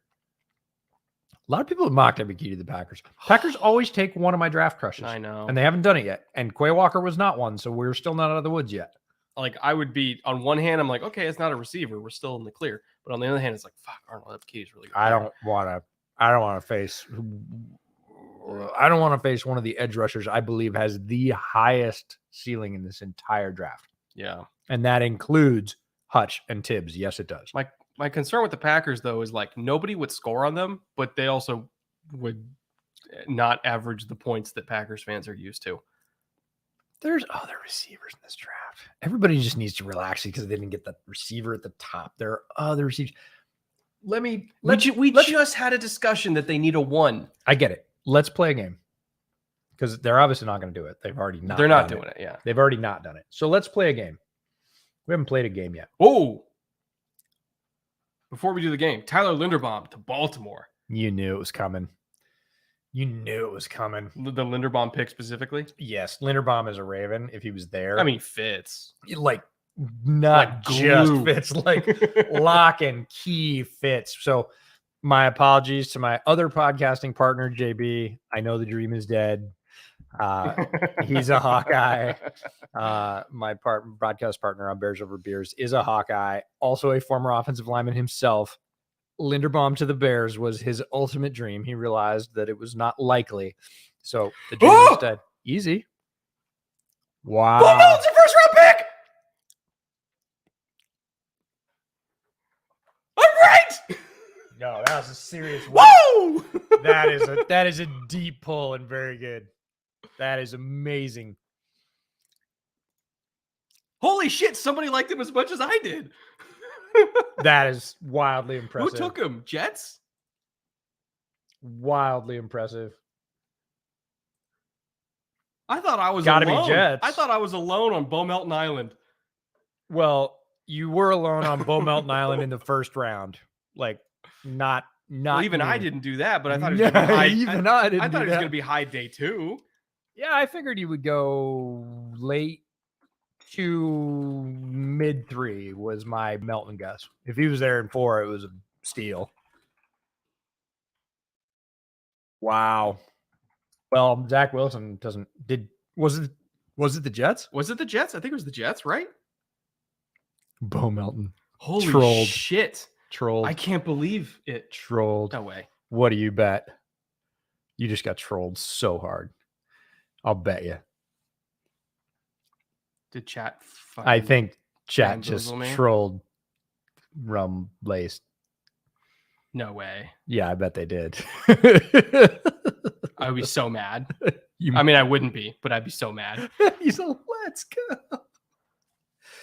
No, it's a troll. Oh, God. Well done, chat. You Well killed done. me. Oh, hook, line, and sinker. I expect a They check. committed. Nobody said anything. I expect a check. They committed. They went 4 deep on it. 4 different people all said it. They chat. You fucking committed. You worked as a team. That's an example of teamwork. Teamwork makes the dream work. You fucking assholes. Oh, it was good. That was Was every year really- it happens too. I know. Every year. I had to delete the tweet and everything. God damn it. Fucking dicks. I love you, but you're all dicks. And they just know how to hurt you. You tell them. They You knew tell they them. knew Bo Melton was the key to my heart. That's right. You tell them every year how to hurt you, and they do it. They zeroed in. They're like, oh, we're gonna get this. Who would he not be able to lay off? Who would he like be so thrilled with? Durham, Bo Melton's my high fastball inside. That's right. Can't hit it. That's right. Can't lay off it. No. God damn it. Bo Melton is your curve if you're Serrano in major leagues. Fucking hell. I wonder if Seattle trades up and grabs Willis. I mean, they could theoretically. I don't think they will. They don't put enough. They could do it. They absolutely could. 100% could. Don't think they will. Oh, yeah. We got him. It's Phil Simms. We got him. And I know there's people that follow me on Twitter like, what the fuck is he talking about? It's like, how much has Brett had to drink? He said Bo Melton's a first rounder. See, that's why you got to show up to the stream. All right. So you know what's going If on. it drives more people to the stream, well done, chat. All right. What was your game you wanted to play with Linderbaum since It was chat? not Linderbaum. Jermaine Johnson, the Jet. Is Jermaine Johnson real? Is anything real? Is anything real? Will I anymore? ever love again? No. Not chat, at least. Let me double check this. Let me double check. I'm gonna trust Now he's going to be All really. right, Connor Rogers has it. He's Okay. reliable. All right. Well, that's a hell of a get for Robert Saleh, his defense. Like, you would not have expected at 26. Yeah. 26 that Jermaine Johnson is there. Massive edge hitter. You even said they need another weapon at edge, right? Just to they just went and got him. Yeah, super impressive. So the Jets haul. Who do they have in total? So Sauce. they got Sauce, Jermaine Johnson, and a wide picks. receiver. Who'd they trade for again? I'm sorry, a lot's happened today. A lot's happened today. He played it. Ohio State. Oh, right. They took Garrett Wilson too. Sauce. Oh, wait. They traded up for Jermaine Johnson? What did they use to get him? Yeah, they were at 26. Yeah, because that's right. They took Garrett Wilson. So they came up from round 2, right? Bucks took Bo Melton. They're hard on Okay, it. when Bo Melton actually goes off the board You're not in gonna round believe it. 7. You're going to be like 3 players later. Like, I don't believe He's it. like my Stone Forsythe this year. He is your Stone Forsythe this year. They just made him into your Stone Forsythe this year. Oh, you assholes. Dude. Oh, well done, Chad. Well done. Well done, Chad. Beautiful. Beautiful work. Now the Packers get a second swing. They will draft defense, prop safety. I don't know. I'm still thinking edge. Karlaftis is there. Ebiketi's there. Karlaftis seems like a Packer to me. Pascal's like right up their alley. As well. Pascal was another like lock to the Ravens that Yeah. with Linderbaum was a. So, okay. So the trade was 26 for 101, 26 and 101 for 35, 69, 163. That's totally appropriate value for Jermaine Johnson. That seems Light almost. yeah, and this is something we talked about leading up to the draft that trade value is going to be fascinating to watch, especially compared to previous years. Yeah. Because there was such an equality of talent so deeply into this draft and so little deviation in a lot of different ways that teams were going to go, I'm not giving you a premium to move up. I can stay where I'm at. I'll give you a little bit less if you want me to move up. And teams are going, if you're going to give me picks, I'll take them. Like, and kind of seems like that because that seems light for that move. For an edge rusher with It's not pretty even high for who. ceiling. It's just when you add those picks. Yeah, I'm just saying premium position, high ceiling. Why not? I mean, they moved down from 26 to 35. Yeah. Man, these Linderbaum highlights are always just porn. Ravens fans are going to love him. He's going to play for the Ravens. Like, again, we say it's cliche, always a 10-year starter. Very few people are 10-year starters. He's an 8 or 9 year starter. Tyler Linderbaum is going to play for a long-ass time in Baltimore. Yeah. Long time. Don't disagree. You want more popcorn? You want something else? I mean, some sort of carbs to soak up the evil. It's not evil. Or to soak up the Bo Melton liquid, the Bo Melton lube. Can you imagine though how if he raging Jets fans would be, and I'd just be like, I love him. Well, trust me, I've had that experience where I was all about a pick, and the fan base in general in the city was all pitchforks and torches. Who was it? Roquan? No, Roquan I actually nailed. Roquan, I was like, they're picking Roquan Smith. I went to physical therapy that day because I was rehabbing shoulder, I think, and one of your many injuries. Yeah, one of my many injuries. Yeah. And my physical therapist, they had the draft on the TV in the PT area, and he said, "Oh, you follow the draft, right?" I said, "Yeah." That's one way to put it. And he said, "Who's your team taking? I'm going to hold you to it." I was like, if Quentin Nelson is not there, and I don't think he will be, this is verbatim what I said. If Quentin Nelson's not there, and I don't think he will be, if he is, he's automatically a Bear. If he's not, it's Roquan Smith from Georgia. And he was like, all right. Like, he didn't know anything about the draft. He was like, all right. He came in the next week. He was like, you're correct. You're right. Yeah. Which you're right. If Quentin Nelson was there, he would have been a Bear. Yeah. No. That was like the most telegraphed. Like, yeah, he would have been him. You know? He would have been mostly any team if he lasted longer than he did. So would Aaron Donald. A long list of great Hall of Famers. Yeah. So no. Jaguars traded up. Yeah, it wasn't. Wait, well, I don't know. Did the Jaguars trade up? Yes. Up is down, left is right.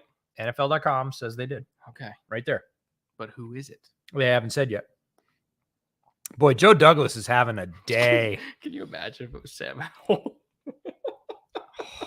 Can you fucking imagine? David, that's premium troll bait. That's amazing. Amazing comedy, though. Yeah, no, I mean, that would be. We are of nothing but slaves to the entertainment industry. Yeah. I think it would be more fun if Trent Baalke traded for Jordan Love. No. Don't give him ideas. It was Trubisky. Oh. I actually, in my pre-draft write-up 3 months beforehand of Trubisky, I said, if I was Ryan Pace, I wouldn't wait. I would trade up to 2 to get Mitch Trubisky. And they traded up to 2 to get Mitch Trubisky. And Chicago was ready to burn. And I was like, no, it's fine. It'll be good. But then they slowly convinced themselves over the course of the next 3 weeks that it was actually totally fine and everything was sunshine and rainbows. There was as much potential with it as anything else. Yeah. It did not work out. Let's narrator. And it did not work out. But what do you think happens to Mitch Trubisky if he goes to Kansas City instead? Is he still starting? He's not. He's better than he is now. That's for sure. Because Nagy didn't help. Fox crushed him, and Nagy. All right, who did the Jags take? Lloyd? Devin Lloyd? Is that real? Well, I don't know. Let me refresh. Let me go to Breer. Breer tends to be pretty trustworthy. No pickup yet on NFL.com. So Albert Breer says Jaguars. He just has the trade. So they sent the 27th pick, sending 33rd, 106, and 180. Wow, they really wanted it. Yeah, I wouldn't do it for a linebacker, but. Well, they don't have Miles Jack anymore. No, I know. I just wouldn't do it for a linebacker in the first round. I would do it for Devin Lloyd, but I think it is Devin Lloyd, though. Yeah, I would do that. Because right now their linebacking core pre-Devin Lloyd is Foye Oluokun, who I like actually a lot from Atlanta, Shaquille Quarterman, and Caleb Chason, who I don't even know what role Chason's going to have in this defense. I mean, maybe they'll figure it out, but yeah, Devin Lloyd's real. Yeah, Devin Lloyd is real. You mean Devin Lloyd's a Jag? Devin Lloyd's a Jag. Good pick. Good player. No problem with it at all. Love the player. And the trade up, I think, was them saying, like, we don't think he's going to get past 32. No. So Plus, also remember what we talked about with the 5th-year option being very valuable for linebacker because of how expensive the top tier linebackers are. Yeah, the top tier linebackers. That's the ones. The ones you pay. And if you think he's going to be Fred Warner, one more cheap year of potentially elite linebacker play is worth it. Devin Lloyd is a figment of our imagination. Jets traded with who? Jets trade. So pick 26 was, oh God, who was pick 26? Bills were 25. Who was 26? There's been so many fucking trades. I can't even keep track of who 26 was anymore.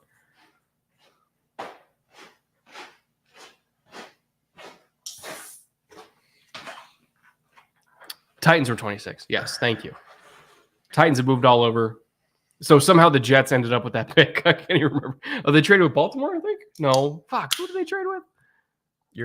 You're expecting me to remember things that I I don't didn't know. learn There's the been first a lot time. of shit going on. There's been a lot of shit's happened.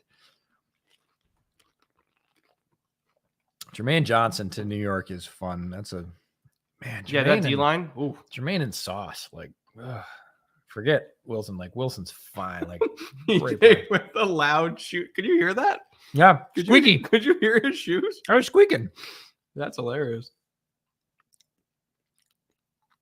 Yeah, I wish I could wear like slides and call it good. I don't believe Willis to the Packers. I don't believe that. I don't believe that. There's no way. There's no way. Zero chance. Grossy and shambles. Right? I mean, I hope. Right? EJ walks like my grandpa. EJ's ankle probably looks very similar to your grandpa's. I don't even know if you have an ankle left. Well, I mean, you know, if you count the metal parts. I think it's just a shoe duct taped to a stump at this point. Yeah. With a shuffling gait, yes. I had somebody tell me. There's no way it's real. No way. That would be something else. No way. Hold on. Maybe they called Aaron first this time. I refuse to believe. Devin Lloyd pick just came up, so we'll see who's next. I don't trust you, chat. You hurt me too much. Yes. He's remembering his previous hurts now. He's thinking, I'm not that drunk. Come on. Thinking back to last year. All right, where's Albert Breer? Albert Breer would never lie to me. Like that scum chat.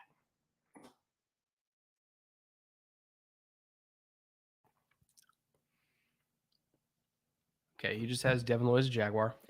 No, we don't have anything we don't have anything confirmed yet. And I don't know. We have any talented white hat Pickens to GB, please. Okay, yeah. See. I don't think it's real. Do we have any gray hat hackers in the audience that want to go hack NFL.com just to make it look real? Thank you, young Packer boy. ESPN hire me. I hope ESPN gives you a job for life. Lamar is very unhappy. I mean, I don't think he'll be that unhappy with Tyler Linderbaum. Like, he's not unhappy with Tyler Linderbaum. He's unhappy with Hollywood. He's unhappy that Hollywood's gone. Yeah, he loved Hollywood. But Tyler Linderbaum's going to be his center for like half of his hopefully remaining career. You know. So I think Tyler Linderbaum's a better football player than Hollywood Brown. Yeah, I don't think and we'll see what they get to bolster their receiving core. They got Andrews. They really believe Bateman is going to be the guy. Is it Devontae Wyatt? Really? No way. They did it twice? Did they do it twice? It's not up yet, but it's not up yet. I don't know. I have trust issues. Oh, Patrick Walker. Hold on. He's keeping track of shit for me. He doesn't have it either.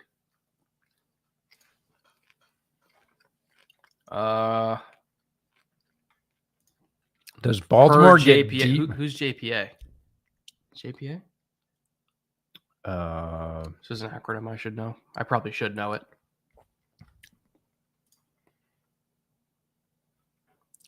You see the trust issues you guys created?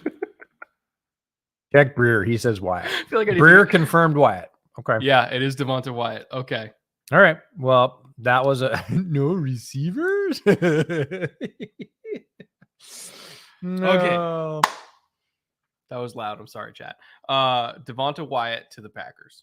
Yeah, They love their Georgia Bulldogs. True. Defensive line is still incredible. Nobody's going to score. But at the same time, no receivers. the memes write themselves. Yeah. Interesting. No, I'm frustrated because it makes it sound like I don't like these players. And I love Quay Walker. He's a good linebacker. I love Devonta Wyatt. He's one of the best defensive tackles in this class. But what the fuck?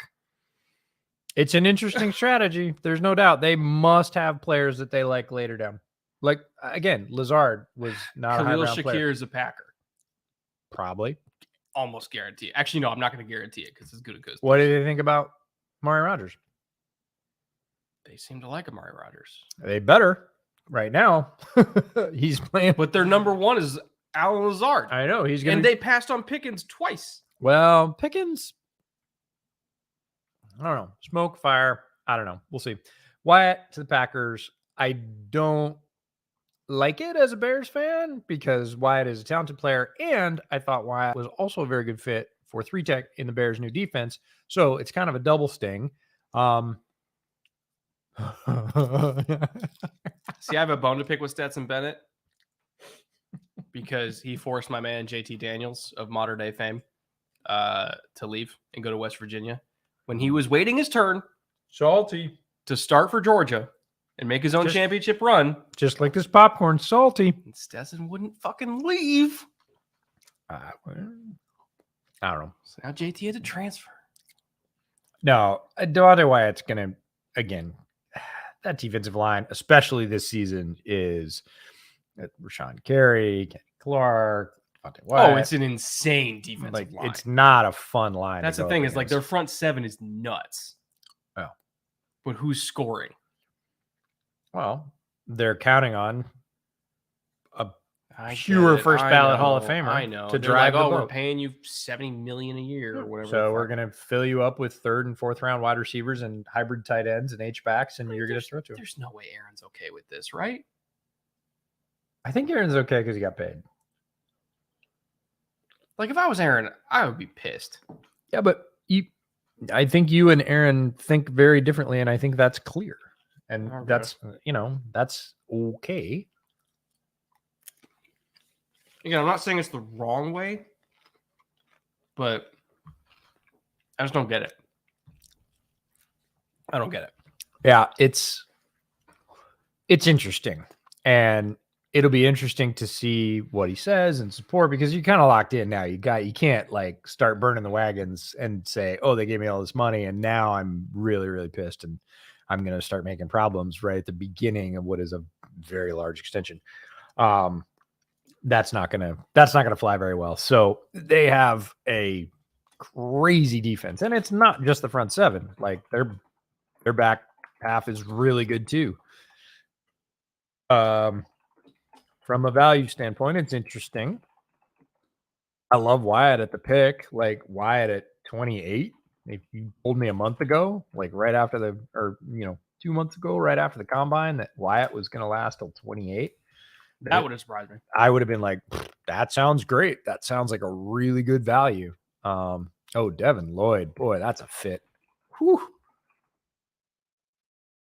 Devin Lloyd, such a great player. We probably didn't talk a ton about Devin Lloyd as he went to Jacksonville, but like he's going to be the leader in the middle there. He's super smart, rangy, athletic, can rush the passer, can play the pass, has great length, disrupts all kinds of stuff to tight ends, slot receivers.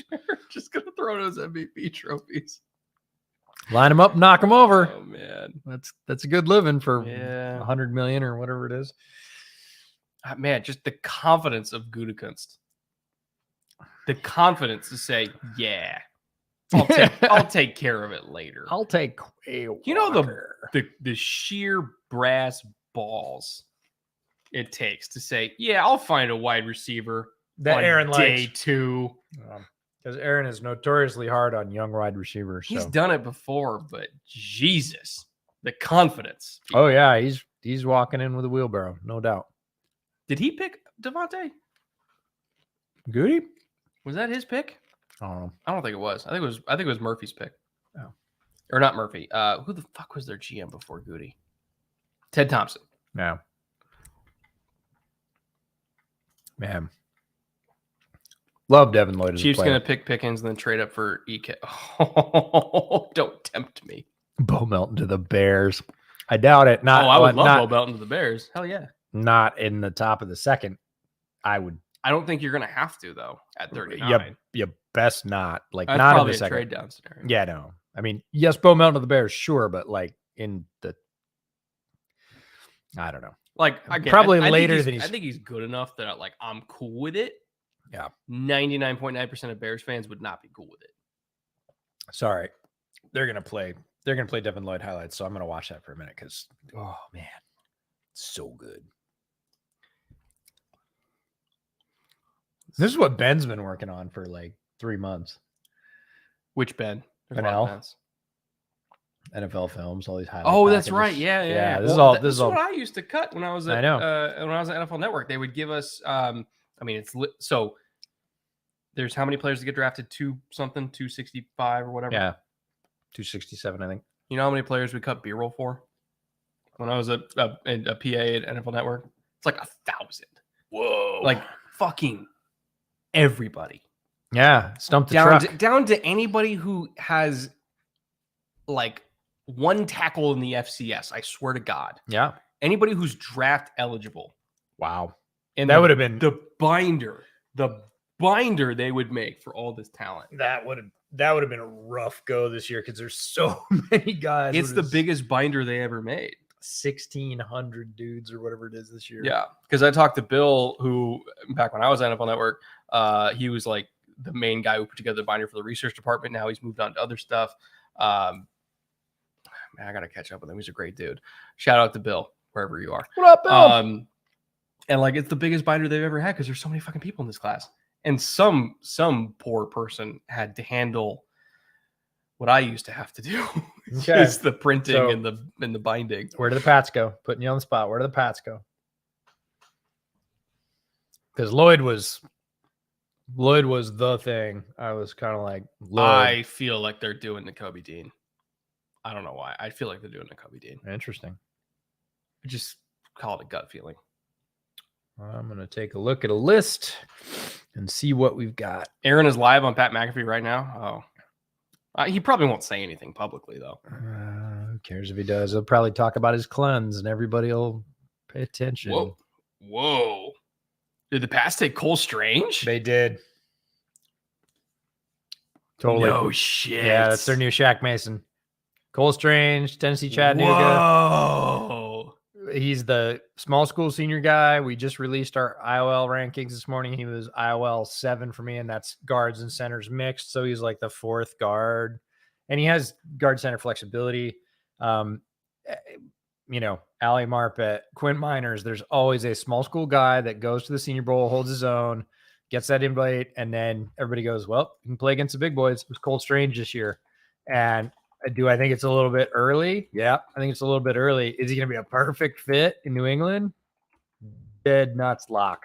He's going to be great. Keep in mind, so if you look at RAS, relative athletic score, he's the 7th most athletic guard by RAS to come out of the draft in the last 25 years. So don't talk to me about a small school kid. He's a freak of nature. And when he played against SEC teams, he played against Tennessee, and Tennessee has a great defensive line. Or not Tennessee, Kentucky. What?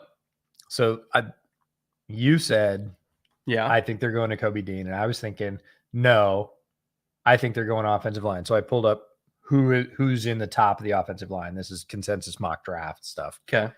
Zion's off the board. Linderbaum's off the board. Green's off the board. Parham's there. Parham would have intrigued me, yeah. But he doesn't really fit with. No, they want that ass kicker. Yeah. Jamari, is borderline, but no. And Sean Ryan, he fits. Would have been a fit. He fits. And Cole Strange is the next one at 80. They have him at 86 on a consensus mock, and we're a lot earlier than People 86. are going to be mad because it's a small school kid, but just look at the player. He's look not at the tape. He's not going to work out. Let's just put it that way. This is not a bust. He's awesome. This is a guy that's going to plug in and everybody's going to go, wow, he looks just like a Patriots offensive lineman. And he does. He looks that way on tape in college. He's going to lock right into their program and be quiet, because Patriots offensive linemen are always quiet, and just do his thing and kick people's ass and make Mac really, really happy. I did say they were going to go guard. I did not think it was going to be Cole Strange. Yeah, I don't think I saw anybody putting that together. Really good player, really athletic, kicked the ass of everybody in front of him, whether it was the SEC or whether it was FCS, didn't matter. He's fine. He's going to be good. This is one of those you should be surprised picks, but as soon as I saw it, I was like, nope. This is the kind of pick that I think I used to be surprised by the Patriots for, but now like it's totally on brand. Yeah, I would just on value. Yeah. It's kind of weird that I love a Cole Strange pick in the first round more than I love a Quay Walker pick, but Angelos. That is a high quality super chat. Aaron should want Bo Melton. Bill with the outrageous pick. Again, not that outrageous. I'm telling you. No. Telling you, it's not that outrageous. If it was some like 5th round safety from Rutgers in the first, that would be outrageous. Cole Strange. If it was Max Melton, maybe we're talking here. But. No, I mean, Cole Strange is early, not outrageous. Not that early. He's early. It would have been late second, early third. By 15, 20 picks. I would say like 25, but we're talking about a round early. It's around early. Yeah. It's not outrageous. It's early, not outrageous. There's a big difference. I can't really think of many outrageous picks that we've had so far. There's been some that I've heavily disagreed on, but none where I'm like, oh my God, there's no way he's a first round pick. Outrageous trades, but not value wise. Yeah. Just the fact that they were made. I sent you pics of my upper thighs and lower back. Would you grade my possible NFL potential? If I can't see veins popping, you're not starting in the league. Whoa. I don't want to see those picks. Just saying. I feel a lot better about Pickett tomorrow if they get Pickens. I mean, it's possible they get Pickens. He keeps sliding. That would make you feel better about Pickett? Why? Because Pickens is really good. Well, yeah, Pickens is really good. Because they're in their mind, they're going to do the same thing that I did with I'm not saying this is correct. Back in the day when Tremaine Edmonds and Josh Allen came out, and I was like, oh, I'll just switch the picks in my brain. It'll make more sense. They're going to do the same thing. But think about what Pickens is really good at. Not throwing or throwing short and intermediate. Not Pickens. Oh, sorry. Yeah. What is Pickens really good at? Run blocking and posting up people in the boundary. And getting deep down the field and hauling in over the shoulder. Yeah, balls. Pickett wouldn't. Which Pickett's not going to throw. Pickett would not maximize Pickens. Yes. That's why. It's like name value would make me feel better. I'm like, well, yeah, probably will. Donovan vaults for $10. Is the Packers' thought process that Aaron wins game, but defense will win them a championship? Well, they held the Niners to like how many points? Non-special teams points, and they still lost. No, it really is that Aaron is their offense. Yeah. Is that Aaron can make anything out of anything, and he has for years. I mean, you look at their defense played well against the Niners. It was a low-scoring game. Yeah, but you look at like Tunyon, right? Tunyon had 9 touchdowns one year. Robert Tunyon has 9 touchdowns nowhere in the NFL but Green Bay. Nowhere, and it's because of Aaron. Like 100%. Like he might have 4 or 5. He doesn't have 9, right? And everybody's like, Robert Tunyon's amazing. I'm like, Robert Tunyon with any other quarterback is average. Like an average NFL player is great. Don't get me wrong. Aaron does this. Oh, Chiefs Karlaftis real? Yeah, I think Karlaftis the Chiefs is real. That's interesting. He goes against their typical prototype. They usually have very strict length thresholds, and he does not meet them. He does not meet them. That is Karlaftis is real. That is not a normal pick for the Chiefs. All right. I'm okay with it because I like Karlaftis a lot. But well, I'm surprised that they're the ones that made the pick. Everybody in KC land was like, got to have an edge, got to have a high quality edge. Well, got a high quality player that plays out around the edge. You call him a DE, call him an edge. He's right there. He has a lot of skills. He does fit the way they like them to play. He doesn't fit physical, tough, yeah.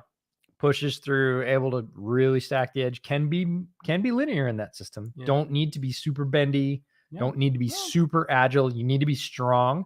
More power than speed. And you need to be fast, but you don't have to be quick side to side, right? Which George is not. Right, but he is fast. A straight line. He's straight line. Yeah, well, he's explosive in a straight line. Yeah, he's linearly explosive, and he is powerful. He has heavy hands. So the play style fits KC really well. Yeah. The physical threshold thing is interesting because they have been rigid about it. Might sort of be a softening of, we like this guy. He's young.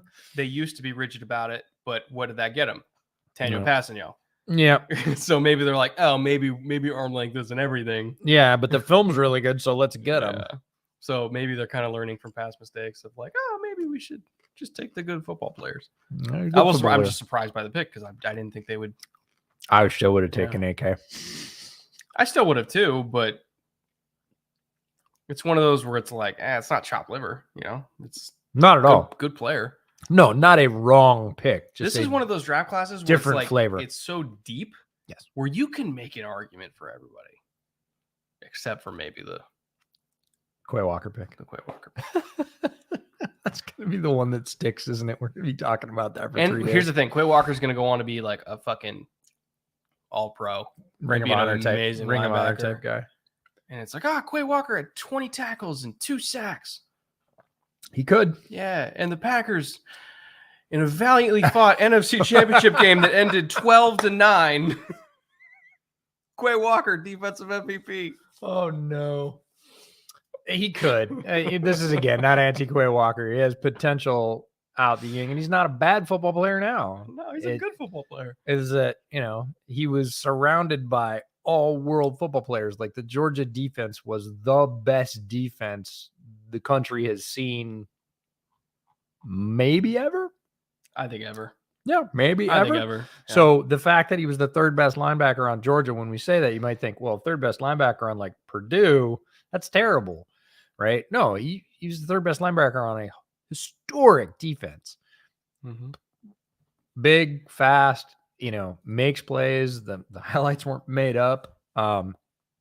It's a question of flavor. Which flavor do you like better? I like the other two flavors more. They like Quay Walker. They like the size. They like the speed. They think they can fix the issues. And you always do that with every player, right? Hey, we can change what's wrong with them. New Orleans did it with Penning, right? If they can fix that, and a coach we trust says they already fixed that, we're picking him. We're picking him up high. And he's going to be our left tackle. And he's probably going to be good at it. He's got an incredible frame. He's like 6'7", something like that. Yeah, Penning's like 6'7", 325, super athletic. Yeah. If they can fix the thing, you got it. But yeah. What good wide receivers are left in the draft for pick 42? Who picks at 42 again? Mm-hmm. It's past the Bears. Yeah, it's 4 past the Bears. But at this rate, Sky Moore will be there. Maybe. Well, I shouldn't say will be. Could be there. Is there currently? Pierce, Alec Pierce, Christian Watson, Mechie, Calvin Austin. Pickens is going to get taken eventually. I have to believe that. Sure.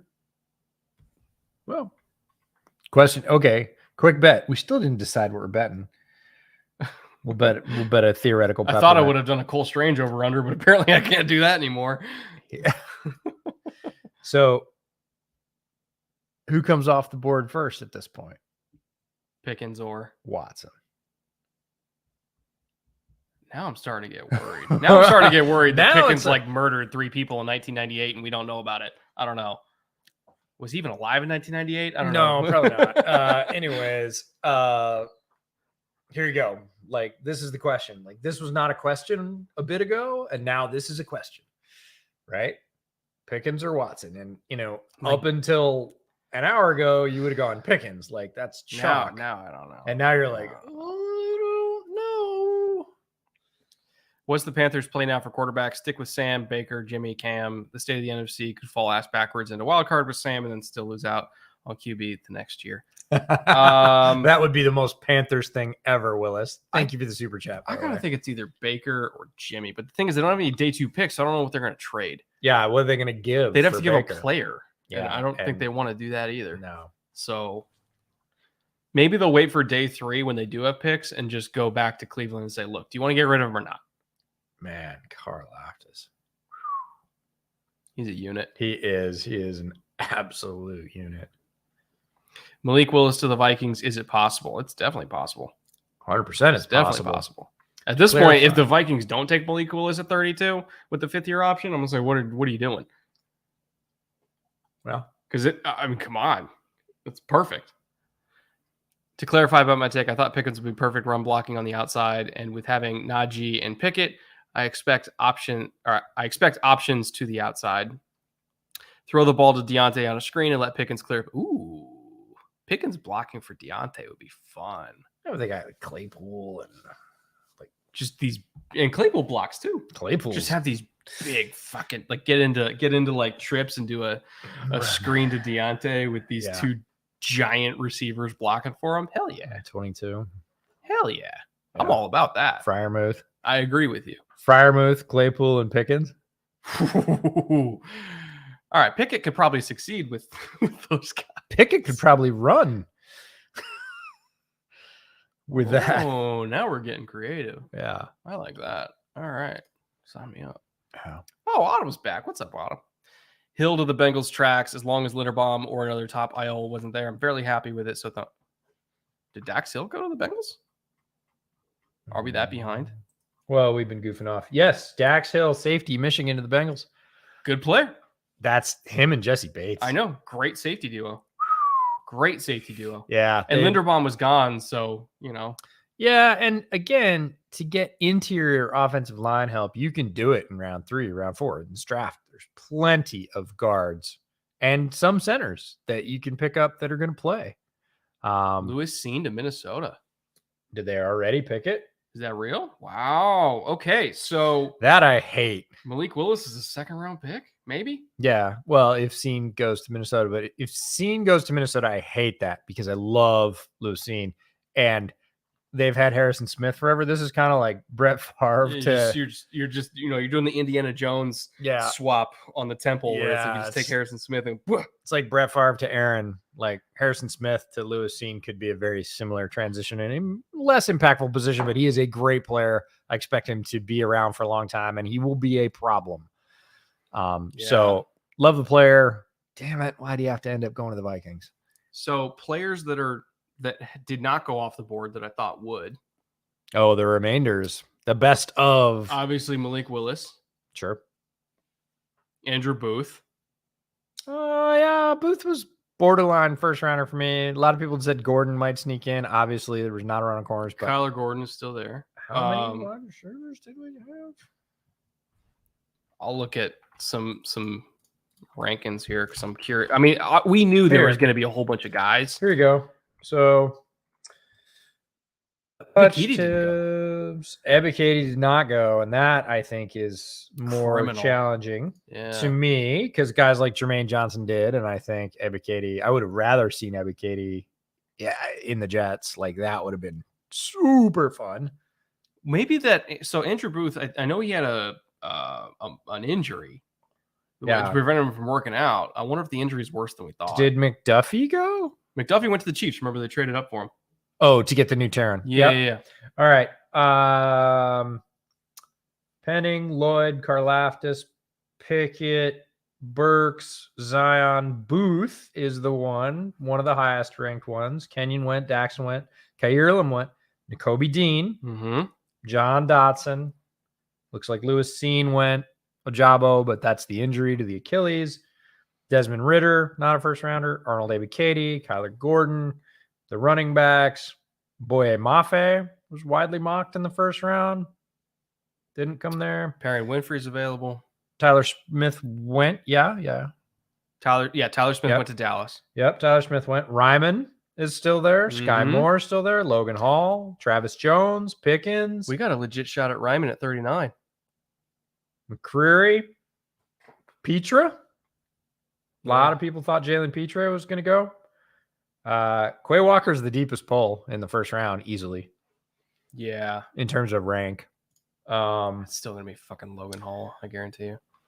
Christian Watson, Trey McBride, and that's really guys. Perrion Winfrey, but those guys were never really flirting with the first round. So a lot of players left, as is typical. Like 50-something players get mocked in the first round over the course of the last 6 or so weeks. Only 32 of them can get picked.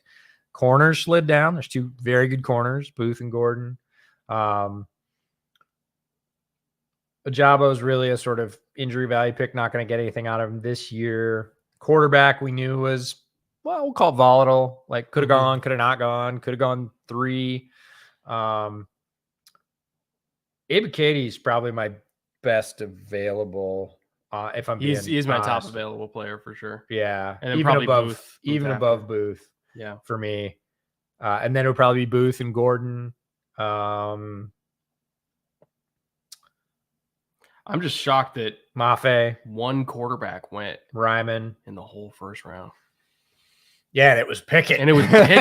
That's the thing. It's like one quarterback I'm not surprised by at all. One quarterback, and it was Pickett, and it was to Pitt. Like, I'm triply surprised by that. Yeah, wow. So, Autumn, it did go a little bit off the rails in the second half, but in my defense, you paid me to do a shot of absinthe, so it's not entirely my fault. And there was a legendary troll, which might have been related to the absinthe. The Bo Melton troll, again, golf clap. Yeah. So close out. You got 2 good players going to the end of the first round. Dax Hill to Bengals, slam dunk. He could play nickel. He could play safety, whatever you want to do. Pair him up with Jesse Bates, one of the better safety duos in the league, potentially, if Dax Hill ends up being as good as we think he is. And then Lewis Seen, solid, rock solid. Great solid. safety. Surprised they didn't go quarterback. But yeah, eventually just going to take over for Harrison Smith and just be at minimum guy. He'll start across from Harrison. Yeah, and eventually just become the heir apparent to Harrison Smith and continue that great tradition of safety play for the Vikings. Very, very good player. Yeah, and we have a lot of great players left on the board for day 2. So remember, we're going to be back. What is it, an hour? Half an hour. Half an hour before the draft starts tomorrow, which is at I believe 7 Eastern. West Coast time. Let me double check for you guys. 7 Eastern? Friday it starts at 7 Eastern, so we'll be on at 6:30 Eastern tomorrow. Talk about a few players that are left on the board. We'll take a look at the current draft order after all these trades because everything changed. Give a little predictions, give a little thoughts about day 1 once we have time to digest it. And then we'll be right back in the saddle for round 2 and round 3 back to back. And thank you everybody for showed up. We had, pretty consistently high viewer the whole night. Chat was rocking. Love you all. And same time, same place tomorrow. Later.